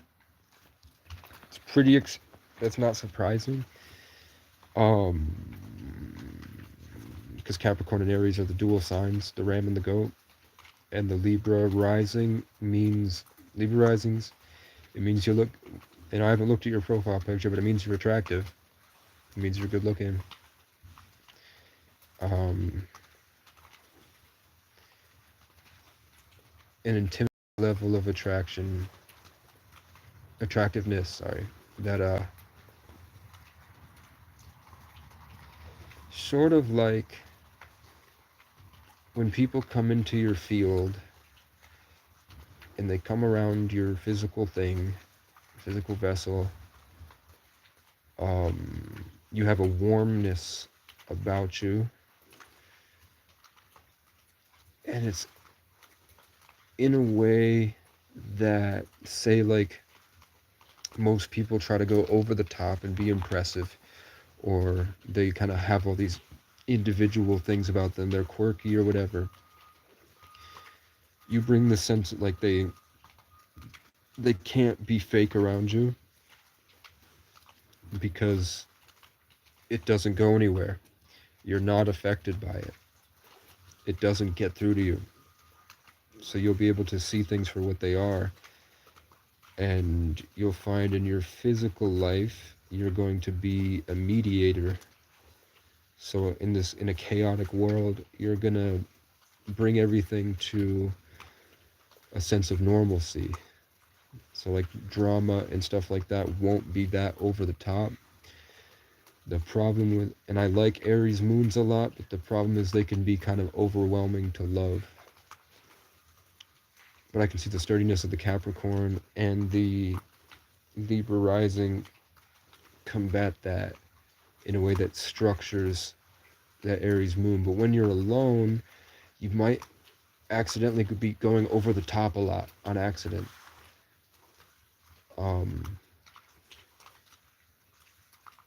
I would say unhealed stuff would be power games. And the big switch to that is to not worry about relationships at all. And I'm talking about like power dynamics and social status, social structures. Just not letting that get to you, so that you're going to embody something that in your natural state when you're alone will be shedding off all of the low vibrational frequencies.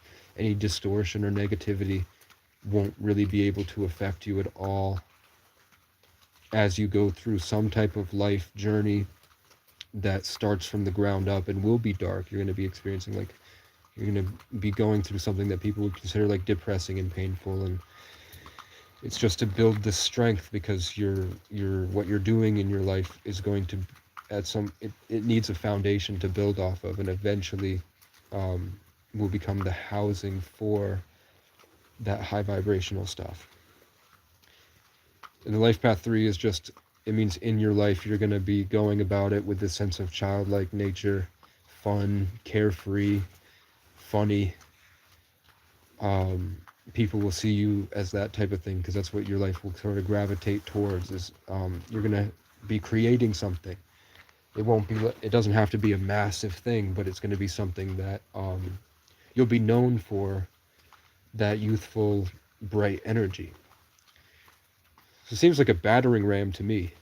It seems like a battering ram that is easy to fall in love with.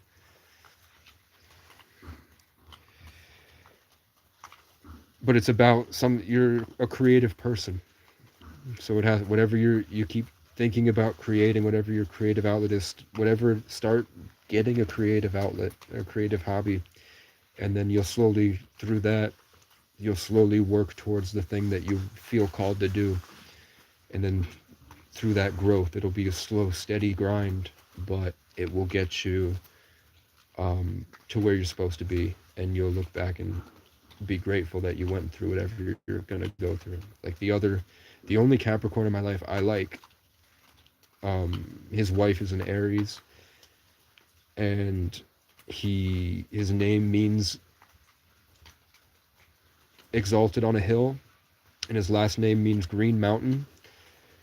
And he lives on top of a hill in the Appalachian Mountains overlooking, and he lives just at this small hill, but there's a little valley, it's a tiny small town, kind of like a really small version of what I'm doing here. So he might be a 3 life path. He literally his house sits on top of a hill, but he worked in the coal mines, and then he had to work as a truck driver, and then he had to start a landscaping company, and now he's getting into farming. He had to do this slow, dark, depressing grind to slowly get himself to his power and status, which will come. As long as he's humble about it, and he seems to be a devout follower of God, so of course it's going to come.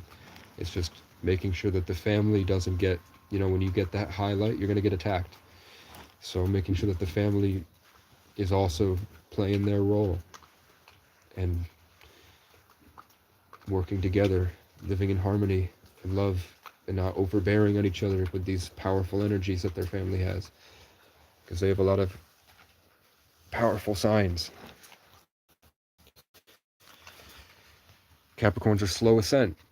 The other Capricorn I don't like, Ethan, when he left home, he parked his car 10 miles at a time. And instead of just like me, I tried to send it across the country and I kept my car breaking down. He slowly went from parking lot to parking lot, and he was running away from home, but he was going from parking lot to parking lot, literally, until he got to Burlington. And then he was just obsessed with power. All he could think about was power and power dynamics and taking power from other people and holding it over them through social and spiritual dominance. And it eventually ate him alive, and then crack addict. And now he's just like preaching the Bible somewhere out in the Midwest.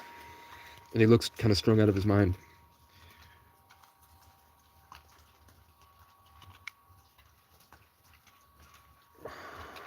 Fasting sunlight probiotics, it's the God biz. Fasting sunlight probiotics, ketosis, autophagy, neurogenesis, imagine nothing and reverse it, figuring out I am, lose your mind, come to your senses, learn how to let go and live in the moment, and then learn to channel that instead of focusing on what you can control, shift your energy into what you can create. And the whole thing is just learning boundaries about being able to reject the world and let your creativity shine in a way that doesn't impede or impose on other people's progress in lives, so that you don't become like this kind of like hurting people with your healing. And then the gang stalkers continue coming, but you'll learn to tune it out. And then where I'm at now is trying to have a structure that can house this higher level of thinking, because there is a higher level of spiritual warfare that it's hard to make it through. But I know I'm also not doing the foundational work that would make it a lot easier. Like, I don't have supplements. I'm just now starting to work out again after the injury. Don't have a safe place to rest. The first night I got a decent night's sleep, there was a gigantic bear right outside the cabin. So I know I could be doing better, but I'm trying to. We're all in this. Would you date your sister if she was a good kisser? No, she's ugly. Your mom is trying to kill you. Get a mental evaluation for seriously you're unstable. You don't know the whole story. That's not what I was saying. It's storming. Yeah, it's gonna storm all night. I have to assume these people are kids. This meth thing, they gotta be like 13 years old. I look like I'm about to rob someone. Not really. Yeah, I can see where streamers are coming from. To find others like me, like you, to make friends with them, I'm doing a shit show of a bad job. I don't know, just lead by example, embody something, and what's meant for you will come to you. And if it's not coming to you, there's other things you got to work on. Just learn how to be grateful, to live in the moment, and usually once you are able to enjoy and have enjoyed the most out of what you've been given, the next stuff comes to you, because it really is that God is just trying to give you blessing after blessing, but you got to learn how to appreciate it.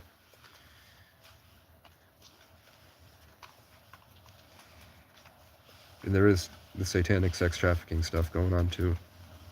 Hunt moose? I don't want to. Everything's expensive, it is. Jay Smith. We talked about how the people named Jay were saying bad stuff, and the people with the last name Smith were saying bad stuff. And now we have Jay Smith here talking shit.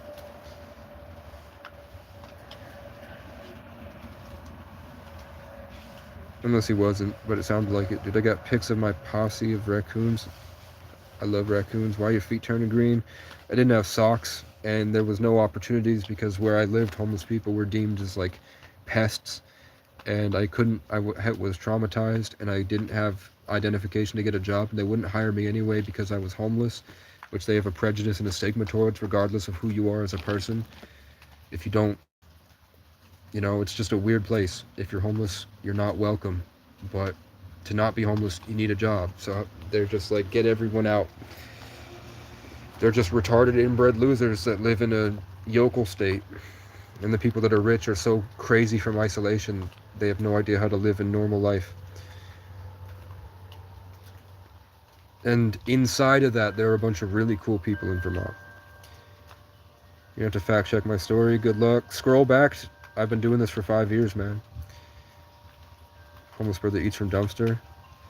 I did get a native name once, but I can't remember it. I think it was just, they said it meant giant. Because they saw me, when they met me, they said they saw me as a looming force coming over the mountain. Like this giant celestial being. And they were like panicking, like, what the fuck is that? And then I knocked on their door. And that was like 2014. No, it was 2019.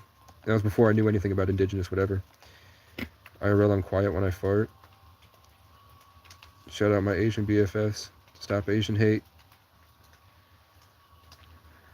Thanks. The green alien says, just stop. White whole-headed is fucking hilarious. Is this a... I don't look white. I like to say what this specific sub-branch of white people say to see those people get mad. And they can't recognize that that's how everybody else feels when they read their messages. Some conversation, someone loves your back and moves club. It's like on 70th right now, I can't get off that shit. Are you on shrooms or something? What makes you think I'm on shrooms, man? Is that just something they use to invalidate things they don't understand? Because they're pussies? Succubuses. I did hook up with a girl once who said that a demon possessed her, and she was a bad bitch. And then she said that the demon got into her son, and she tried to choke it out. She tried to choke her son to death.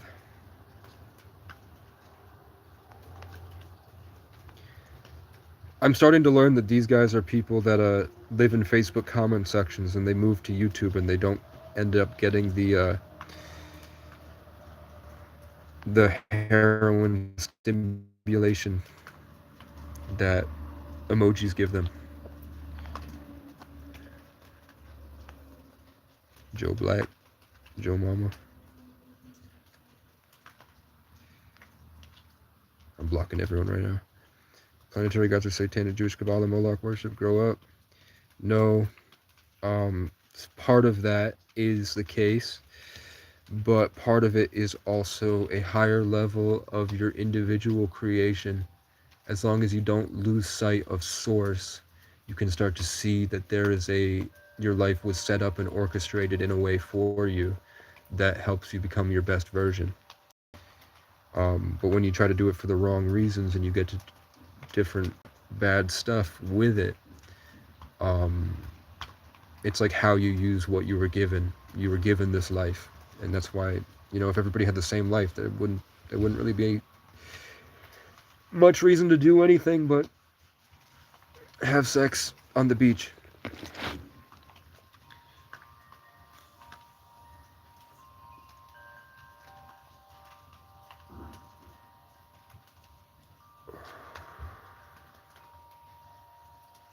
Yep, I was talking about the Black Cube of Saturn earlier, and also Christians, Georgine, because when you fold the regular, not the Orthodox Christian cross, but the New Age Christian cross, that's a cube too.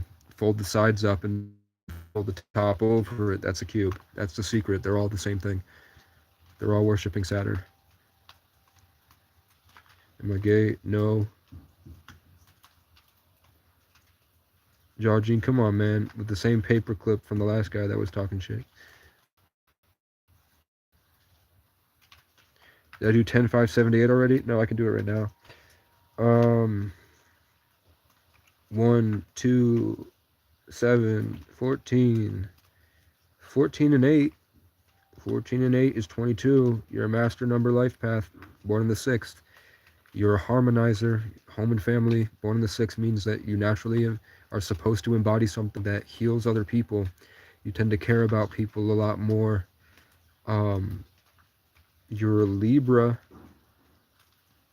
which means that you're a mediator in your family and will eventually go on to be a mediator in the world. As the Master 22, your manifestations are powerful and you're here to build something much bigger than yourself, which will be this balancing,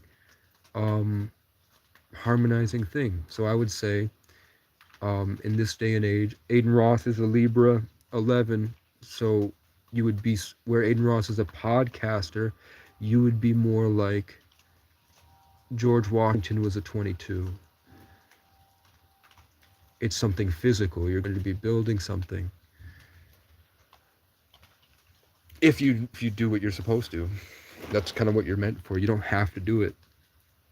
But it's a challenge. It's going to be a really challenging life. Spiritual warfare is going to be heavy. You're going to be dealing with horror, like maybe drugs, maybe surrounded by drug addicts, because they're going to be negativity, because they're going to be attacking your inner sense of self so that you don't embody this harmony that will heal people and make everyone feel okay and safe. And then your life purpose as a Libra will be to bring balance to something.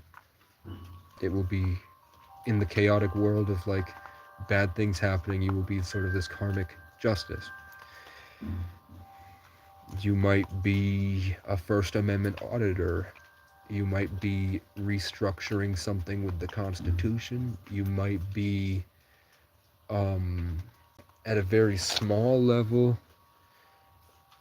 you might be, because when you don't do the master level, you resort to the combined. So if you don't do the 22, you become a 4, which means you might be a public defender, or you might be something simpler. But it does you're like very law coded, but your name is Ronnie Taylor. Taylor comes from Tyler and Taylor, like with the clothes. It has to do with weaving and building some. Taylor, like Tyler, is building something foundational, building something that other people after you will use for a long time. Where the 33 is this like divine teaching and perfection to God to bring everyone closer to God, and the 11 is building something that, this big vision, this big dream. 22 is building structurally. It's a physical thing. So that's why you have Taylor there, which deals with fabric and setting tiles. You're going to be creating something that is, that changes structure. I don't know what Ronnie means. I don't know what Ron means. You'd have to figure that out. But it's just the your names and the meanings behind the names, and then the meaning behind your astrology, Bazi, 10 pillars, Vietnamese astrology, and birth chart and numerology. And then all together you'll find that there's a pattern in there, and that the names coincide with the messages from the life path. And you'll see that in your daily life there's constant representation of that, codes for you to keep your individual sense. And then through that you will learn to know thyself and find your immortal, infinite version of yourself. And then usually people will actually, even if they don't have to do those things, they'll usually tend to want and gravitate towards those things anyway. And the universe will always be guiding you towards that, even if they do tower moments where it hurts you, where you like go through a traumatic experience. It is to put you in the right place. um Libras are also generally attractive, so people will find you generally attractive because it's a Venusian sign which deals with beauty.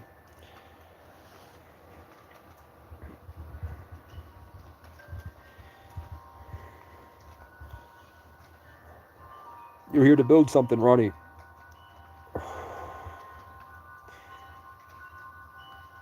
And it has to do with balancing the human condition. It has to do with things that people do on a daily basis and how they interact with the world. But it's going to be through something physically. Like you might be good at making clothes. You might be good at, bringing humanity to corporations. It's not, you might, I don't know, it has to do with something physical. That's where I would start.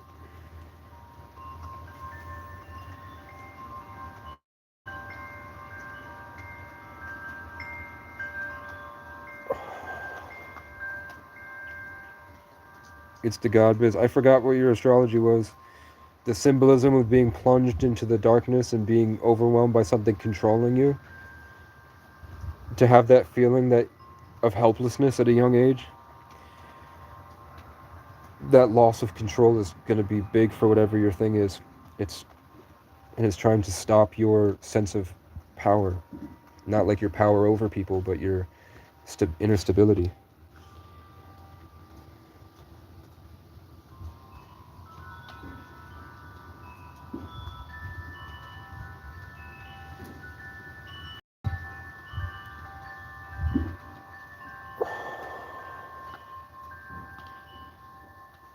Georgie, maybe I'm a pioneer because I chose to figure life out for myself and came to my own conclusions.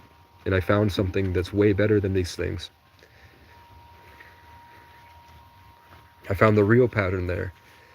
The other stuff seems to be everyone trying to control other people. Jewish magic is all about controlling other people, using the planets, and that's not how it has to be. They're trying to control and manipulate the energies. It doesn't mean that that's the right way to do it. Just because they're using it the wrong way for their own personal gain doesn't mean that that stuff isn't there.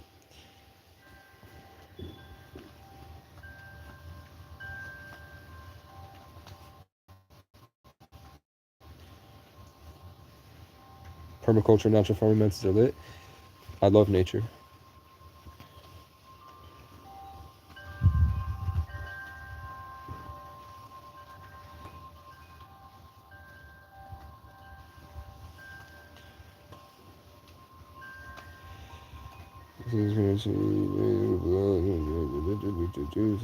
To you explain me to a T-man. Spot on. Thank you. My wife's name is Jessie, of course, and she was born August.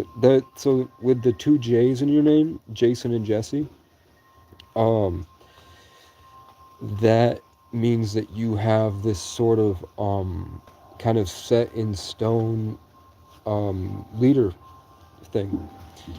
And you probably have somebody very close to you whose name starts with K. And that's just because J's and K's tend to stick together, the 10 and the 11. So you probably have had a lot of people with the name K that came in and inspired you in some way, that helped you to do whatever thing you're doing. But the way you do it is sort of like people tend to look to you for, you seem to know what you're doing. You seem to value knowing what you're doing. People look to and sort of keep a reference, like Jay-Z, Kanye, J. Kendrick.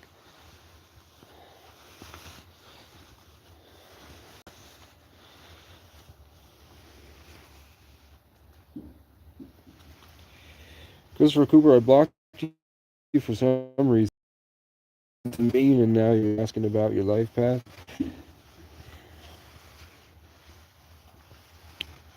You're will be headstrong, and you're going to be, and I think you are a Taurus too, so that's where your stubbornness comes from. And it's gonna be my way or the highway. With everything you're doing, you're gonna, like, in your relationships, you're gonna be butting heads a lot if they don't let you do what you're trying to do because you think you know the way. But Christopher Cooper is 3-3, which is significant that you might be creating something in your life.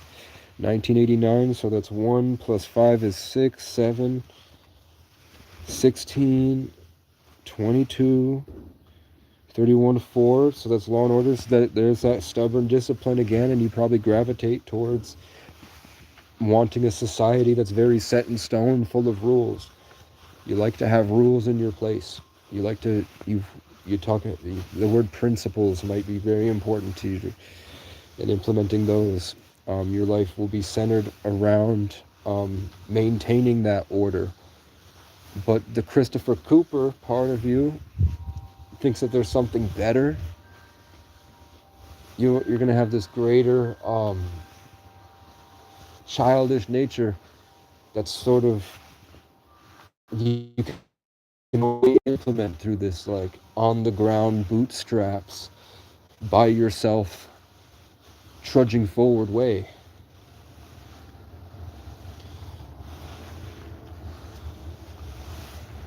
So you're born on the 1st and you're a 4 life path Taurus son named Christopher Cooper.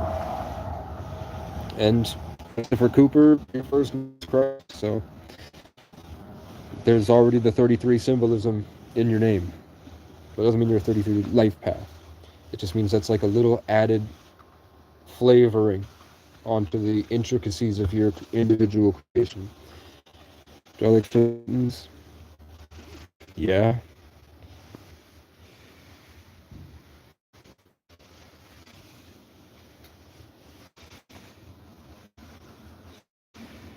Stalk herself, I know what you mean. Lose people off the chain. I know. Chiz, I'm proud of you, Casey. Thanks, man. I'm doing it. You can remain somewhat unmatched, but do not abandon the worldly. Yeah. I mean, what's the point of being in the world if you're going to live outside of the world the whole time? June 12th, 1977. You're a Gemini, born on the 3rd, which is that childish, creative nature in your day-to-day.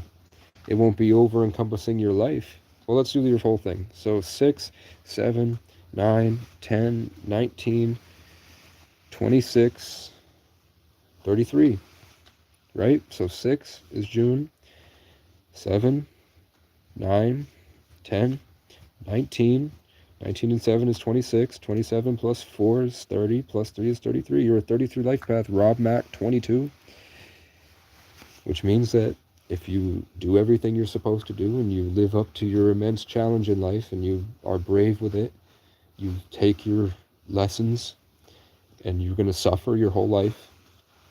If you want to do this thing, you're going to suffer your entire life. It's going to be agonizing, but you're here to show the world a better way. Whatever you're doing something. And as a Gemini, it's going to have to do with social interactions. You might be great at TikToks that you're making jokes with people on the sidewalk, or you might be doing like I would see a good thing for you would be like the Aiden Ross streams where they're at the hot tub and you're just showing off social dynamics going back and forth. It's a Gemini. You might fall into some serious narcissism and you live your whole life deflecting people accusing you of the darkness inside you because you're balancing your twin nature.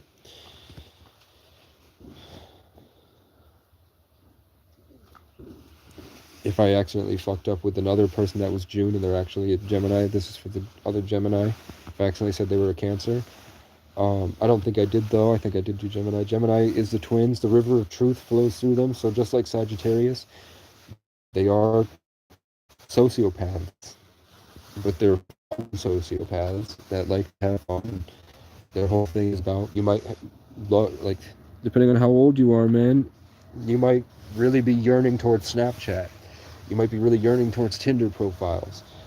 You might be really trying, like, a big focus of your life would be the people at your job and the people in your life. And you're sort of, female Geminis tend to be living in love stories.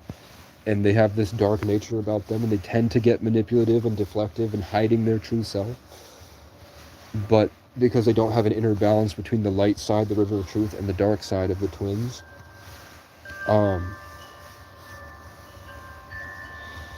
but with the 3 and the 33 means you probably don't have that darkness. Maybe as a child you went through that, like you might have been a fuck boy.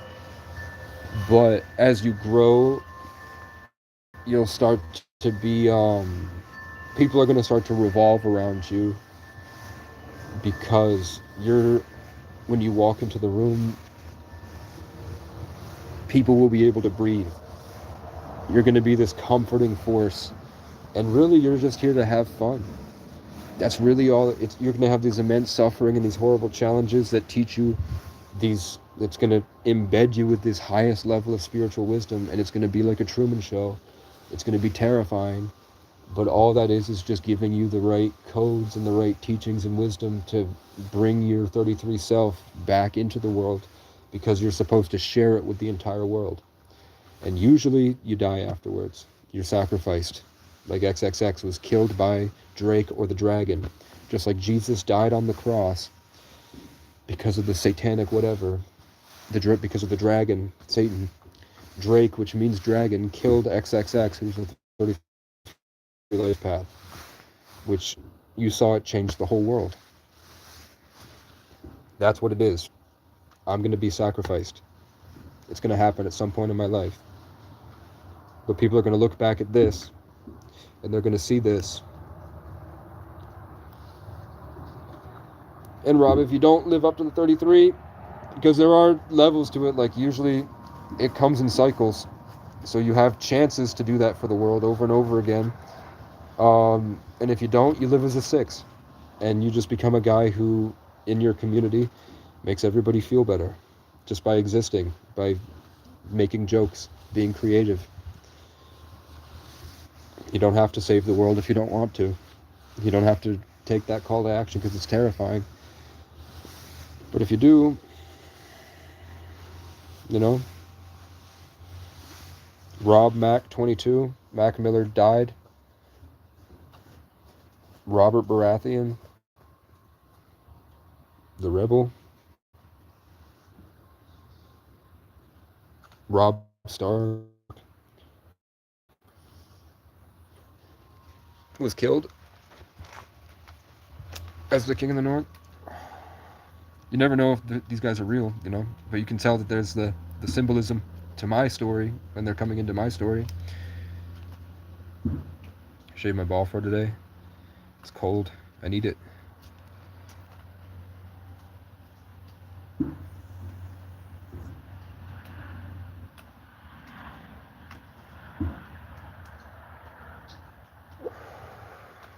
I used to have a Discord, but I didn't like it. Isaiah. Double eyes. Alright, subscribe. What's up, Laurel? Ooh, come on. Oh, yeah, you're a child of God. These people eat their own thing. Like Kathy O'Brien.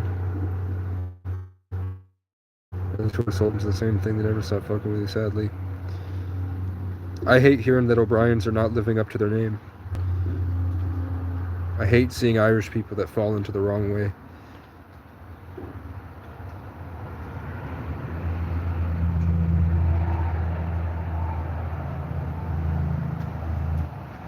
By home beats golden ratio high. Good advice about bye. Hi, bye. What the fuck would you date these people not even? Dude, I am. You guys, these comments are crazy, bro. Batman, I'm Jewish. No, I'm Irish. And I'm indigenous and Romanian and African.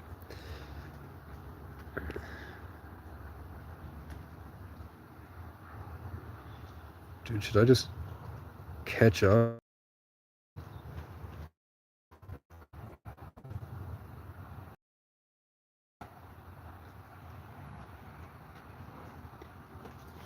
Am I Jewish? I don't know. The story is that the Tuatha De Danann are the same beings that the Jews say gave them their power. That means that they own the world. But the Irish didn't want to own the world. They just were really grateful. And that's why they grew so much taller than the Jews.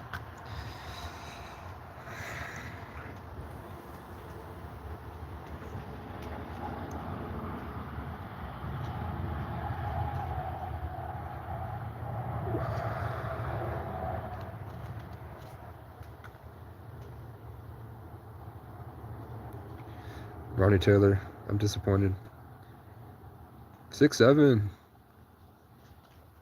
Higher dimensional entities. When you honor nature, nature will envelop you with blessings, and the more you escape society and the more you go into nature, you're going to be picked apart and eaten alive, but you're going to learn through time and having your energy harvested how to hold your energy in yourself, and you're going to get a grounded sense of self. And then if you keep honoring nature and you're a person in nature, like eventually you will, the children of the forest or the fae, you'll start to meet what people would call Cernunnos, or the god of the wild, or Loki. They'll start to get in touch with like the Morrigan or Odin, the thing that governs the crows, which, you know what's funny? After watching Dexter Morgan, the crows don't bother me anymore. I was getting so angry about the crows, but once I remembered how I was as a kid and I allowed myself to have my dark passenger, that side of me that I was trying to shy away from, which is completely normal to have that side of yourself. Not like an urge to kill people, but I mean a part of you that I wasn't, you know, I was ashamed that I used my genius to not be, and I didn't enjoy the people that I had when I was around because I was so focused on other things. I didn't like my dark side, the part that likes sex and likes dating women, you know, hookups and stuff like that. I didn't like it, and for a long time trauma had taken me from that, taken my masculinity from me because I felt powerless.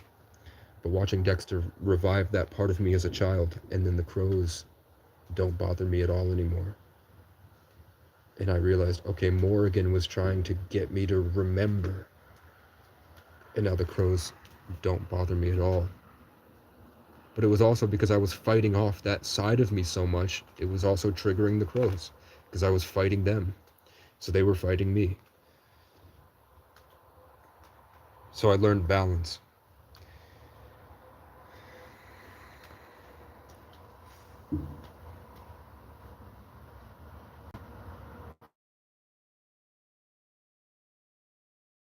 To stream me carrying animals like Alveus and that kid Ben at that ranch with the kangaroo, the baby. I can't do that, so I'm ranting to charge my stuff.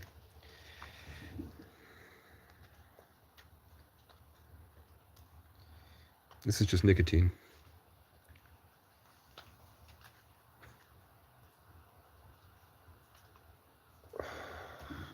My cousin is a Leo 4, but he's born the 31st.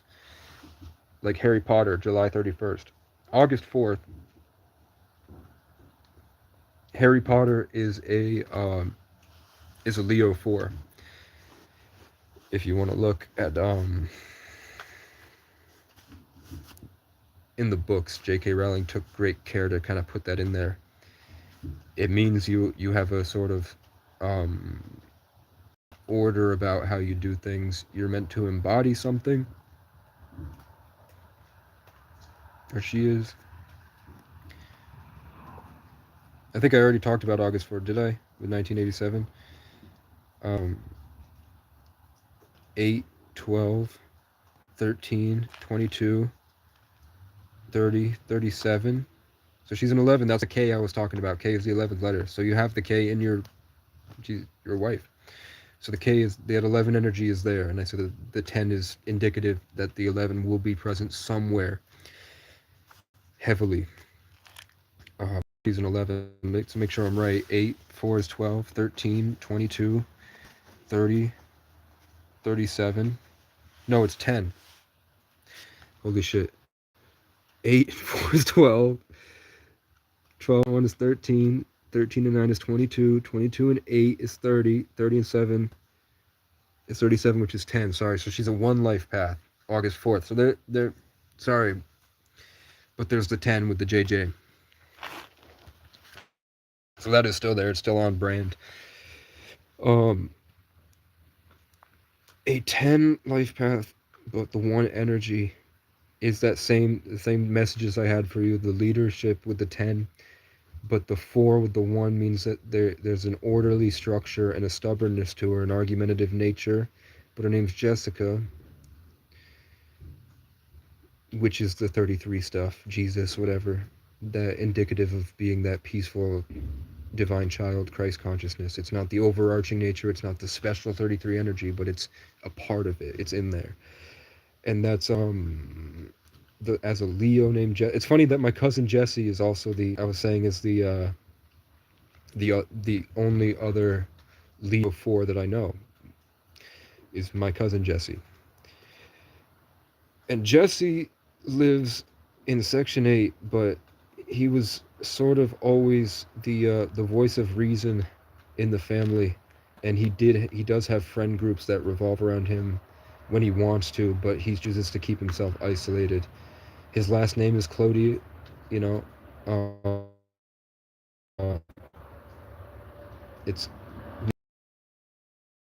he does live in like a he wasn't a great person because they had social structures and they had these beliefs that weren't real, and they relied heavily on power structures, but that's because he's embodying the archetype of the Roman emperors. Eventually when he heals, he's going to realize that maybe he's in this giant Section 8 complex at the literally at the very top, at third level, because eventually he's going to learn that he was actually the manager of all those things. And as the Leo that sits on the top floor at the top of this hill, doing animation all day, creating all day, and he was like the little the precious jewel of the family, the little boy of the family that everyone loved and fought over. Like his abusive narcissistic aunt, or my narcissistic aunt, his mother, will not let go of him, and she kind of destroyed him, taught him the wrong way, and it fucked him up. But eventually he'll realize he does have this. There's a sternness, and this sort of like it's not this overwhelming higher thing. Like Harry Potter was never this overwhelming higher thing.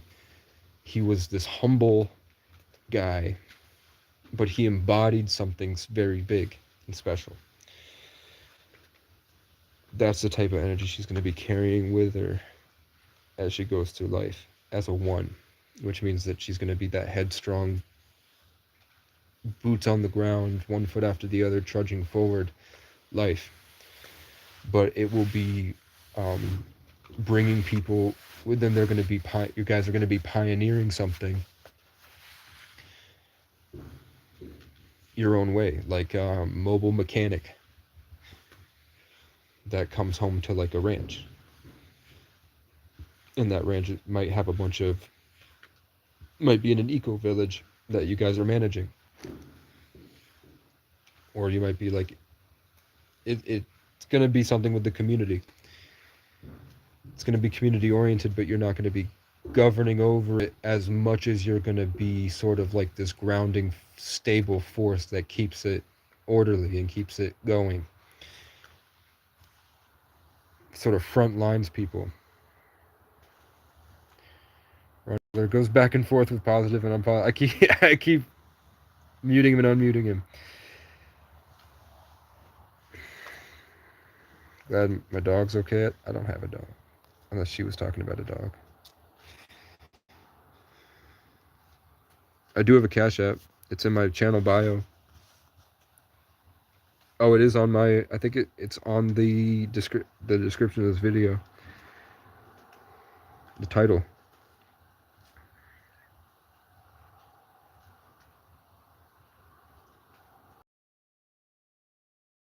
O'Brien's here. What up, Kevin? We were just talking about O'Brien's. You're hungry? I am too, bro. Cast it out now. Body hops in human life, basically. Yeah, it does. They do jump.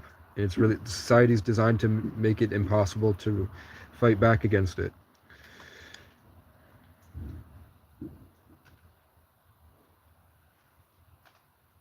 Yeah, ley line stuff. Yeah, like a musical composition, like this, like the themes. It's motifs and themes of your life. That's what I'm talking about. That the energies are like motifs and themes that structure your individual experience through the infinite. And then the Masons and the Jewish Cabal or whatever, they're just they're trying to gain as much power as possible. So they're doing what we all have, but they're doing it in a way together as an organization or a corporation to take power from everybody else for themselves. The plan is that if God is constantly creating, but we're in a finite space, eventually you can buy up all the finite space, and every time God produces a child, you can mangle it, rape it, take the blessings from those vessels and incorporate it into their spiritual ecosystem and harvest the life force, as much life force energy as they can. Eventually they'll grow big enough maybe to fight God, I don't know. But they're just trying to take as much as they can and own as much as they can. It's just a power game. And they do it as above, so below, at the smallest part of the human race. And it's in the Bible. that was going to happen, and it's happened. That's what we're living in right now. But the native people, if they weren't so tormented, and the homeless people, if they weren't so tormented, and the illegal immigrants, if they weren't so tormented, they're the free peoples. They're the rainbow tribe, the chosen ones, the people that choose to live outside of this and keep going and persevere and grow. They're setting the stage, and they're building the new framework for the new world, where that Saturnian Capricorn government falls away.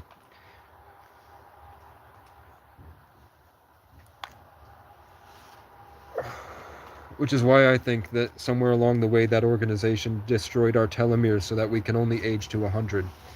The only reason that we age and we die at 100 is because there's a tiny little part of our brain that's broken. And there are jellyfish that can live to be thousands of years. That people are saying that part of the surgeries that the richest of the rich do is that they just repair their telomeres and they live for thousands of years. And they've just built us, we're a farm, we're Animal Farm. And that they live maybe outside the ice wall. I don't know. I can only go off of what I see. So I'll tell you if I don't know. And if I'm pretty sure that that's the case, I'll explain it without explaining it really further. I'll tell you I don't know if I don't know. But if there's this pattern I talk about, I speak on the pattern.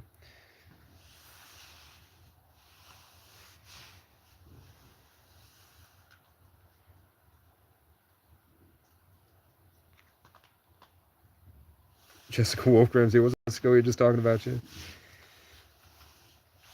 I said to look to Harry Potter and how he behaves and acts in the books, because J.K. Rowling is a Freemason that does all this stuff. So she incorporated she's on the same type of time I'm talking about. I don't know how she uses it, but in Harry Potter, the series is literally a school of magic. Hopefully you caught what I talked about. But Jesse, you're just going to be the two J's. There's an order to your life. You bring order to things and you keep things structurally sound. You might be working with your hands a lot, and it's going to be something that you're going to want to do on your own and not with the... It's going to be this headstrong trudging forward together and less of like a stampede, but you'll find that there will be a lot of people that will come with you with whatever you're doing.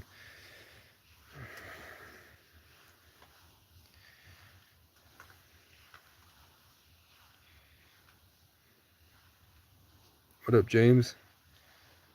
I want to help homeless people, survivors, those who get sold to black budget, not experiment projects, we got through sacrifice. I mean, if you own land, eventually we could build a network and start freeing people. Start building microgreen farms, chicken coops, solar panels.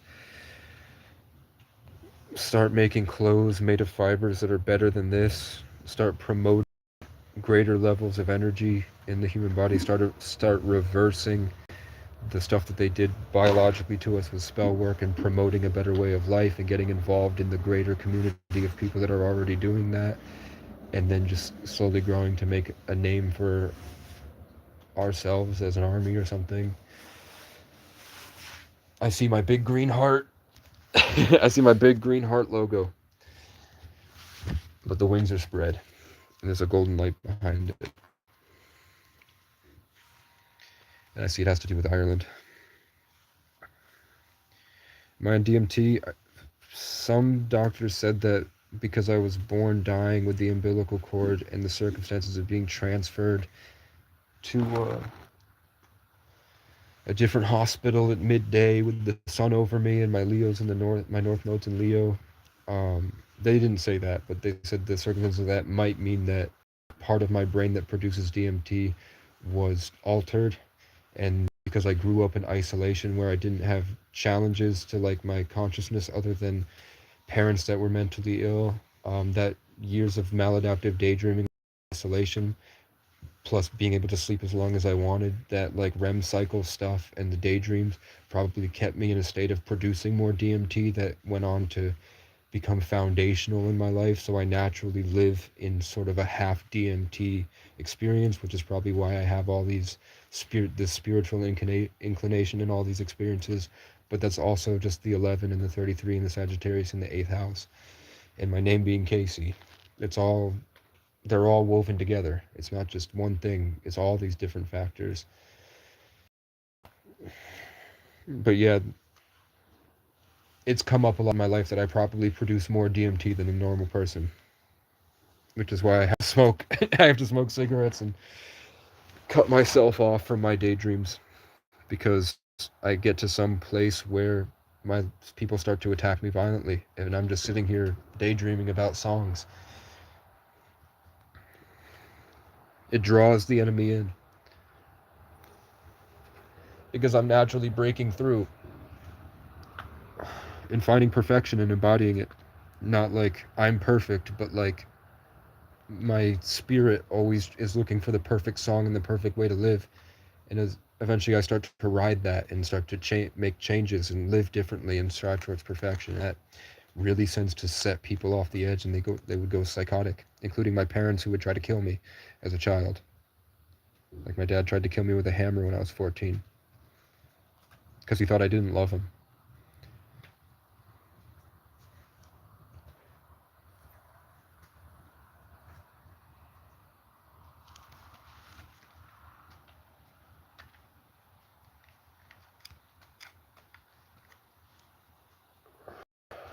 Your Discord kept dissing you.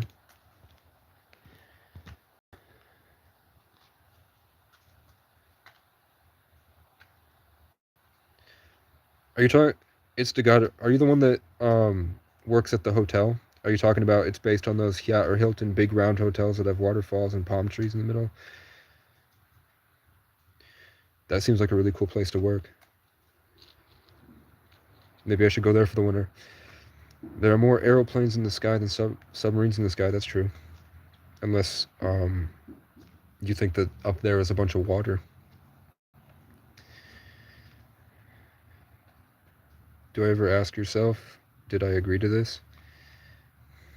I don't think I agree to it, but I think that the world throws things at me, and if I don't reject it, I'm worried I'm accidentally complicit in my own agenda to destroy me. If you believe in spirituality and that there's an enemy, like when the cop called me and said, hey, I have an opportunity for you, but you have to sacrifice something. You have to promise to never come back to your sanctuary in the mountains, and we'll buy you a storage unit, and we won't show up and arrest you with extreme force. You know, like, what am I supposed to do there? What's the honorable thing to do? Plant my stake? Like, plant myself like a tree beside the river of truth and just, or should I just take it as God is forcing me to a better place, like how I got here? I don't know.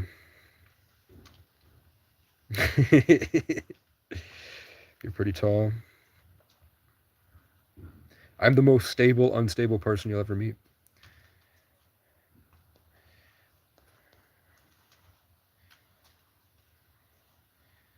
What do you believe the 144,000? James got jokes tonight. I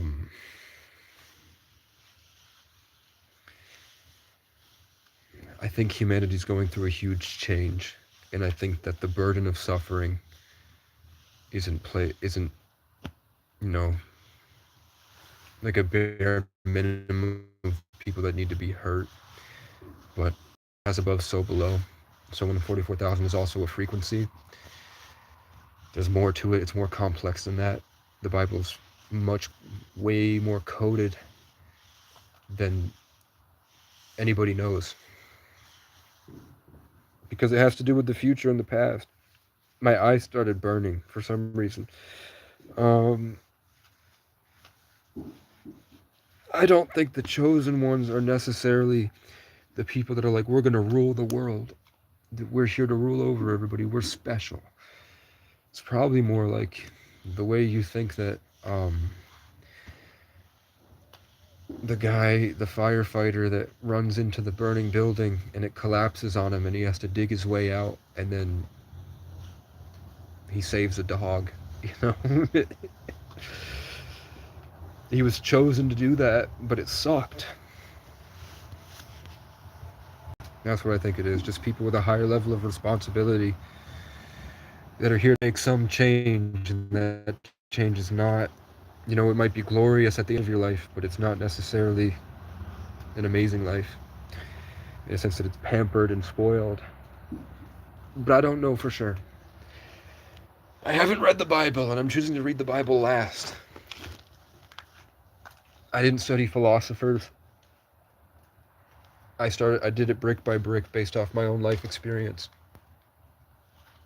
Because I wanted an individual way of the world. And then what I found lined up with certain things. So then I went that way. And I'm sure I'm going to find out about the 13 zodiacs and Jesus and the 12 apostles. And that's why McDonald's and the M significance is so, and the number 13 is going to be so symbolic. I'm going to find that. This guy kept saying, you're mixing up all these teachings. And I'm like, I'm not learning any teachings. I'm telling you what I'm seeing.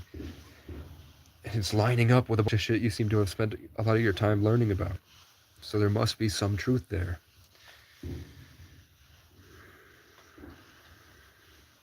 Irish people are pretty poor.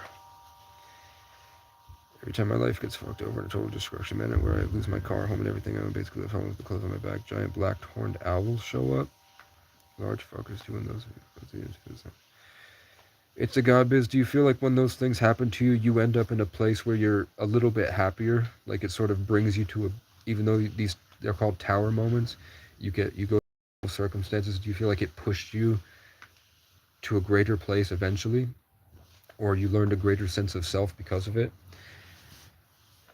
And black-horned owls showing up, I don't think it's necessarily an omen. I think that the universe and nature will honor you the way you honor it. So if you ask for a sign for a certain thing, like if black-horned owls are a bad omen, and you say, can you only show me black-horned owls if it's a good omen, and show me show me like a red-tailed hawk if it's a bad omen, even if the red-tailed hawks are a good thing, it'll honor you, it'll warn you that way, because that's what you said. So I would just ask for confirmation, and don't, what's it called? Don't focus on the outcome.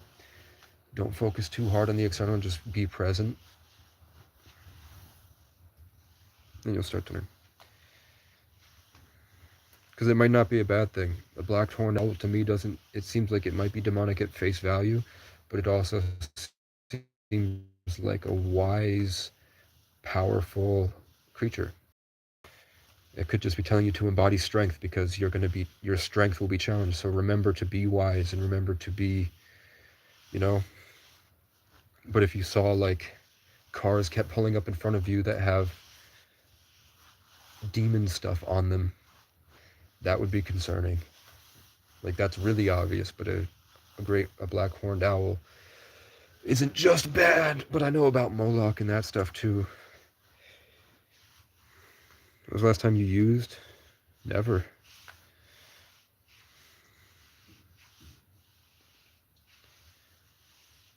Show my cock in her. The price of rice in China. I don't know the price of rice in China. I'm just tired. I've been talking for hours. I've been talking for 5 hours, nonstop.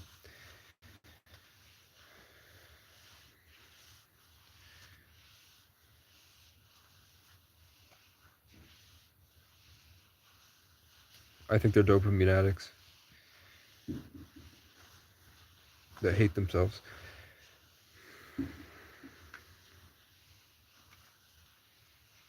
And I think they might be aliens and AI sometimes.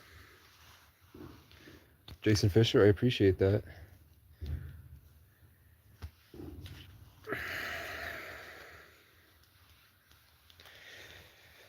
I believe in karma.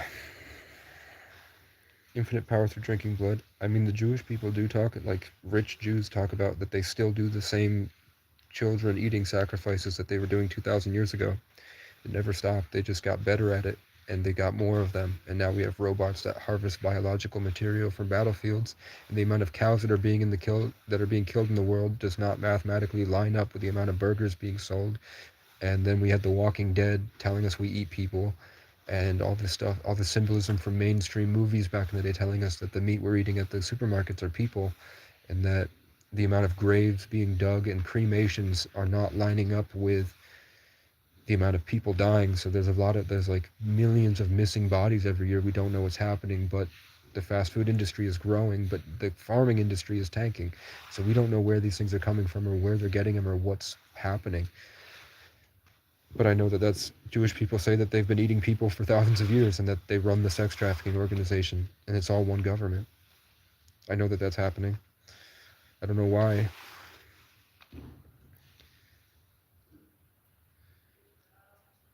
17th of August, 8-8. That just means there are a lot of things you're very good at, and your life is dealt around karmic interactions with people, where you're sort of issuing karma and giving people life experiences that manage it. Every 8-8 I've ever met is a very talented musician. Like my music teacher who worked with Bob Dylan is an 8-8. They're performers. You're masters at something. If your life path doesn't add up to 11, if you add your whole date together in one row and it doesn't add up to 11, 22, or 33, you don't have this extreme higher purpose. It's really challenging, but will go through life with a mastery of a lot of things that you probably picked up in past lives, or it's God's gift. You're just going to be very good at some things. And what I would tell to you is to expand your creative hobbies, try new things, find out the things that you naturally excel at, and you'll find that you will have this gifted thing about you that as a embodiment of it, with the I am of the Leo, you will have people that gravitate towards whatever you're a master at. You're going to have mastery over some things naturally that you earned from past lives, that your job is to embody and show in sort of like a stage environment, or something that it depends on your rising sign, but your presence naturally will be showing off mastery in something, and it will have to do with your identity and your character, because it's going to be a representation of your inner soul and how it expresses that mastery of something. It just depends on your life path number, is how that mastery is implemented in your life.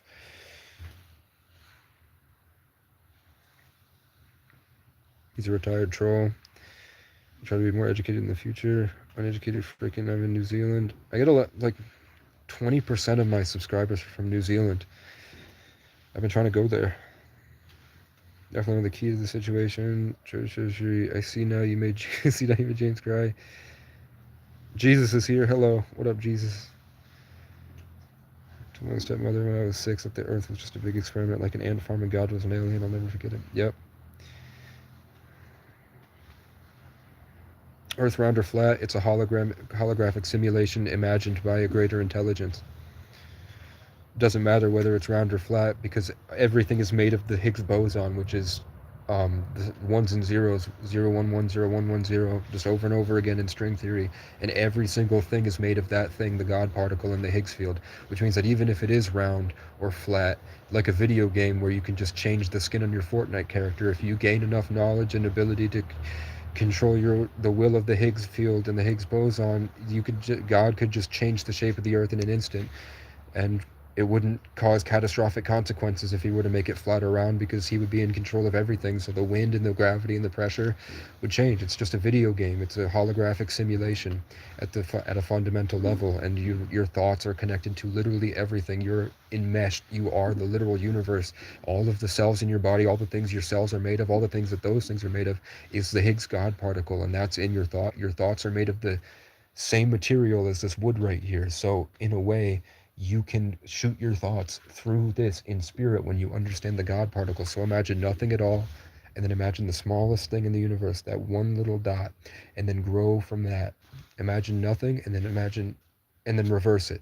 So imagine everything at all. Imagine nothing and reverse it. Just keep stacking and stacking, stacking, building your energetic body, and you'll realize that you were never your body at all. Your body was just part of your thoughts, and all is mind. Then you realize that everything out here is also your mind. And the only difference is that the little parts of us that are ourselves, which is just the creator and the observer, Everyone has their own interlocking, interwoven greater sense of self, as above, so below, the golden spiral. And those interlockings of all of our different collective lives is what the flower of life is, which is the oldest symbol in human history. They've been on that wave for a long time. They've known this for a long time. And that's what, when you learn the Higgs boson, you learn how to sit in spirit and how to go in, and you start to give yourself the proper foundational stuff, like treating yourself the way you deserve, giving yourself self-care and self-love, and fasting, sunlight, probiotics, ketosis, autophagy, neurogenesis,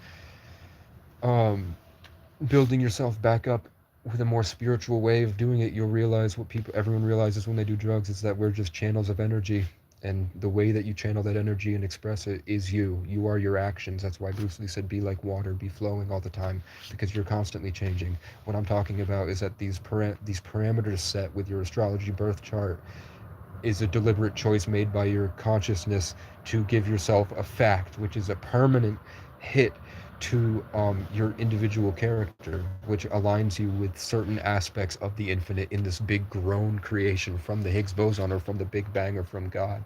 As it grew into this big, giant, complex system, there are different energies and different signs that have different traits, and different star systems with different beings and whatever. And it's all just in the imagination of the prime creator. The problem is some people want more power than others, so they implement whatever they can to get it. Your astrology numerology stuff is just reminders and sort of presets, like on your character. It's just part of your individual creation. And the more you learn about that, the more you'll find the common denominator in everything, in the pattern in it, in the symbolism, themes and motifs and songs and frequencies and favorite notes on your piano, and the favorite chords when you play, and how your soul expresses itself. And you'll find out that all of them aligned into the same thing the whole time, and it's always been the case. And then you find out, I am, which is what Jesus says, I am the way. That's when you find out who you really are at the end of that individuation, uncovering the journey through belief systems in Pisces.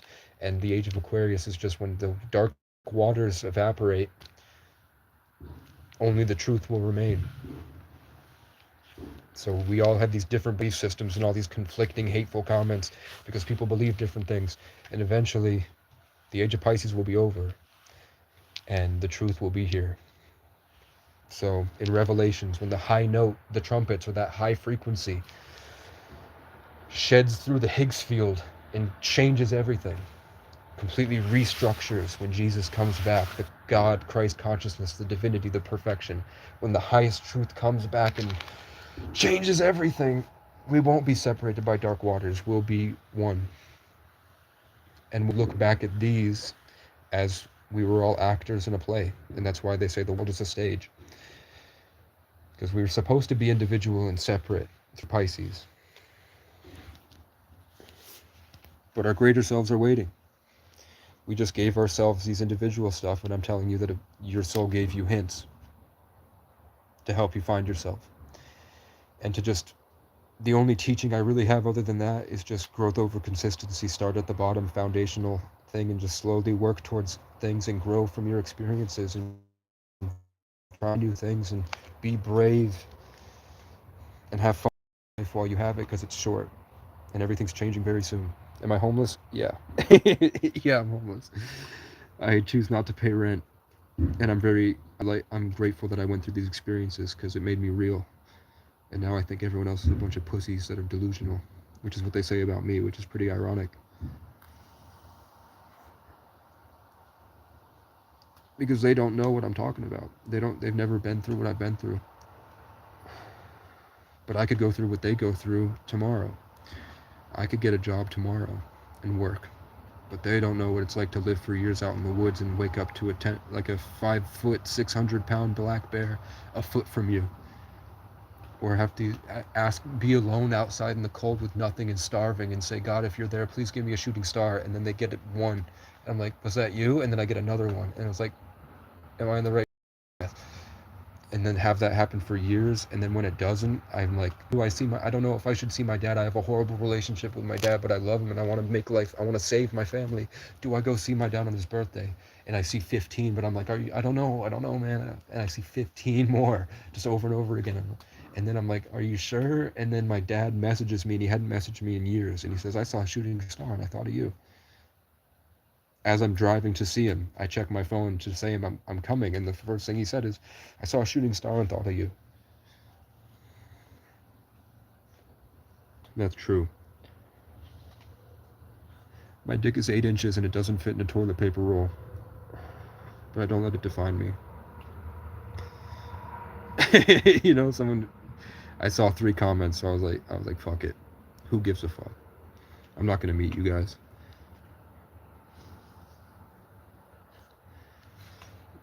But yeah, I had a lot of fun in high school.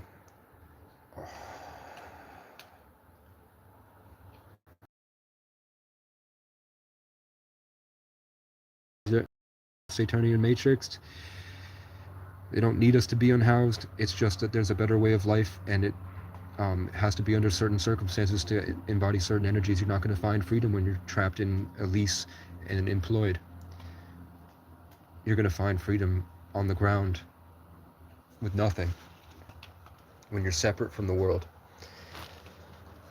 And then once you master it, then you can go back, but you have to be cautious. You have to do it right. Because you'll feel, as soon as you sign that employment paperwork, you'll feel the tether hit your side, and now you're trapped in it again. And then your manager will go, and he'll try to hold power over you.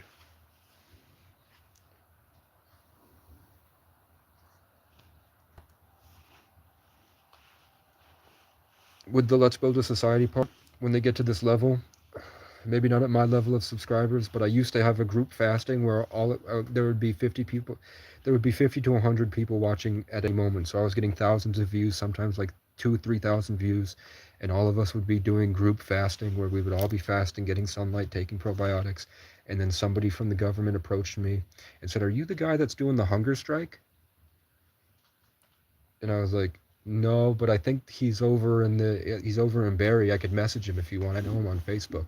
He was like, "Oh no, that must be I think that it was and then he named 5 of my regulars on YouTube,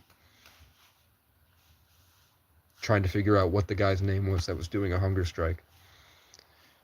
And I never saw him again.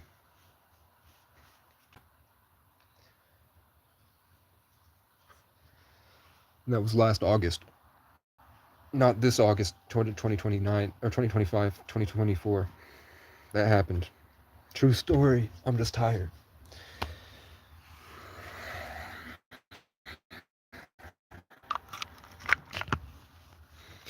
So I'm kind of worried about starting it, because I know I have the attention of somebody. You can't, if you make content, you're in the entertainment industry, and there's an AI that's consuming all the content on YouTube right now. You can look on it, ask Perplexity AI what it thinks of Casey Francis O'Brien, and it will tell you.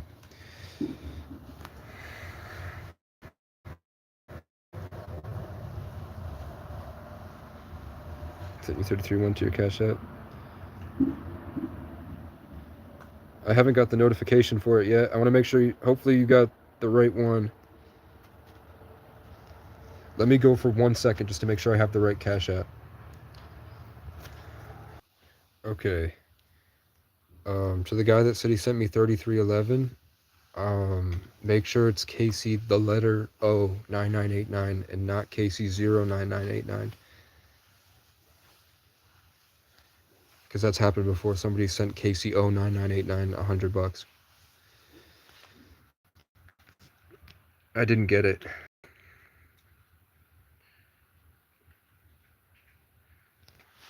Lily Chan, who would say we can't see the other side of the moon because the Earth and the moon are spinning. Can you guys make sure that, can you guys tell me if my Cash App says Casey the letter O 9989 and not 09989? Did I accidentally put the wrong Cash App here? Better be careful, Scott. You almost gave me a complex. Let's figure that out, and then maybe I'll go back to the cabin. Fuck, I don't know. Did I put the right Cash App? It's Casey, the letter O 9989. I've been through a lot about you, learn the truth, dude.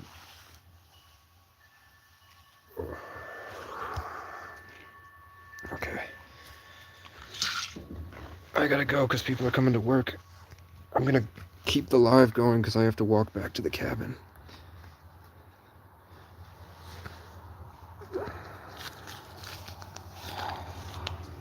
These hand warmers were a dud. If I was out in the winter with these hand warmers, toes would have frozen off. Which sucks. Okay. Almost got it prepared as far as journey.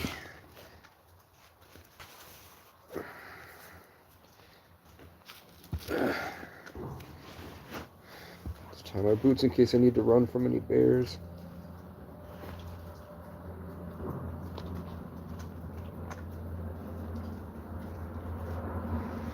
My public defender doesn't stand up. Finally, the judge was fired. I told you I had a satanic Freemason judge. He's out. He might come back, but it was a different judge this time.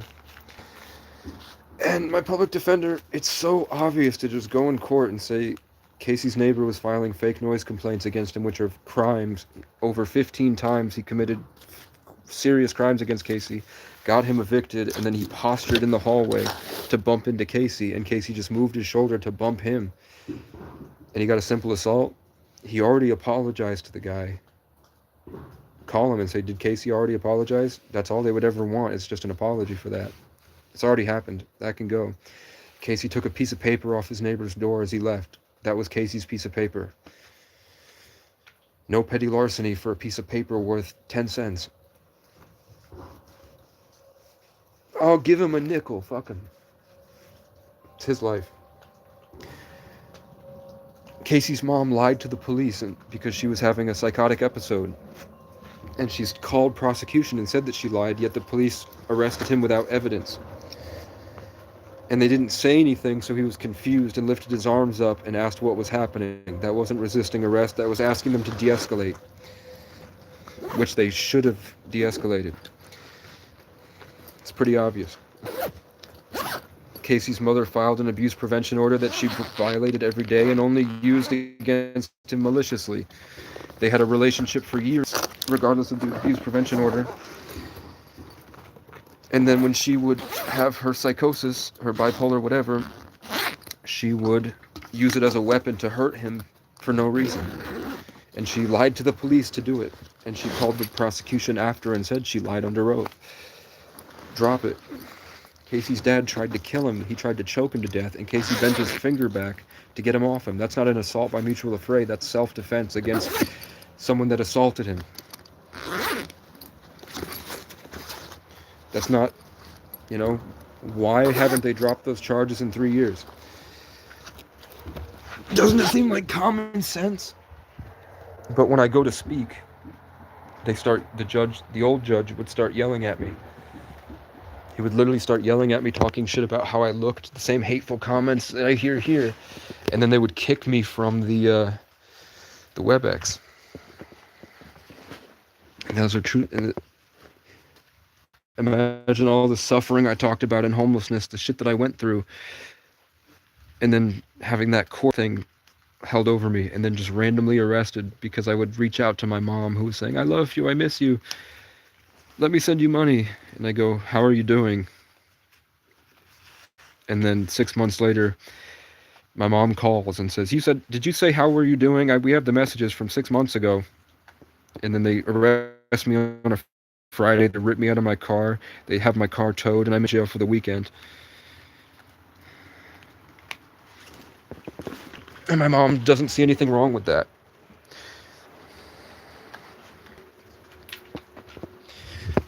Let's put my handy dandy mouse coat on.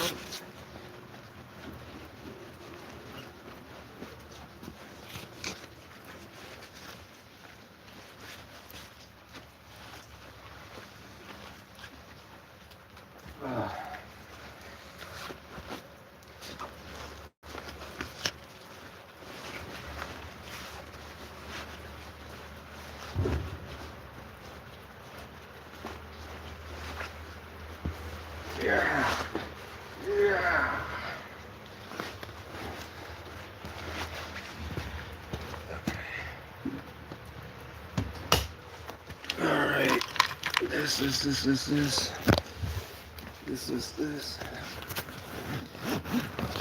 Unzip. Throw this shit.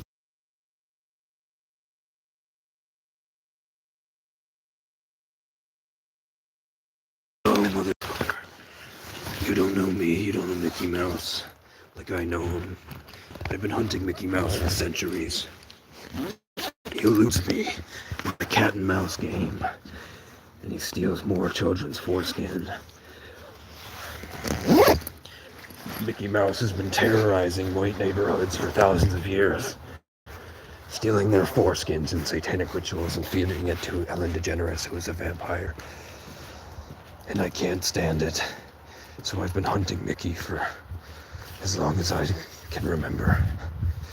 But every time I'm hot on his trail, he hits me with a giant hammer, and I go flying into space.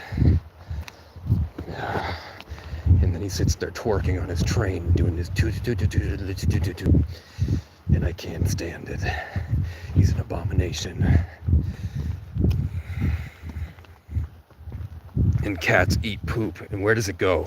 They lick their butts, and they wipe their poop with their paws in the sand, and then they lick it off their paws with their scratchy tongues. And where does it go?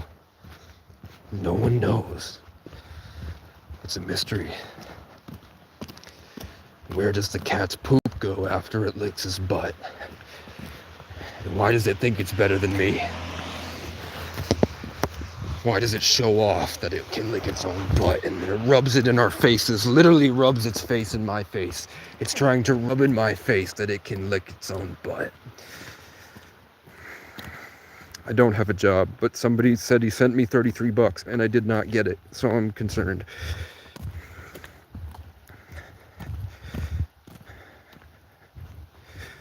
I have to listen to Top of the Morning to you. On the rocky road to Dublin, 1, 2, 3, 4, 5. Cut a stout blackthorn.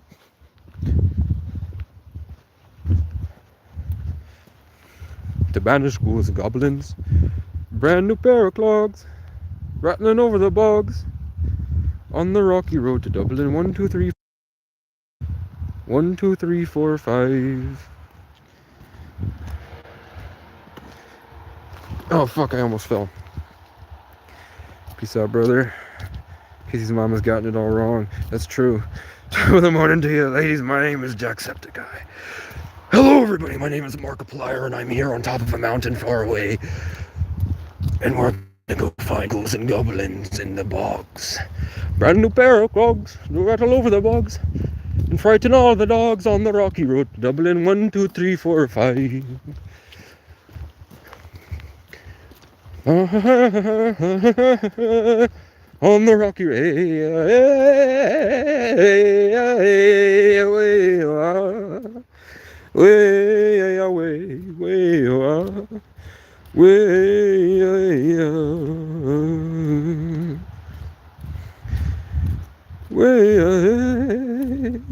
I'm reading comments.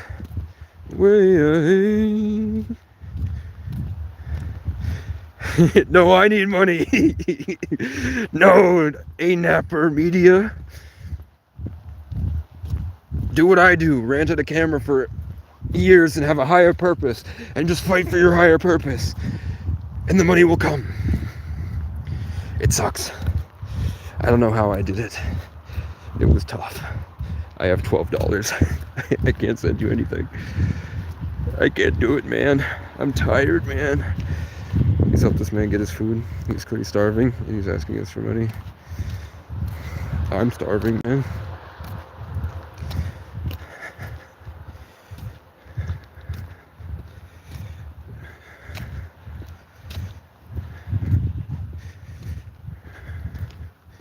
He started to believe he's schizophrenic. Me? For what?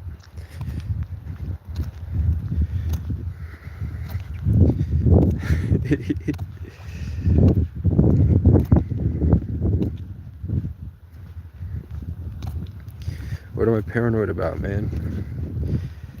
The cats. Why do the cats lick their butt? Why? I'm not high. It's nicotine. It's my side piece orgasm. Jack Frost is a sock bot. I don't know what that means. Oh, do I not have all messages on? Okay. Talking about the cats. You might just be a little bit judgmental, Lily. You might just not have a sense of humor like me. I'm the superior being. And I'm going to eat ravioli and watch Dexter kill people. And that makes me feel better. I like it. I like watching him tap their foreheads and go, "Shut up!" Because he's the embodiment of the goddess Morrigan, the goddess of war, and it's Irish art. The Dark Passenger is just epigenetic trauma from suffering. It's all bigger than we ever realized. No outlet. That's why I charge my phone up the road. You don't have to give me a sign that says no outlet. I know there's no outlet. Yeah, it's fucking below freezing and the rain is turning into snow. It's cold, man. It's fucking cold, fam. Brand new pair of balls rattling over the box on the rocky road to Dublin. 1, 2, 3, 4, 5. 1, 2, 3, 4, 5. Hey, hey, way. I don't really get scared, but if something happens, I go, "What the fuck? What the fuck? What the fuck?" And I run around like a bonobo monkey. And I'm like, "What is this? What are you? What is going on? What is happening?" Did I get scared when I saw that big giant bear the other day outside my tent? Yeah. But I also slammed my table at the bear on the ground and I went, "Leave!" as loud as I could, and I was yelling at it and I charged at it. If it was a grizzly, I'd be dead. Yeah.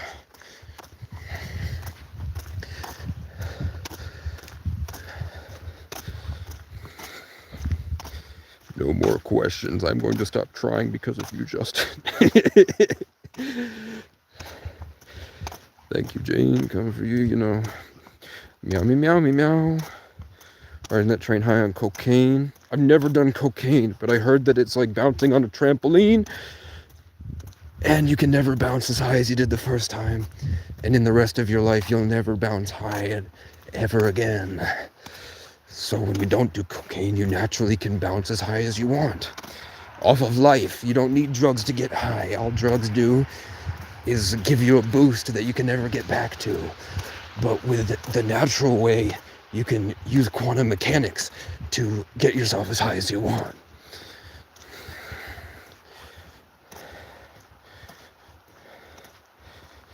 I'm worried that guy that said he was going to send me 33 cents is the wrong person. And then he left. Because I did not get it.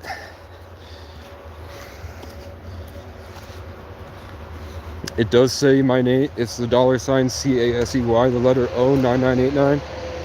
What the fuck is this? Bubble wrap at this hour? What the fuck?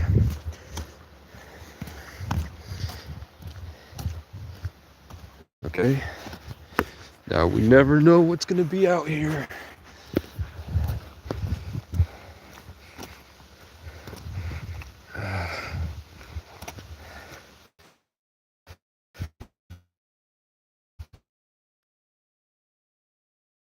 Let's get my flashlight out. 1, 2, 3, 4, 5. I need to cut a stout black thorn to banish ghouls and goblins. And I need a brand new pair of clogs to rattle over the bugs on the rocky road to Dublin. 1, 2, 3, 4, 5.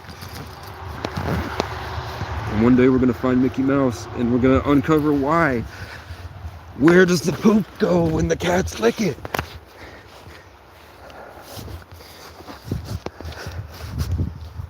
And if Egyptians worship cats. Oh god, my flashlight doesn't work, man.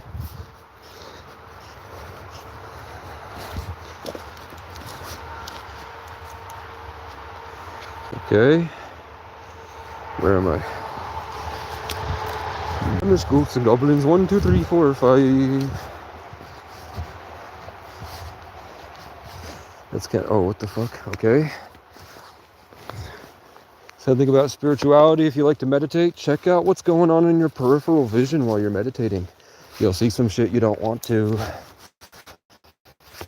You'll see some shit that's gonna scare you for the rest of your life when you realize the entities that are helping co-create your conscious experience. Okay, hood off. Pepper spray, active. Vape.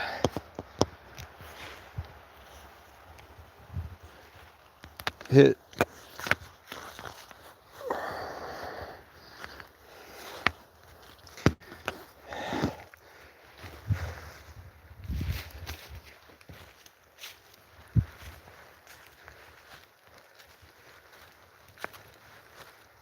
I'm a Bonabalunky.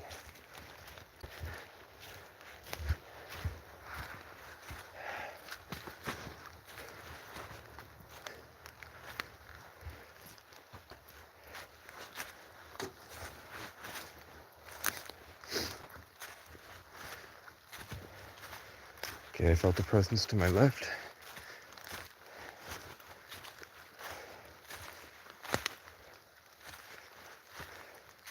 No.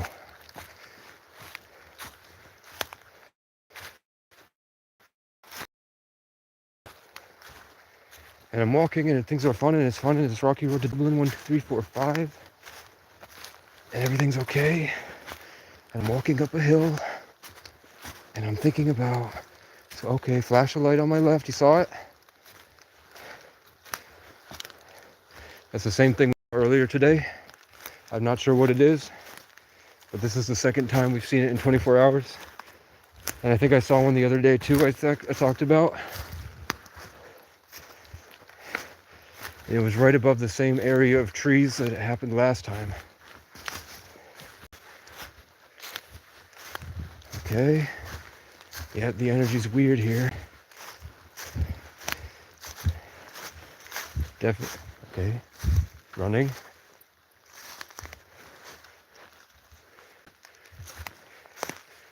Oh, it did get into it. It got in.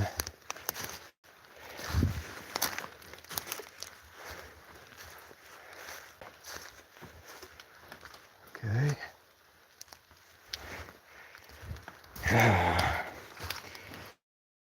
Something.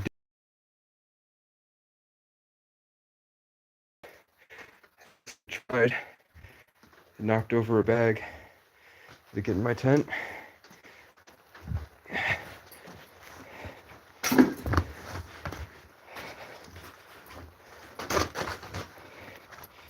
No. So we're chill. Brand new pair of dogs. Rocking over the dogs. Now I'm gonna do what I was made for. My life's purpose right here. You ready?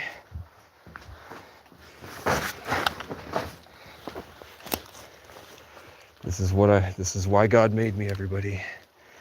We're gonna walk out into the darkness. We're gonna look for spirits, and I'm going to take a piss in front of 55 people.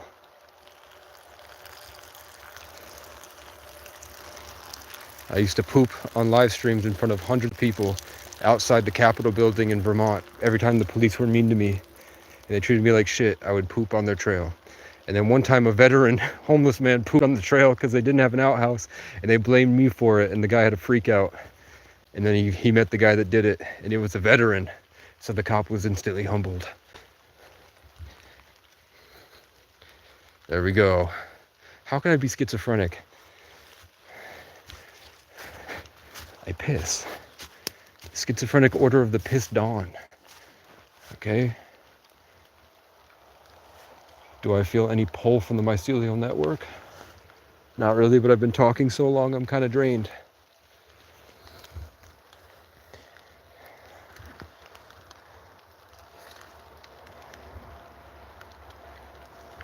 No, look for flashing lights. So there are these orbs that you're not supposed to talk about when you live out here. But we've been seeing these flashing yellow orbs that are like bigger than a basketball, and they jump from tree to tree. And then sometimes there's this invisible entity. Oh, I just saw one. I saw something. I don't know what it looked like a line of eyes, because nature is this constantly shifting thing. So in the big shiftings, when the consciousness of nature hits my awareness and my personal consciousness, there's like this back thing where I can feel it sort of reflect off of something, and in that reflection I can see something for a split second, and I describe what I see in that split second. And it's usually what looks to be bright lights that hit something I can't see, sort of like I have angelic protection or something, and it's kind of pushing away and fighting off something I can't see.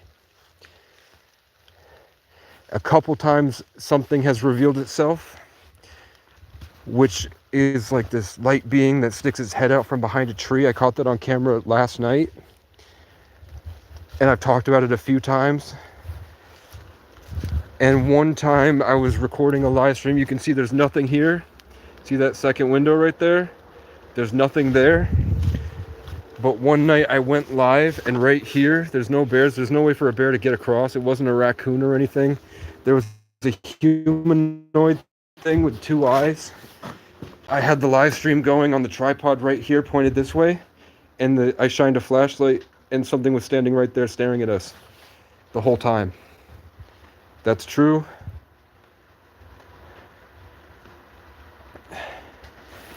One time there was something that was like active camouflage in Halo, where it just was invisible, but it had like a shimmering hue that when I looked at it and I got startled, a big bright light hit it and I got to see it jump away, and there was like a humanoid thing right here.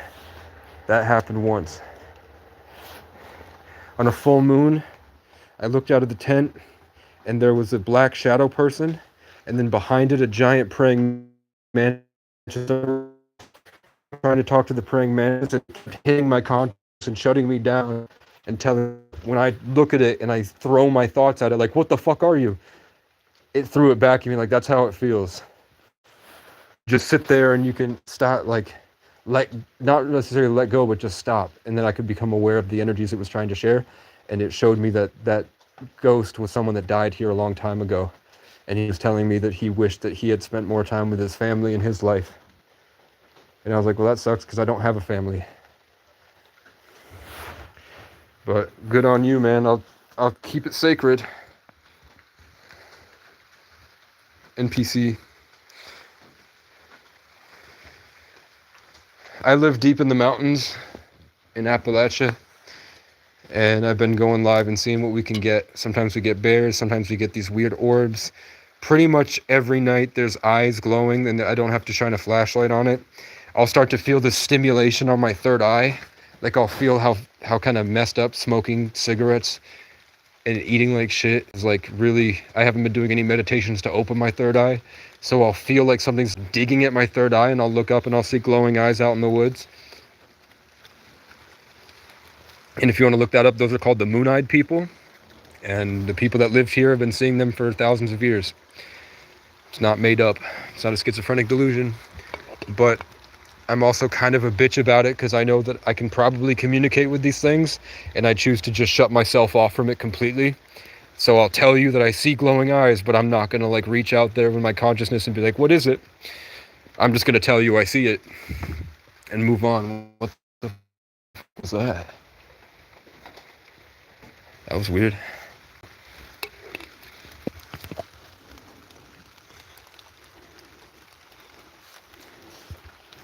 Yeah. Have you ever seen that picture that they have on Catholic churches of this weird pine cone crown thing that's got these ribbons that are wrapped around a silver and a gold key? That's Freemasons, and the gold keys are the sun and the moon, and then the pineal gland is that acorn, but it's all representative of demonic possession. that that Masonic organization and that Catholic Church specifically, they practice opening up your third eye to be possessed by that thing, and that thing wraps its tentacles, but they represent it as ribbons, its tendrils, around the sun and the moon, which is the black star or the pentagram behind Baal. That's the black cube or Saturn. It's the fake sun, the darkness that drives us to the lowest part of the human existence and keeps us from God, using the sun and the moon, the solar and the lunar energies, the man and the woman, the zero and the one. And the whole cult is based around ritualizing and manipulating the energy through that entity's will to exert control and power over the environment with the promise of something special outside of this life. And I don't believe it. I think it's like Hereditary, where they're like ancient cults, which are a lot more prominent than we realize. And they're just looking to open up vessels because they think, like a multi-level marketing scheme, the more people they can get involved at the bottom level, the higher wealth they'll have. And then the people at the bottom now are stuck, and they have to go find more people like vampires. But this should be my last day in the cabin, man. They're going to make me leave tomorrow. I'm going to have to pack my tent up, throw all these things in the tote, and take probably 3 or 4 trips down to the entryway. And hopefully they'll have a truck for me, or I'm going to have to leave it there for a little bit and try to find somebody with a truck to take it to whatever storage unit the property owner says he's going to buy for a month for me. And then once that month is up, I don't know how much it's going to cost. I don't know where I'm going, but I can't stay here. They said they're going to bring as many cruises as they need to take me off this cabin property that nobody can build anything on because it's in floodland. When it floods, this whole place gets fucked. And there's all these trees. You can't build anything here. You can't even put a driveway here. So what's the point? Why do they want me off the property so bad? You can't do anything with it. But it is what it is, man. It's either that or 5 to 7 cops try to rip me out by force. So I'm just taking it as an opportunity that God is leading me to something better. Just don't take their drama and negativity so serious.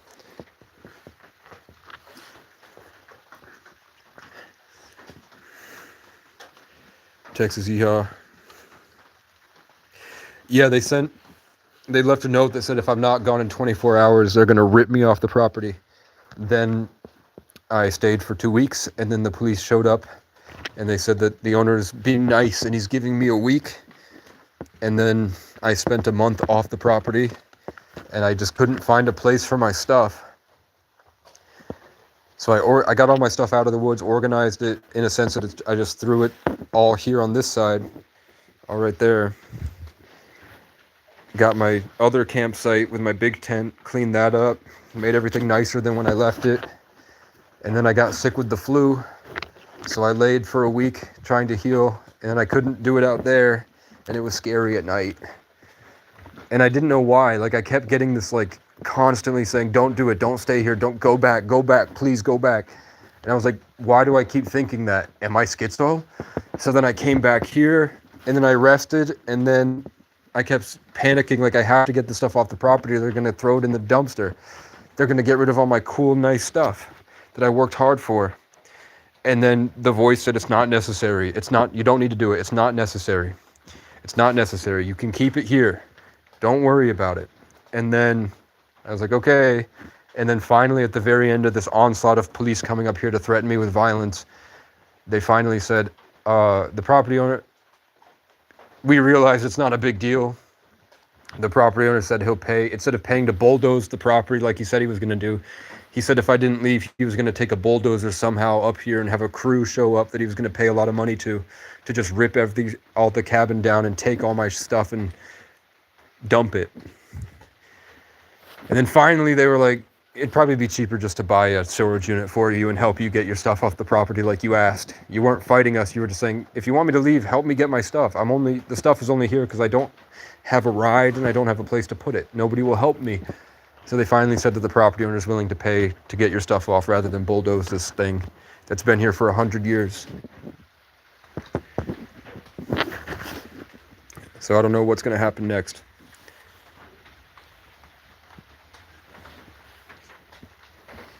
I live in a very small town. I got here 2 years ago. I left for 8 months and walked. I walked through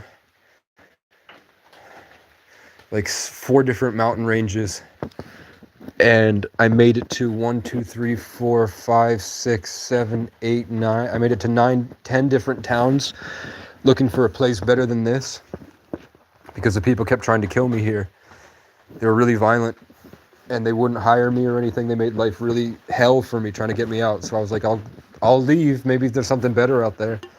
And then I went on this long journey of police brutalities and communal prejudice and getting put in danger every town I went to and ostracized, and nobody would hire me just because of the idea that I might be a junkie because I'm homeless. But I protested at the Capitol building, and I lived behind the Capitol building for a month, and every time they were mean to me about it, I took poops. I took poops on the trail. It just sucked that the one poop that they were mad about, I didn't even do. Somebody else did it because there was no outhouse. They were taking out the porta potties because they didn't want homeless people around, and then they got really pissed because homeless people were shitting everywhere. So they finally have a porta potty there, probably because tourists were complaining. But I like to think it was because the Capitol crapper struck too many times. And then I went to Morrisville and stalked and harassed by police, trespassed from everywhere, almost molested by a cop until he found out I wasn't a woman. Because I put my hair up and showed him I'm a dude, I have facial hair, I'm a guy. And then eventually I had to survive through negative 60 degrees through the winter, wind chill. And I only survived because I found God gave me exactly what I needed. I just walked up the street, and right there in a random trash can was insulation board, and a couple panels, and a foam mattress. So I built a nest, and I hid from the wind chill, and I just stockpiled blankets. And I survived, but eventually I had 105 fever, and I was dying. And the people at the homeless shelter wouldn't come out and help me. They wouldn't invite me in. They waited till they were sure that I was dead, and then they called the police to remove the body. And then it turns out I was alive. So the cop kicked at me and spit at me and did a bunch of shit. And I have that on live. I had live streamed that thing, that interaction. I was like, I pointed in and I was like, look at the camera the way you're looking at me. Your parents would be ashamed of you. What the fuck is wrong with you? And he starts like kicking the ground, like, and spitting on the ground. I was like, man, you guys got some issues. And the only person at that homeless program was the only woman there that had ever experienced homelessness. Everybody else was fat, panicking, because the property owner was like, why is he here? Get him off. And it didn't register to any one of them that maybe he was trying to come into the warm homeless program and that he just needed a warm meal and some help. Instead, they were like, wait till he dies, then call the police to remove him. And those are the people in Vermont that are charged with taking care of homeless people. Clipped. Yeah.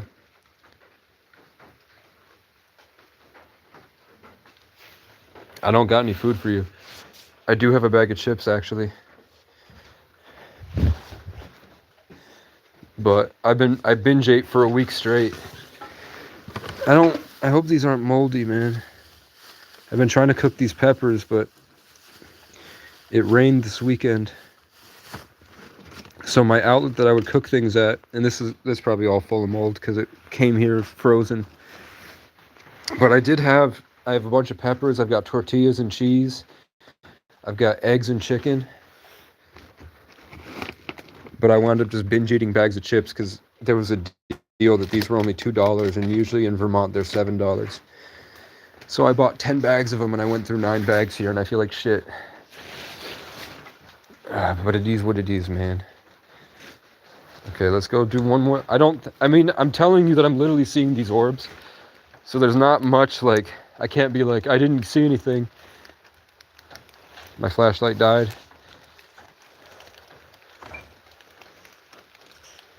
It's probably not a good thing that I, like, yearn for an experience for something I don't know what it is.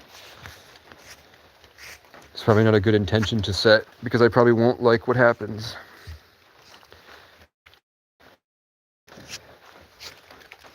But yeah, there's shit out here.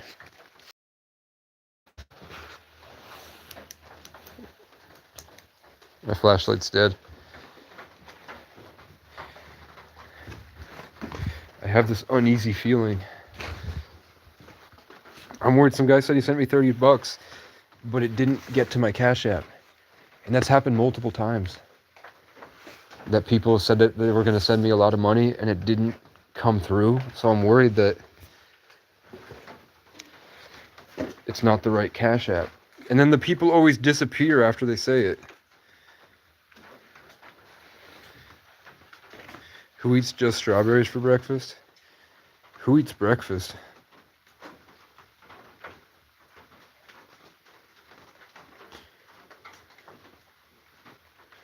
I don't really have any help. Not really. I have a subscriber that sends me money sometimes. But that's pretty much it. I have this weird feeling.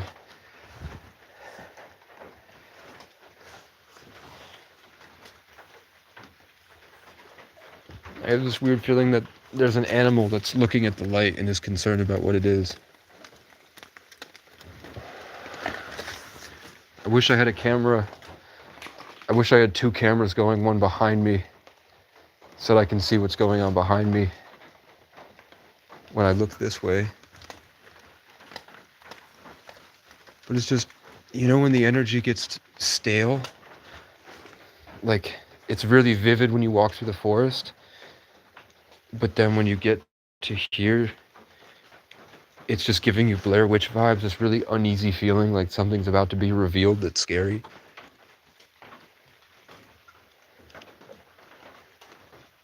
I feel that.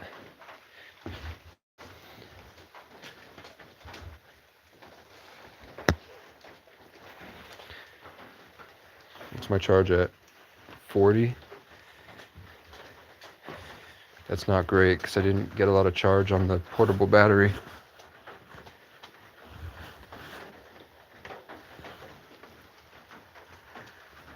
There's my brother.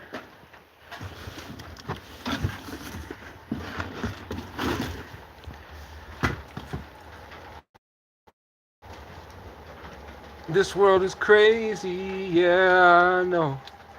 But don't let the ocean get you down. Living in the past gonna take you nowhere. Just keep moving on. Everything comes full circle. You gonna get what you deserve real soon. All the things that I said I would do came true. It's all thanks to the universe. Whoa, whoa, whoa. Spending every single moment trying to get it right. Applying pressure day into the night. Yeah. I should link his SoundCloud. I got here because I fought somebody in a laundromat. And that was like my big winning moment where I beat off No Diddy, an attacker. And I finally got my big win. Because I had beaten other people, but it wasn't as epic as that moment where I whipped him over my shoulder and said, "This is not how," he's trying to rip the hatchet from my hands to kill me with it. And I went, "This is not how Casey goes." And I whipped him over my shoulder on the ground and I started hitting him with the hatchet and he ran off and his getaway driver crashed. And then I got this. Ohana means family.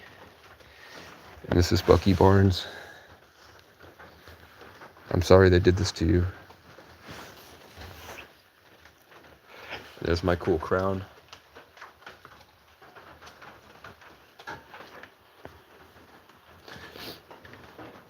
Time to watch Dexter. Time to watch Dexter. Shit, chat blew up.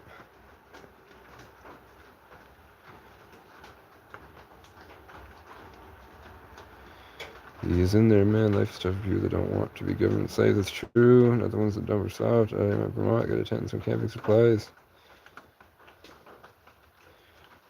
You saw Berkeley if you need money. Alright, I'm going to go to bed, guys. Let's get in the tent. And we'll wrap up stream.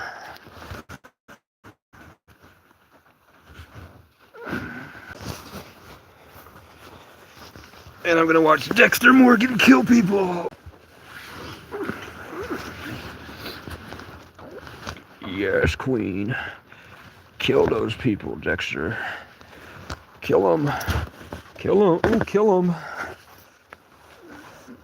Alright. No last thing? Alright. My tent full of black mold. Clothes. I checked the status of my... I don't have my sauce. But I don't need... I can eat food later. I'm tired. Good night, guys.